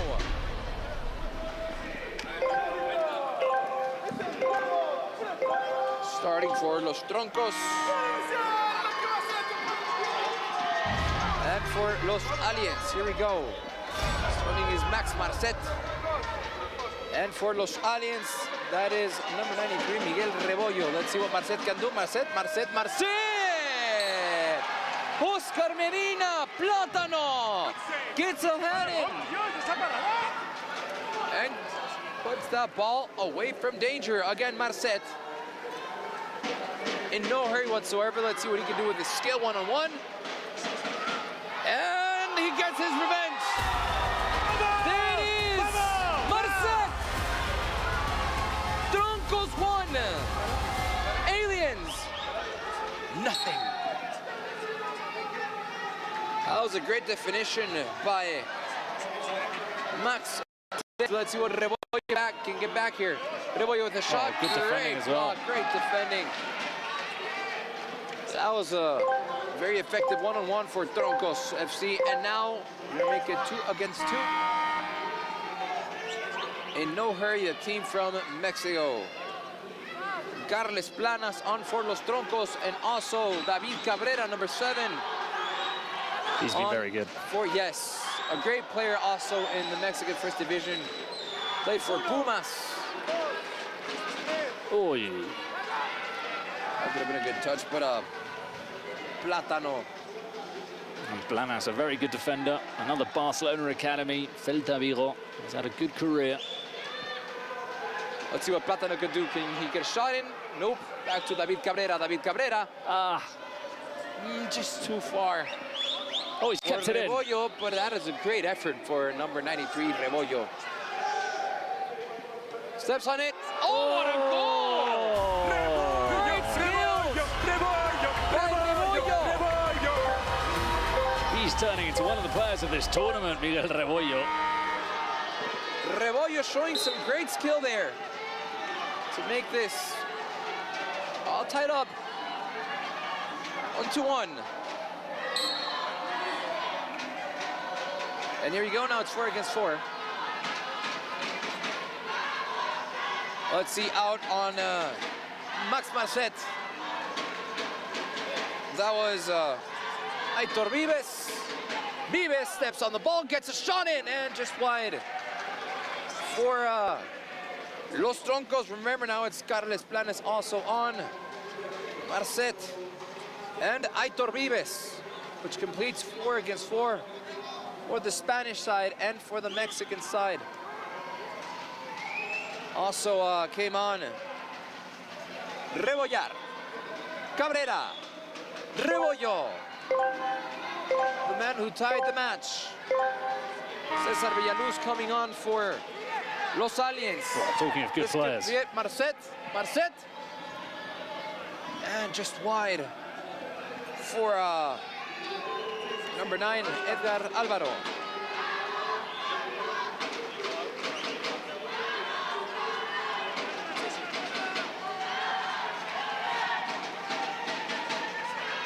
Throw in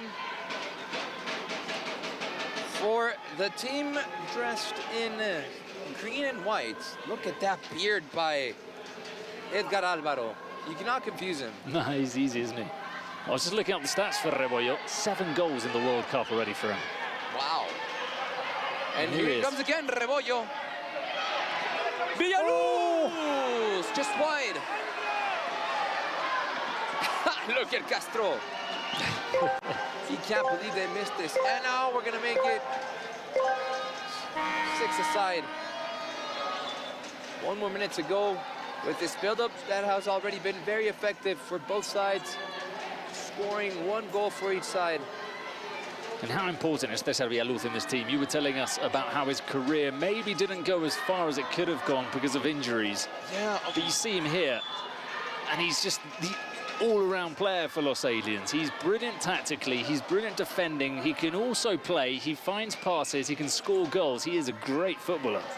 Yeah, Cesar Villaluz was part of that under-17 World Cup champion team. Careful with Chopo. And they get away. Here he comes. Speaking of which, Cesar Villaluz out to Rebollo. That was close. What a save. In the back by Manuel Martin. Another green beard there. Another great beard. David Cabrera. Marin. Cabrera. Cesar Villaluz, the under-17 world champion in 2005 in Peru. Villaluz with the ball, tries to get across. Success in the box for Los Aliens. Despiet to put them in front, but so far good minutes from the Mexican side. Obviously, since it's the 5th minute, already past the 5th minute. It's now 7 against 7. The referee doesn't want any trouble. Cesar Villaluz wanted to put it back in the game fast, but the referee says that is a ball for Los Troncos. Let's see, Rebollo! That was Rebollo? No, that was not Rebollo. That was Chivita, I'm sorry. Another good player. So the best player, I'd say, for Los Troncos is on the pitch now for anybody at home watching. Number 10, Joan Verdú. He was a hot prospect coming through the Barcelona Academy. Then he had an okay career, Espanyol, Real Betis, but he's a playmaker. He makes things happen for Los Troncos. Of course, that is Alvaro. You cannot mistake him, you cannot confuse him. Very peculiar look with that green beard. I think it's sort of in sync with the Los Troncos. You know, they're green, trees, vegetation. You gotta have fun with it. Also, Ian Gonzalez. Yeah, they look like brothers, don't they? Yeah. Maybe it's a good luck charm for the Spanish team. Verdú. You were just talking about him and the start of his career. Ooh, that looked like a short ball. That's gonna be a Los Aliens ball. Cabrera. Marin, back to Plátano. Oscar Medina plays it out wide to Cesar Villaluz. Cesar Villaluz tries to get it forward to number 94, which is Chivita. Villaluz with the throw-in, and no problem there for goalkeeper Manuel Martín. Ian Gonzalez. Martín. Out wide to Captain Max Marcet. I'm sorry, not Max Marcet. There's Captain Carles Planas. Nieto. That's going to be a corner kick for Los Aliens. Cesar Villaluz coming to put that in play.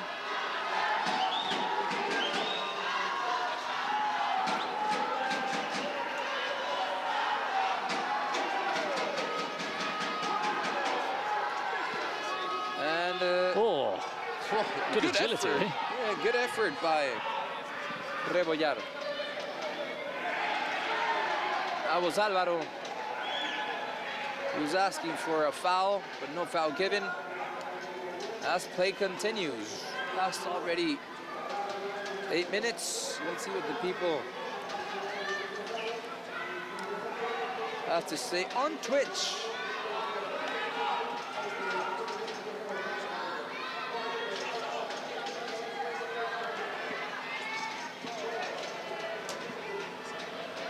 Nothing there from Ian. Ian Gonzalez just over. So big shout out to Voltsom _ Almighty Hitmonchan. Also big shout out to you guys tuning in on Twitch. And that is far. That's going to be a goal kick for Los Troncos. Manuel Martín from the back. Probably going to play to Juan Verdún. Yes, that's exactly what he does. Juan Verdún. To Alvaro, Edgar Alvaro. Back to Manuel Martín. Verdú. Ian Gonzalez. Martín. It's as if the Spanish side are in no hurry. Villaluz. Oh, couldn't get his body quite over it. That could have maybe changed the direction of where that ball went to. You can see he was waiting for it, though. As the ball was bouncing, he was eager to turn and volley there, Villaluz.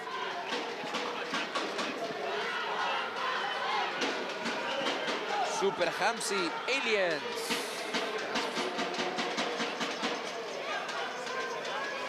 Verdu. Try to get into the box.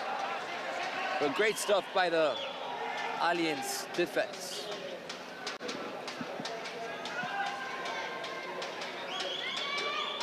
Nieto. Ooh, hard crash by Marin there. Careful with Edgar Alvaro. Can't reach it. And that is Aliens ball. Starting from the back by Oscar Medina.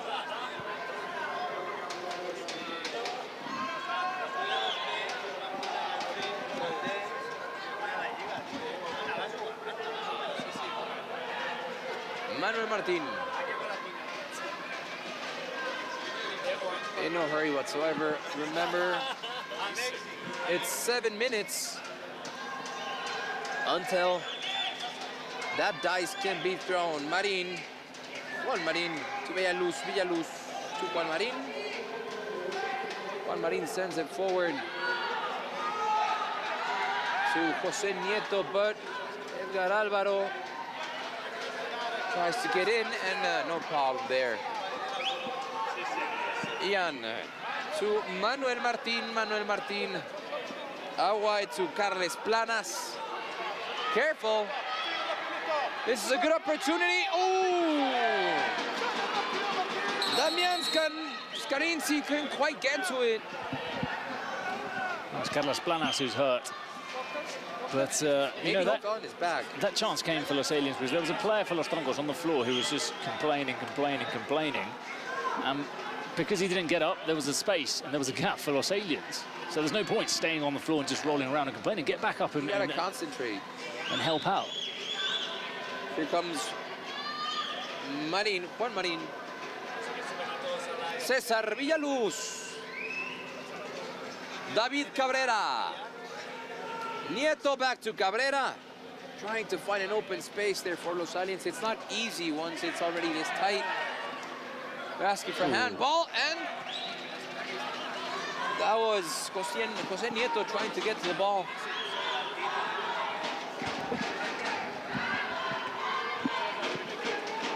Nice interception, unfortunately.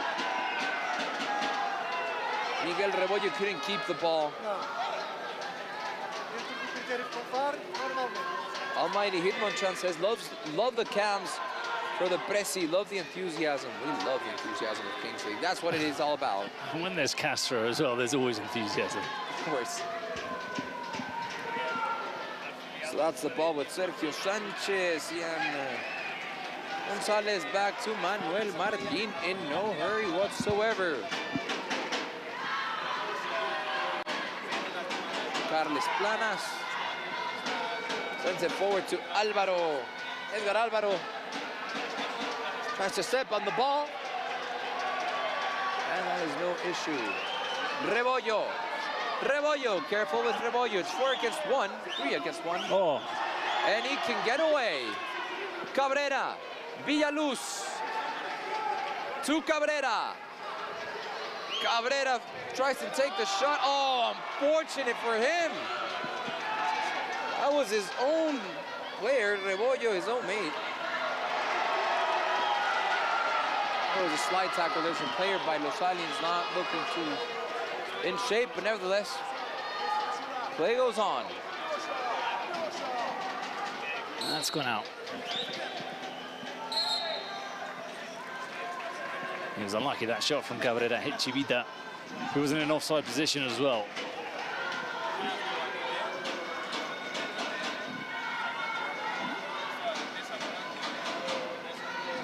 Let's see who that is, Rios.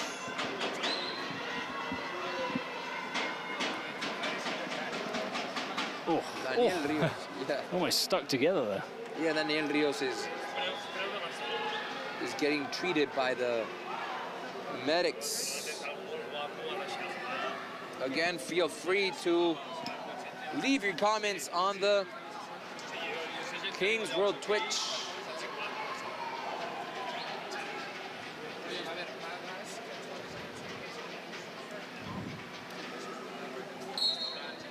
Oh, look at I haven't seen that detail on Manuel Martin. He's also wearing the green beard. Yeah. So I guess they're all doing it.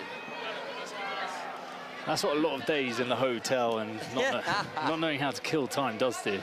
Cabrera. Back to Marin. Marin out wide to Kevin Quiñones. Kevin Quiñones. Back to Juan Marin. Juan Marin.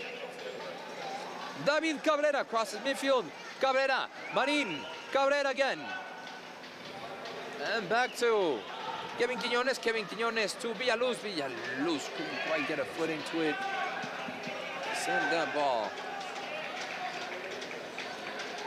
Eilig Panda says can't stand Castro. Can't stand who? Castro. Really? Yeah, I guess so. Wow. Well, I suppose. Can't be everybody's cup of tea, can you? Right. Good cross by Ian Gonzalez.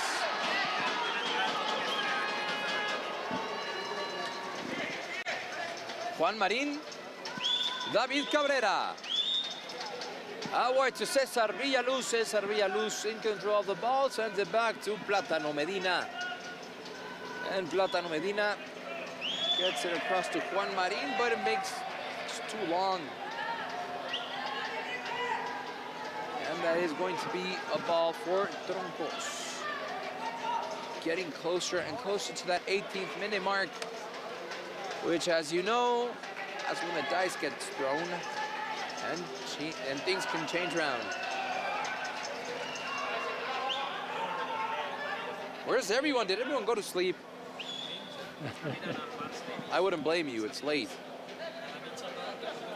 They're not here. Too long. And Manuel Martin is going to keep that ball. Too far. And now it's going to be Plátano Medina who's going to put that ball in play again. It's come to that stage where I think we need the dice. Yep. The game is sort of stuck in a way.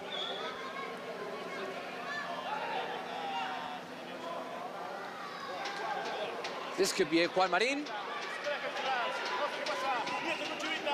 Chivita. Oh, you go down. That's a penalty. That is a penalty.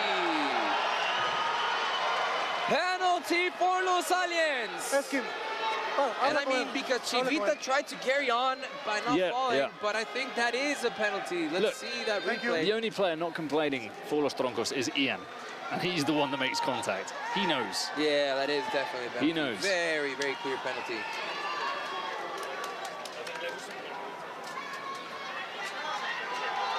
And let's see, Nieto takes the ball. José Nieto. José Nieto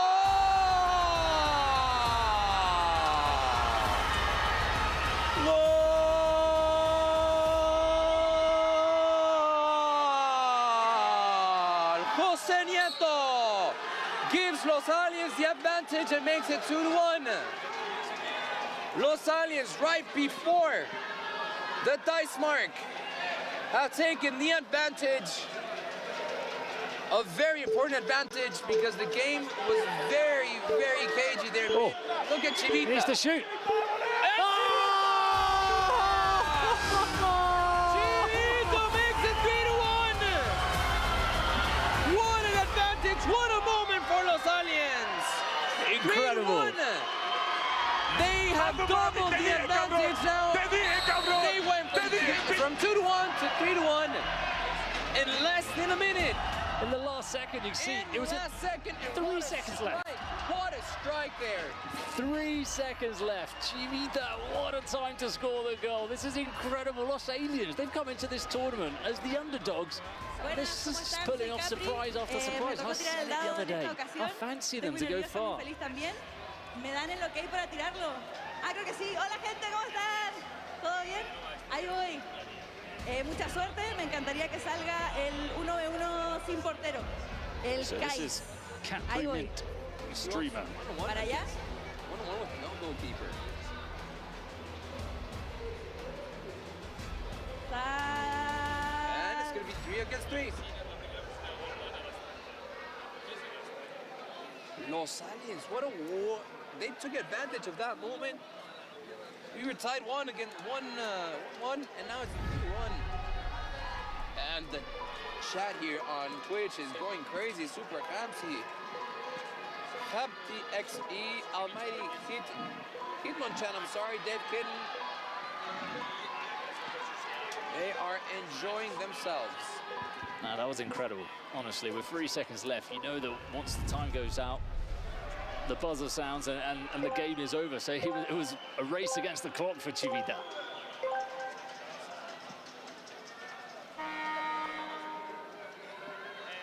Q4CS says, let's go Aliens. And it's gonna be Miguel Rebollo, David Cabrera. Passes the ball out to Chivita, those 2 players. This is a good trio on for Los Aliens now. Yeah. Cabrera, Chivita, and Rebollo. Chivita, Cabrera, Cabrera, Chivita, Rebollo, Rebollo. Get a shot in Rebollo. Oh, off the post, off the crossbar. What a game by Los Aliens. And they can't lose the ball here as they don't have a goalkeeper. They're taking the risk of playing 3 outfield players. So if they lose, they've got an empty goal. They were asking for offsides, the Tronco side. Oh, Rebollo's through again. Rebollo, Rebollo, all on you. What a stop by Manuel Martin. Manu. And now it's going to be Carles Planas. They need to make the substitution. Get Platano on. He's on. Platano is now on. Moments of craziness. Moments of craziness. Chopo. This is Planas. Let's see if Troncos can get one up. Plátano Medina. Plátano Medina gets a hand in. Max Marcet. And with the shot just over the crossbar. That was a chance. That was a chance. Juan Verdu also on for, now off. Almost every attack in 3v3, you want to be scoring. It's about as clear as you can get. It's a 3 against 2, so there's always an extra man, and you've always got quite a clear chance. We saw the one from Rebollo and Marcet. So I think it's massively disappointing not to score. Cabrera, Chivita, Rebollo, clear shot, Rebollo, clear shot. That is the second time he tried a shot just like that. And what are they saying? Offsides. Oh no, throw in, I'm sorry, throw in. David Cabrera. Rebollo. That is... No, again, Martin. He can't just get that ball in. I think he should try something different because that is a 3rd consecutive shot that Martin has tried. Martin is anticipating where he's going as well. Every time he's gone across. Wait, what is going on? Platan is like, give me the ball, way I should come on. And now they need to substitute him. Yeah, and now coming in is Jose Nieto. Off. And now they've changed again. So the referee's raised his arm, which means it's a passive play that they're forced to attack now here. Oh, Cabrera. Oh, careful. That was Carles Planas trying to steal the ball away. Nieto, only a few seconds left. 10 seconds left in the first half. Nieto, Nieto, Nieto. I think we are going to go into the halftime like this. Cabrera. That is halftime. Thank you, everyone. PC Santos. ¿Cuántos levantantes? ¿Cuántos levantantes? Vamos. Super Hamsi. PEW4CS, thank you so much for tuning in. And everyone on... Que la pica Kevin. Kevin, pítame el streaming live on X. Start player, pítamelo.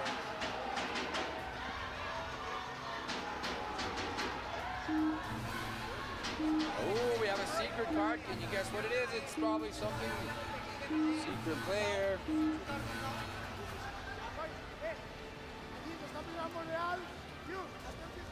Let's see what Pamela's got Yo me with vine the aquí fans. con la familia de los jugadores de los She's in Aliens la colours esposa today, y la Pamela. hija de Chispa Velarde, Purple and los black. hijos The de... families of Chispa Velarde, which is the David manager Cabrera, ya se for olvidó. ¿Y qué más? Aliens. De verdad, también aquí está la familia de Velarde. Ajá, ¿es de la mamá? Muy bien. ¿Cómo va a quedar el partido? ¿Cómo va a quedar? Vamos a ganar. So what's the score going to be? 5-2. Tengo que hacer esto 5-2. porque esto Los es Aliens have la had a very buena suerte. good Ya lo hemos end visto. to their first half. Could have scored a couple there, 3-on-3. Rebollo. Un mensaje para So tu they could papá. have extended that advantage they've got. A ver, una porra. Terminamos aquí. Vamos con la segunda parte. But they Vamos, look better, don't you Elias. think, than los Troncos? Oh, for sure. And los Troncos have had trouble having clear opportunities on their side. Alpha Bounce PK says, vamos, Aliens. You know, the way Aliens have turned around in the Kings League Americas, they were second from bottom. So far off the rest. And now they're looking to be one of only 2 Americas teams in the quarterfinals. That's how things can change. They made all the way from the redemption. Redemption, yeah. Which ex-Booyah team did as well. So, those redemption teams are doing well. So, star player, as you said.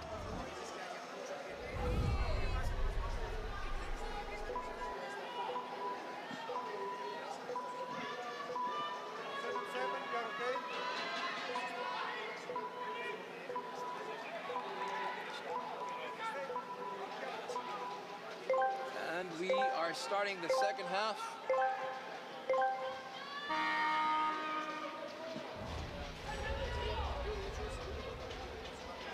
And here we go. Let's see what Los Aliens can get. I'm sorry, Troncos can get back here. So Nieto. Nieto the star player, right? Number 14 is going to be the star player. I would have gone Cabrera or Rebollo. Yes, that's what everyone in the chat is saying. Almighty Kidmonchan says, yeah, that's interesting. That they didn't go for Rebollo.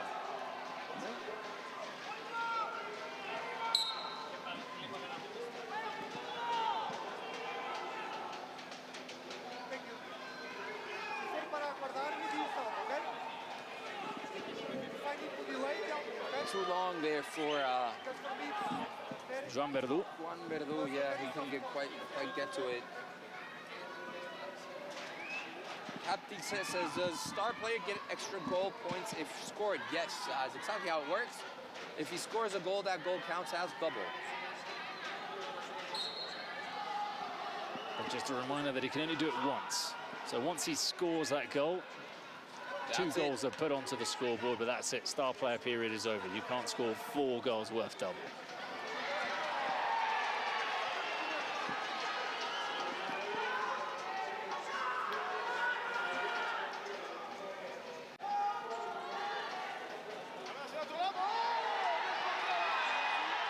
Are they asking for a penalty? Anyway, play goes on. The referee's checking if there's anything. He says, play on.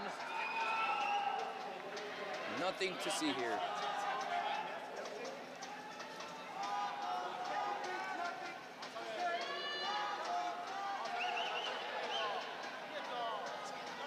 Marin gets a shot in and just over the crossbar. Worth a go. There was a bit of an opening there.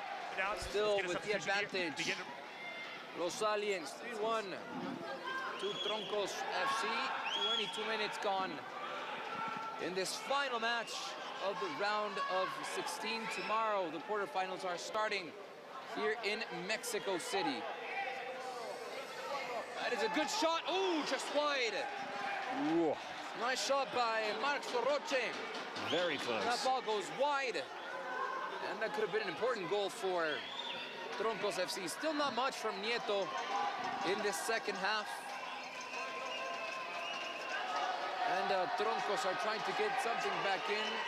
No foul, says the referee. Moving on, Marin out to Cesar Villaluz. Cesar Villaluz plays it forward to. Again by Villaluz, gets the ball across. Juan Verdú, careful. Fresno, Fresno! That was a goal! That ball went in! Have you ever seen someone hit a ball like that?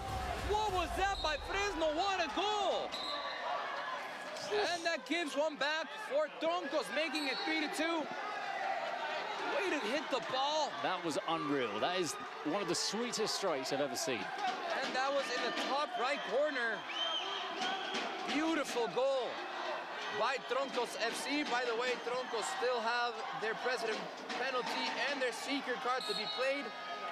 Remember, if they wait a long time, that means It's probably either a president penalty or a penalty, a regular penalty, or a shootout. The goalkeeper keeps the ball. That is Plátano Medina. I'm still thinking about that goal. Unbelievable.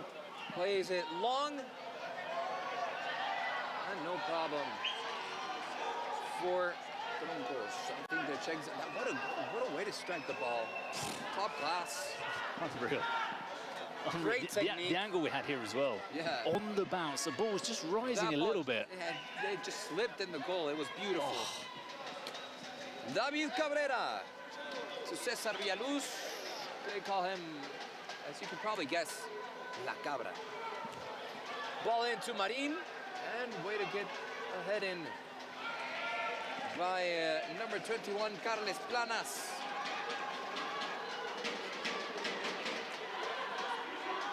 And that is a long ball for, I think Marx Roche was trying to get that ball, but that was way too long for number 7 by Los Troncos. 25 minutes gone. Villaluz. And couldn't find anyone to get that ball to. It's going to be a throw-in for the Mexican-American team. That is no problem for Los Troncos.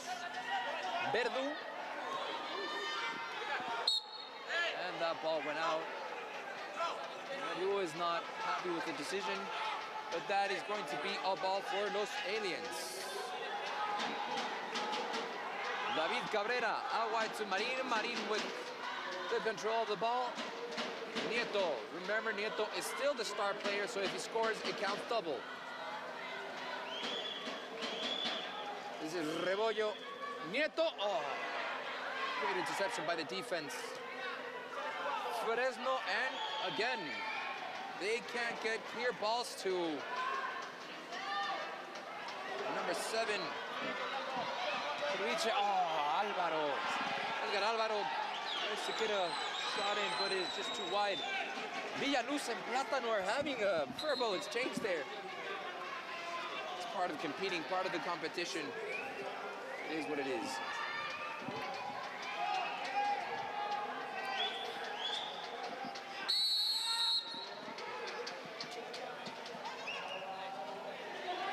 Oh, what a move that was. That was great. Careful there. Nutmeg. Fresno. Is that a foul? That is definitely a foul. And they want a yellow card. That is going to be a yellow card. Ooh, this is a way back into it. That is a yellow card. And for Chivita, an important player for Los Aliens. Oof, that means Chivita has to be out for the next 2 minutes. Los Aliens cannot bring an extra player on. But once those 2 minutes are over, he can come back in the game. And since time is stopped,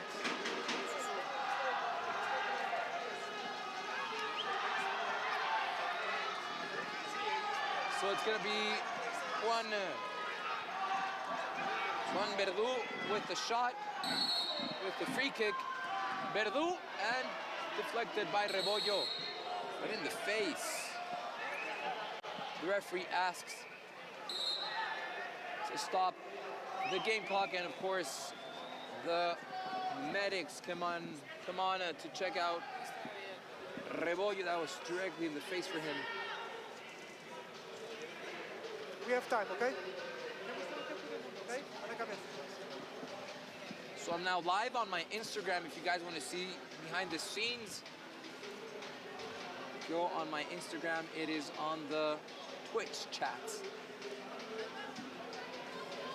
And let us know where you're tuning in from. We saw people from Thailand, people from the Netherlands, people from Singapore, United US, States, UK, United Kingdom, people from all over the world. Italy, yeah. Joining in. Portugal, beautiful Portugal. Yeah, the Portuguese are asking for a team in the Kings World Cup. We need a team. One of the biggest footballing nations in the world. Yes, that is correct. And Cactus, I like their nicknames. Yeah, they're all plant related. Yeah, let's call them by that. Cactus.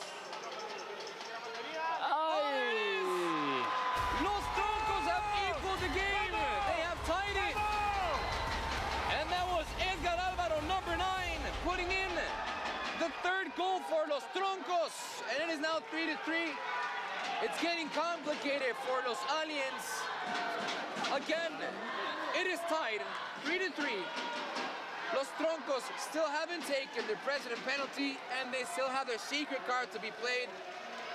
This could be a big moment, a big advantage for the Spanish team. They're checking if there's a possible Are they giving it? foul. I think, oh, well, the referee's row was indicating By that. the way, we haven't gone to the VAR today at all. Salvo, must be clear, No. okay? In the same Hasn't been context of It's the been match. quite quick today, everything, yeah. We are checking. That's it. We are checking, okay? Referee's still checking. We haven't seen a replay where we can see if it's a foul or not, and if they're going to give this goal to Troncos, or it's going to be 3-2. We're taking a long time to check this play. I haven't seen. I didn't spot anything Yeah, initially. Me neither. So here you go. The referee's still checking. Let's see. Here's the first replay. Oh, that's a foul. That is a foul. Let's see that again. Barges him out the way. I don't think that's going to be a goal for Los Troncos, so it's going to make this 3-2 again.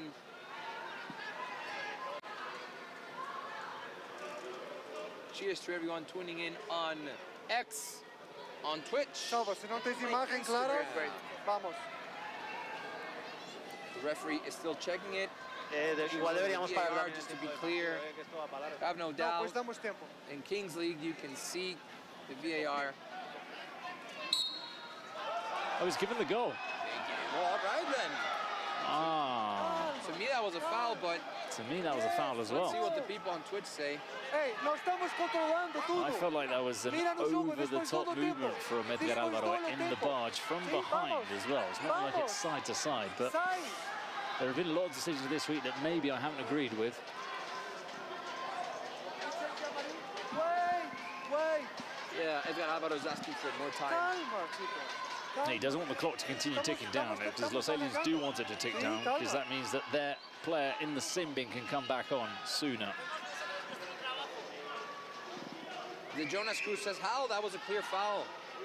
Ethan Chofi 1 says that was a foul. I thought so too.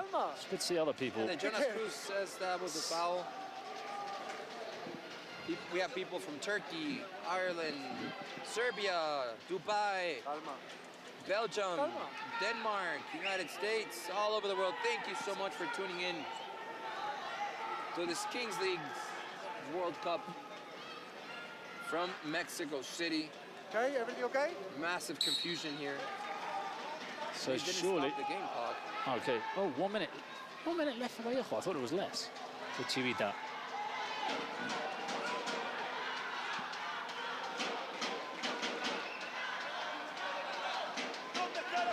Cactus.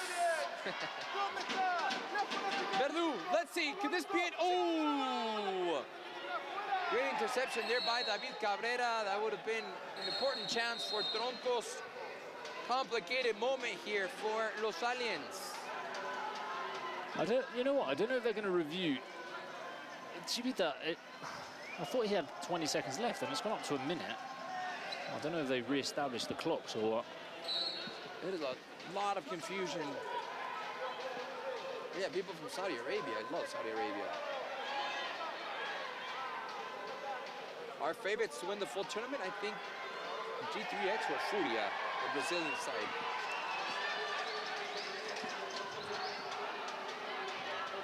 Villaluz, Cesar Villaluz with the ball.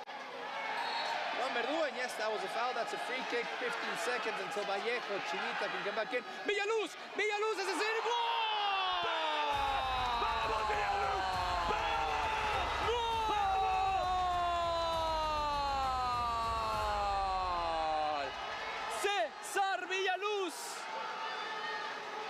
Cesar Villaluz making this 4-3 to the Mexican side. Los Aliens have an advantage now.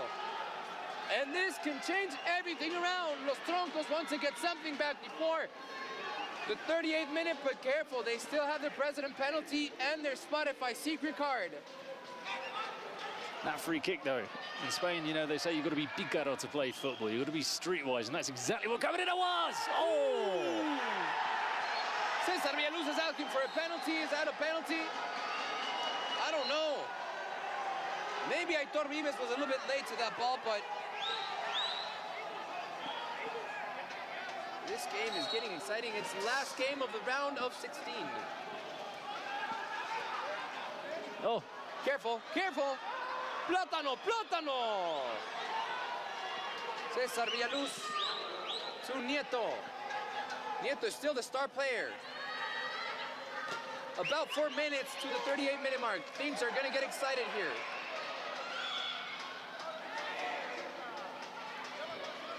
Is that a cross? Ooh! Great defense there by Carles Planas.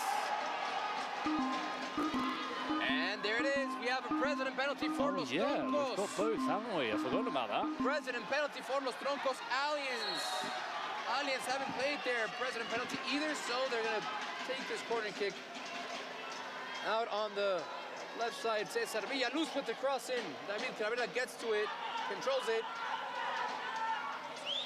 gets the cross, and that is taken out by the defense. Careful. Nieto, Nieto, and it's just above the crossbar. Well, we know anything can happen in the president penalties, but the advantage is for Los Aliens because their president is the better penalty taker. Castro takes a better penalty than Perchita. Well, that doesn't mean anything because before we saw Gerard Romero miss a score and Eric Ruiz miss when Eric Ruiz was the better penalty taker. But this should be advantage Los Aliens. And the crowd are going crazy for Plátano, for number 13, the goalkeeper, of course, for Los Aliens.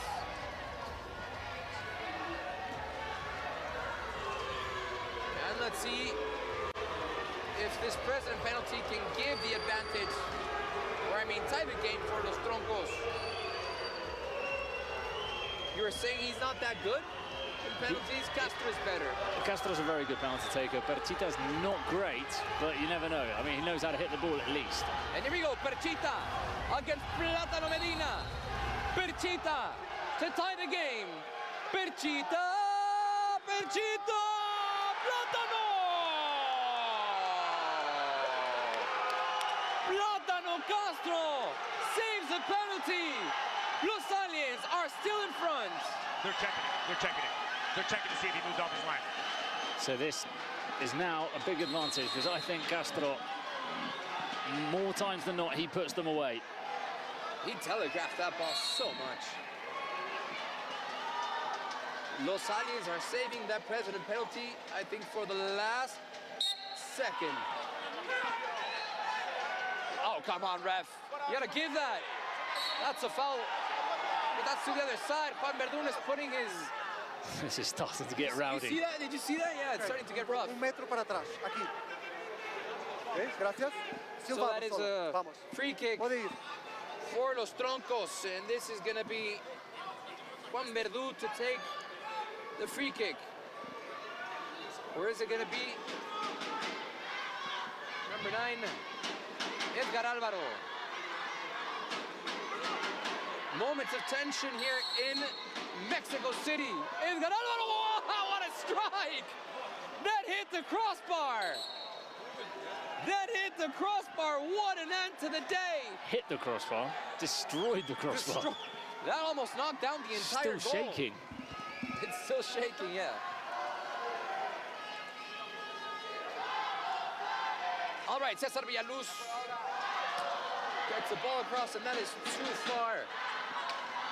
Just a few seconds left in the game, few minutes left in the game. Things are getting heated between Troncos and Los Aliens.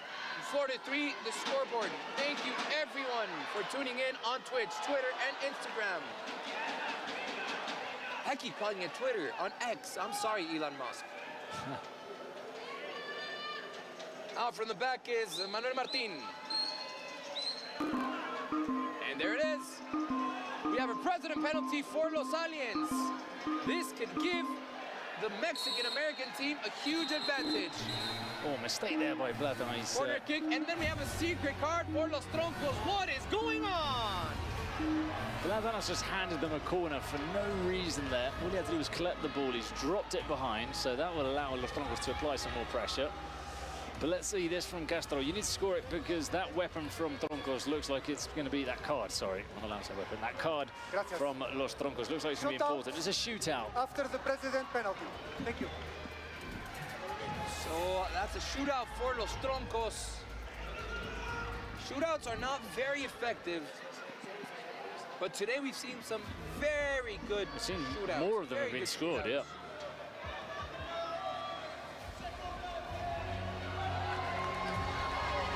Ed Castro, of course, is going to take the penalty first, and then we're going to have the shootout. So this could be the advantage for Los Aliens. Come on, Castro, says Fotsum on Twitch. Let's hear that Los Aliens noise. Here he comes, Castro, from the penalty spot to give Los Aliens a 5-3 advantage. Castro! Castro! The crossbar! That is 2 missed president penalties today. And now that I think that just injects more belief and determination into Edgar Alvaro, who's going to take the shootout because he knows this is for 4-4. And on the other side, now it's going to be Edgar Alvaro. Let's see if Green Beard gives him any type of luck.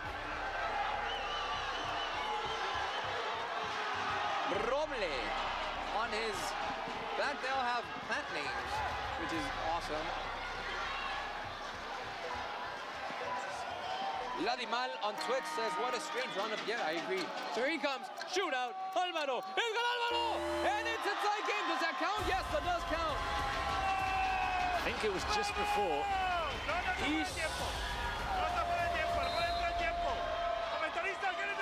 Yeah, that does count. They were a bit scared to celebrate. They weren't quite sure. Let's see. We can see the... Oh, just. Right on time. Just. Right on time. So Edgar Alvaro has tied the game. 4-4. Uh-oh, Juan Verdú. Juan Verdú!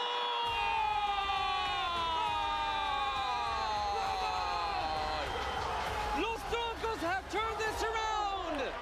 The Spanish side are leading 5-4. Los Troncos have made this 5-4.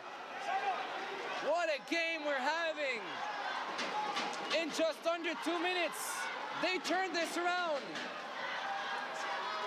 That penalty from Castro. They needed that penalty. On Twitch, Cabs are like absolute scenes. OMFG, Ethan Schuff, he's won. What a turn of events. What a game. Let's not forget. Uh-oh, they're checking the VAR. Hold on. Hold on. Hold on. Wait a minute. This could stay 4-4. What is this going to be in offsides? There's no offside there.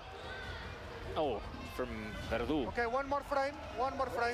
He's not in the play. We can't see it here, yeah, but it's going to go to Verdú. We don't know where he is. Oh, you're right. It looks like he's offside. Yes, wait. It looks like he's offside. I want to see the action now. He's in an offside. I want to see the action. Continue. No, from the other camera now. Okay, rebound. Offside.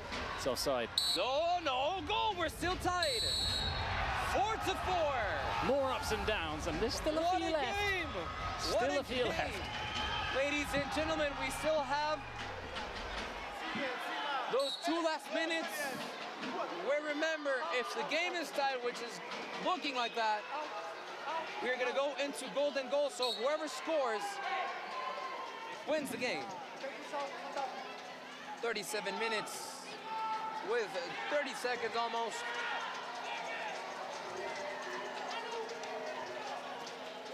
Long ball. That is going to go far for Troncos to try that. And Plátano puts it in play. Nieto tries to get a head in. Remember, only 10 seconds left till the last 2 minutes. 5, 4, 3, 2, 1. Oh! I mean, I saw 2 penalties in the making, a goal. What a game! And now we're going into golden goal, so whoever scores wins the game automatically. So in Harry Potter terms, it's the golden snitch. You grab that, you're good. Aliam Rahli won, says what a game. What a game, yeah. 877 next D. It's clear from Saudi Arabia. Cheers all the way to Saudi Arabia. Ethan Schuff, P1. What a game this is. Indeed, what a game. What a game this has been. The last game of the round of 16 at the Kings World Cup. We've had a great tournament so far. Tomorrow, the quarterfinals. Well, how good have the games been today? All of them. All of them have been brilliant. Quarterfinals tomorrow is just going to be even better. And here we go. 5 seconds. We're about to start these last 2 minutes. Golden goal, remember everyone.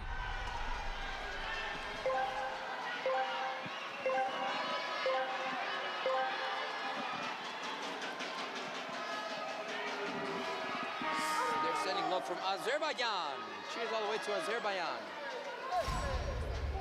I love that strategy. Very nice, very slick. Way to go by Damian Scarsini. David Cabrera with the ball. In no hurry whatsoever. Would you be in a hurry? I would be in a hurry. Amfer Rebollar.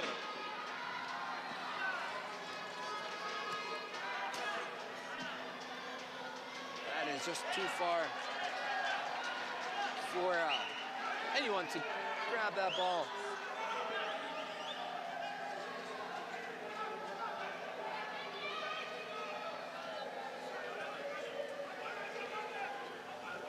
And on we go.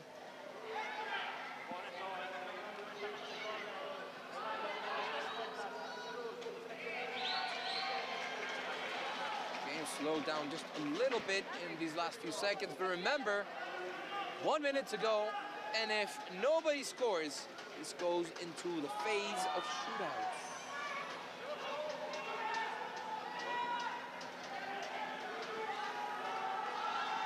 No ball there for Manuel Martin.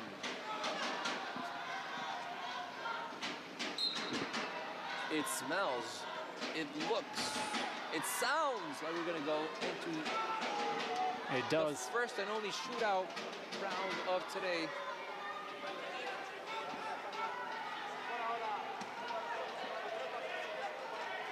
Not enough there.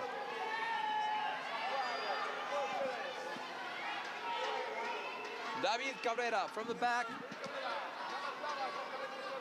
Careful with Rebollo to Cesar Villaluz.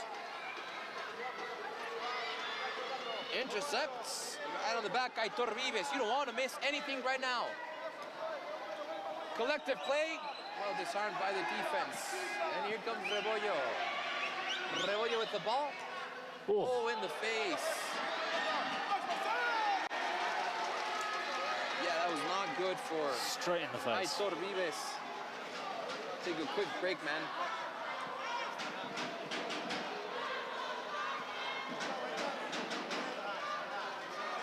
With the ball back in play is going to be Carles Planas. 4 minutes at a time. And here's Los Aliens. Could this be it? Could this be it for the Mexican-American side? Great defense. The shot. Ooh, in the back. Manuel Martin, Manu. So with the green beard, how long does it take that to go away? You're gonna go back home to your wife and be like, hey, look what I did. There's no chance I get away with that. Nope. Van Verdu. Great interception. Gets ahead and Cesar Villaluz. This is Aitor Vives. Steps on it. Great play. Carles Planas. Vives. Forward to Juan Verdu. Turns around. Too hard for him in the middle of 3 defenders. Cesar Villaluz coming all the way over here. Manu Martin in control of the ball. That's going to go just way too far to put the ball back in play. Rebollar, nope. It's going to be David Cabrera. Is that a push? Let's see. Great defensive. Juan Verdú on the break. Juan Verdú can get a clear shot. Nope. That's going to be a corner kick for the Spanish side. Only 2 more minutes left in the game.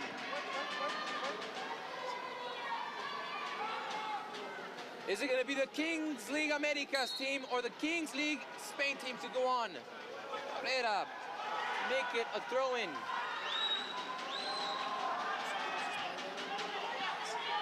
It's looking even more and more closer to the shootout. Uh-oh. Oh, by himself, that's it! Los Troncos are in! Los Troncos are in the next round! That's all for the silent Los Troncos have done it! Another painful golden goal for the team that loses, but absolute ecstasy for the winners. Look at all the players celebrating. Los Troncos are in the quarterfinals. That goal was checked. Nothing to check. And the Spanish team are going into the next round. Can you see Castro from here? Slumped in his chair. Castro does not look happy. Head in his hands. A big, big blow for Los Aliens. Who was the final? That was Ferres, right? Unfortunate for the Mexican side. Only one Kings League Americas team going on. Los Aliens are out of the competition. I am sorry for all of you Aliens fans. Esto es la Kings League World Cup, esto es una locura. Me alegro mucho por este equipo. También felicitar a Aliens, que creo que ha sido el partido que más complicado se nos ha puesto en este mundial. Un gran rival. Y de nada, muy contento por estos chavales que se lo merecen. Litus por fin llegó su gol. Y nos vemos mañana, Buller, hermanos. Vamos a ver el mundial. ¡Vamos!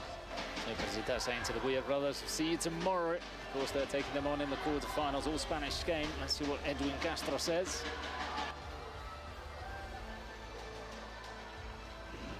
No, sí, la mera verdad. Tengo el corazón roto, pero my heart is broken. Muy contento por el torneo que dimos. Ojalá que hicimos a la gente creer en los Aliens. Y we made people believe in Aliens. No sé, estoy muy destrozado. Pero muchísimas gracias a todos por el apoyo, the team, not por estar aquí aliens, con nosotros, a los jugadores, a mi chispa, y perdón por lo del Thank you penal. for everyone. I'm pero sorry for missing the penalty. Me voy con la cabeza But, arriba. I'm in high spirits. Y los Aliens volverán. And Aliens will be back.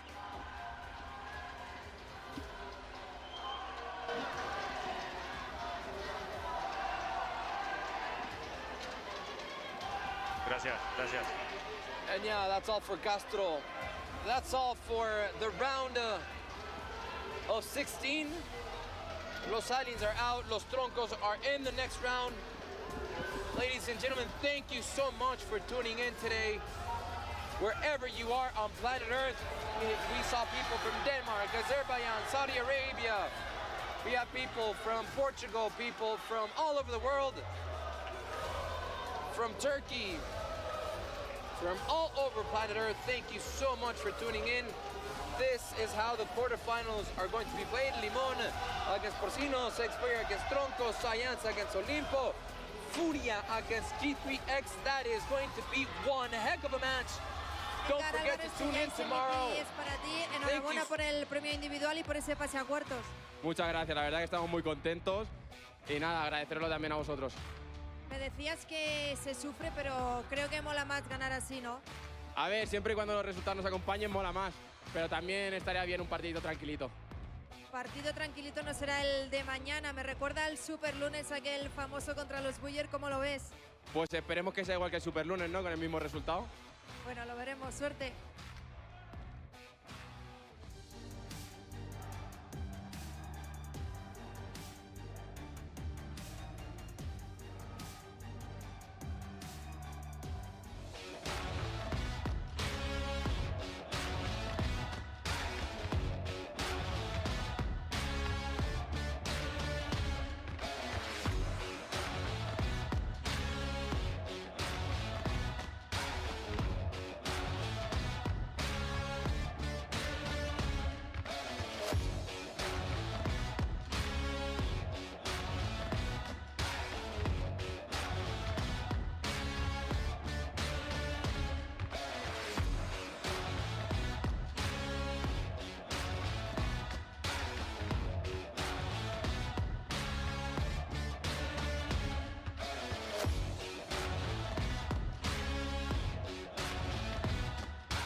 ya tenemos a los 8 mejores equipos del mundo del universo Kings. 4 españoles, 2 brasileños, un mexicano y un turco son los que se van a jugar este gran mundial. Han finalizado los octavos y por lo tanto ahora solamente quedan 3 escalones más para conocer quién será el primer campeón del mundo del universo Kings. ¿Quién será el primer campeón de la Kings World Cup? Vaya pedazo de octavos, Manu. ¿Qué tal, Iván? Fuerte abrazo para todos. Sí, la verdad ha sido una jornada maratónica, una jornada que sin lugar a dudas nos ha puesto la piel chinita, como dicen en México. La piel, porque durante toda la jornada siempre hubo partido hasta el minuto 38 y monedas, si se quiere. Y para su beneficio y su felicidad, ya Kings League España ha asegurado una plaza en el Final Four. ¿Por qué? Porque hay un punto donde se enfrentan X Buller frente a Troncos. El ganador de esa serie se va a meter al Final Four. Así que ya la Kings League España tiene, como por lo que nos da el fixture, un candidato dentro de la Final Four. Vamos a ir poco a poco, porque para llegar a la Final Four primero se tenía que pasar por esos octavos de final. Vamos a conocer cuáles han sido los 4 resultados que hemos visto en el día de hoy, Manu. Sí, Porcinos, el equipo de Ibai, que terminó por derrotar a Stallions por 6-3. Luego Peluche Caligari cayó frente a Limón Fútbol Club, una de las grandes sorpresas del equipo turco. 3-4. X Buller derrotó 4-3 a Gigantes en gol de oro. Y Troncos, sobre el final también, ha dejado en el camino entonces al equipo de los Aliens, el equipo de Castro 10-21, que ha representado, me parece, con dignidad a la Kings League Américas luego de un split muy complicado. 2 goles de oro hemos visto también un gran uso de las cartas y un gran uso del escalado en el primer partido. También en el segundo vamos a ir repasando y desgranando poco a poco todo lo que ha sucedido en esta jornada. Vamos a empezar hablando por ese primer partido, el que servía como inaugural, el que llevaba el cartel de partidazo y el que no decepcionó. Ese duelo entre España e Italia, ese duelo entre Ibai y Blur, ese duelo entre Porcinos y Stallions, donde destaca, entre otras figuras, evidentemente, el nombre de Guti. Hizo un gran escalado, la gran defensa del bloque de Porcinos evitó sobre todo que hombres como Michele Trombetta, que era claramente la gran amenaza del equipo de Stallions una vez tenía la baja de Francesco Totti, pues prácticamente no pudo aparecer durante el partido. Pero pese a eso, entre el penalti de Blur, entre el gol en el último minuto prácticamente del 7-7 de Stefano Sberna, estuvo a punto Stallions de poder forzar la tanda de penalti shootout. Sí, y el doblete de Oscar Cole también para el equipo de Porcinos creo que lo deja muy bien parado el equipo de Ibai, un equipo que venía con todos los pergaminos, con todas las credenciales para meterse o llegar bien lejos en esta Kings World Cup, y lo está cumpliendo de momento el conjunto de Porcinos, que ya se mete entonces en los cuartos de final. Hay que decir también que es uno de los equipos que es de los grandes goleadores. Venía con 13 goles, era el quinto equipo que más había marcado a lo largo de la Kings World Cup. Termina sumando 6 más, son 19, y prácticamente es el equipo más goleador de esta Kings World Cup. Así que es muy bueno lo que ha hecho el equipo de Porcinos a lo largo de este mundial. Además también delante de un equipo como era el de Stallions, que solo había encajado 4 goles. Seguimos hacia adelante con la jornada, con ese Peluche Caligari Limón, en el que, Manu, posiblemente podemos tratar lo que haya sido como la sorpresa de esta jornada. Sí, por lo que venía presentando Peluche, por lo que había hecho en las rondas anteriores, porque era la cabeza de serie. Un Limón que había sufrido de momentos, no se encontraba la consistencia, por momentos picos altos, por momentos picos bajos.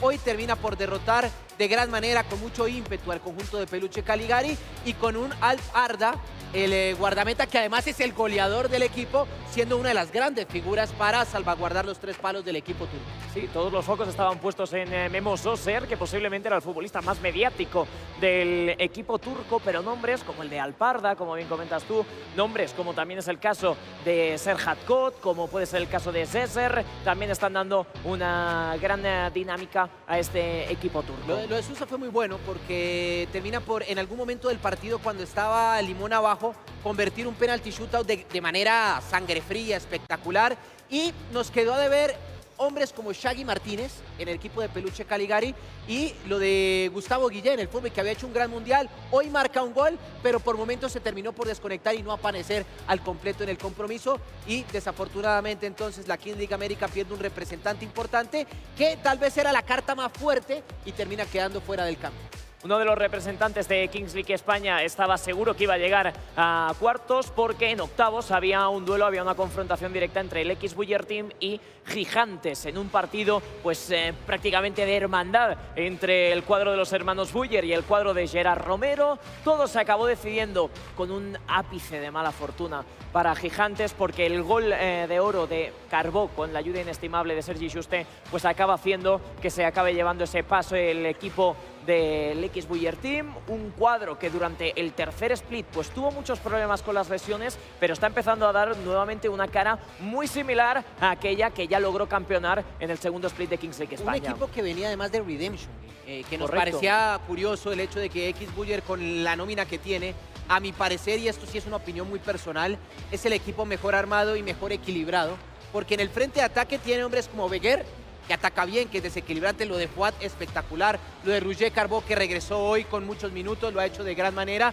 y atrás hombres como Velillas y Dani Pérez, que son hombres que te generan la contención en caso de perder el balón, así que lo de X Buller es muy bueno. Y Gigantes, que cambió mucho el comportamiento del primer tiempo al segundo tiempo. Al primer tiempo salió a atacar, momentos importantes lo de Diego, que en la escalada termina por generar el gol, y luego posteriormente se dedicó a defender el resultado, más allá del penal presidente Gerard Romero. Creo que es un equipo que siempre pensó en que el cronómetro siguiera avanzando y mirar si podían empatar y irse al shootout, que al final por el gol de oro termina llevándoselo entonces el equipo de Javi y Eric Ruiz. Se lo llevó por el gol de oro el equipo del X Buller Team, se lo llevó también por el gol de oro el equipo de Troncos. Y es que en este último partido que acabamos de ver, finalmente la victoria por 5-4 para el equipo de Perchita hace que sean los Troncos el equipo que estará representando también a España en esos cuartos de final. Curioso varias cosas, ¿no? Porque en algún momento del partido, minuto 34-35,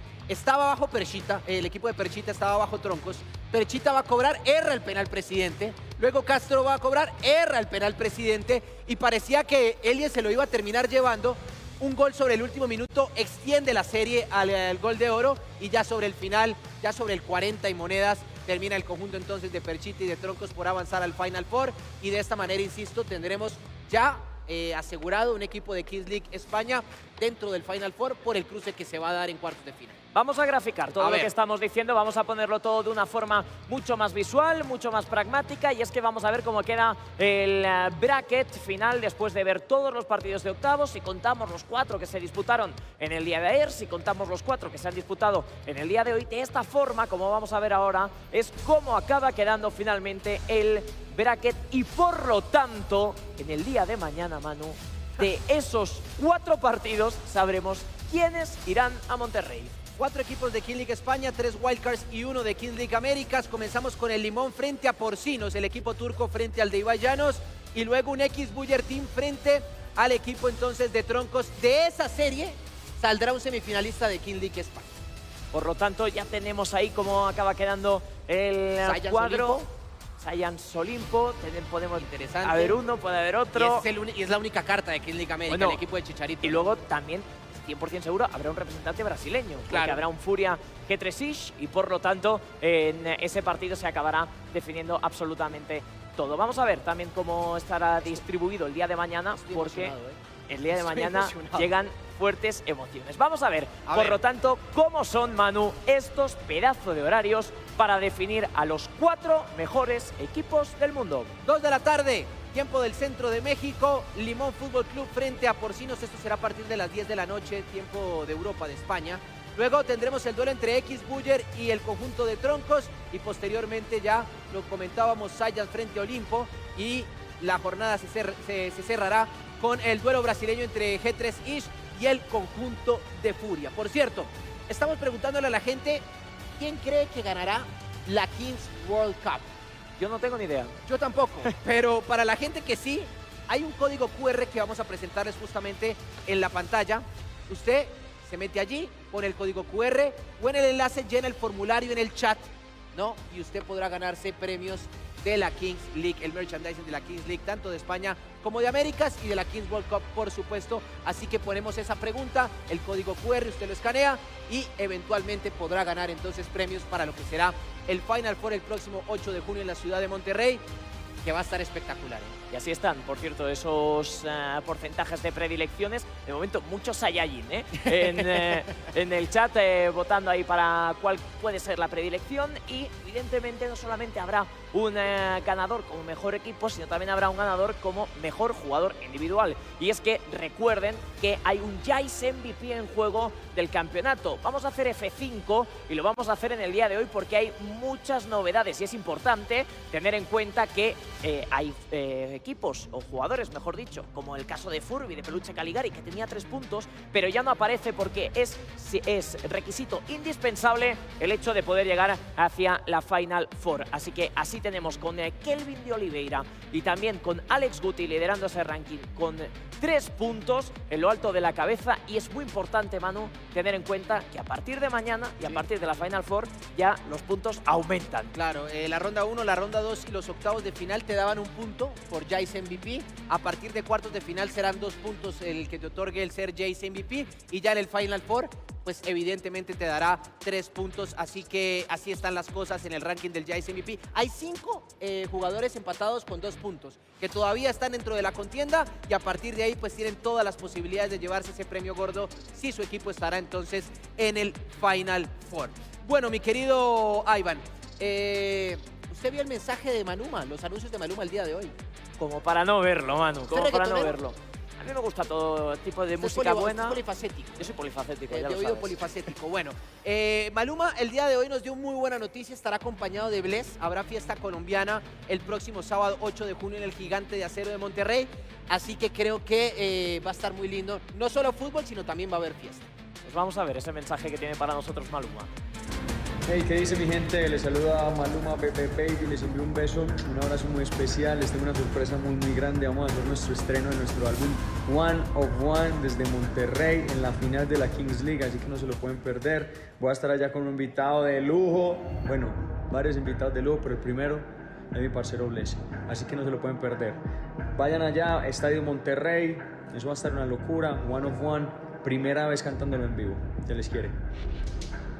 Y te dijo, se les quiere, se les quiere, se les quiere. Bueno, pero nos dejó además nos dejó también un ingrediente y es... Un aliciente. Hay más invitados según él que todavía no conocemos. Así que para que estén pegados a lo que será la jornada de mañana, cuartos de final, 4 partidos. Si usted todavía no tiene las boletas para el Final Four, yo le recomiendo inmediatamente, porque todavía hay kingsleague.pro. Ahí puede comprar los tickets para el Final Four del próximo 8 de junio, este sábado, Gigante de Acero, Estadio de Monterrey, para vivir el Final Four, porque, insisto, hay Maluma, hay Bless, hay fútbol, ya hay asegurado uno de la Kings League España, va a ser una verdadera fiesta lo que tendremos el próximo sábado. Auténtica fiesta de fútbol, de entretenimiento, de música, de show, de un espectáculo que no os podéis perder, pero para poder llegar hacia ese espectáculo, mañana es el gran día, porque mañana conoceremos qué 4 equipos nos harán las delicias en el Estadio de Monterrey. Mañana conoceremos a los 4 mejores equipos del mundo, así que ahora nos despedimos, pero nosotros nos emplazamos a mañana, porque mañana viene el gran espectáculo. Sean felices, cuídense, chao.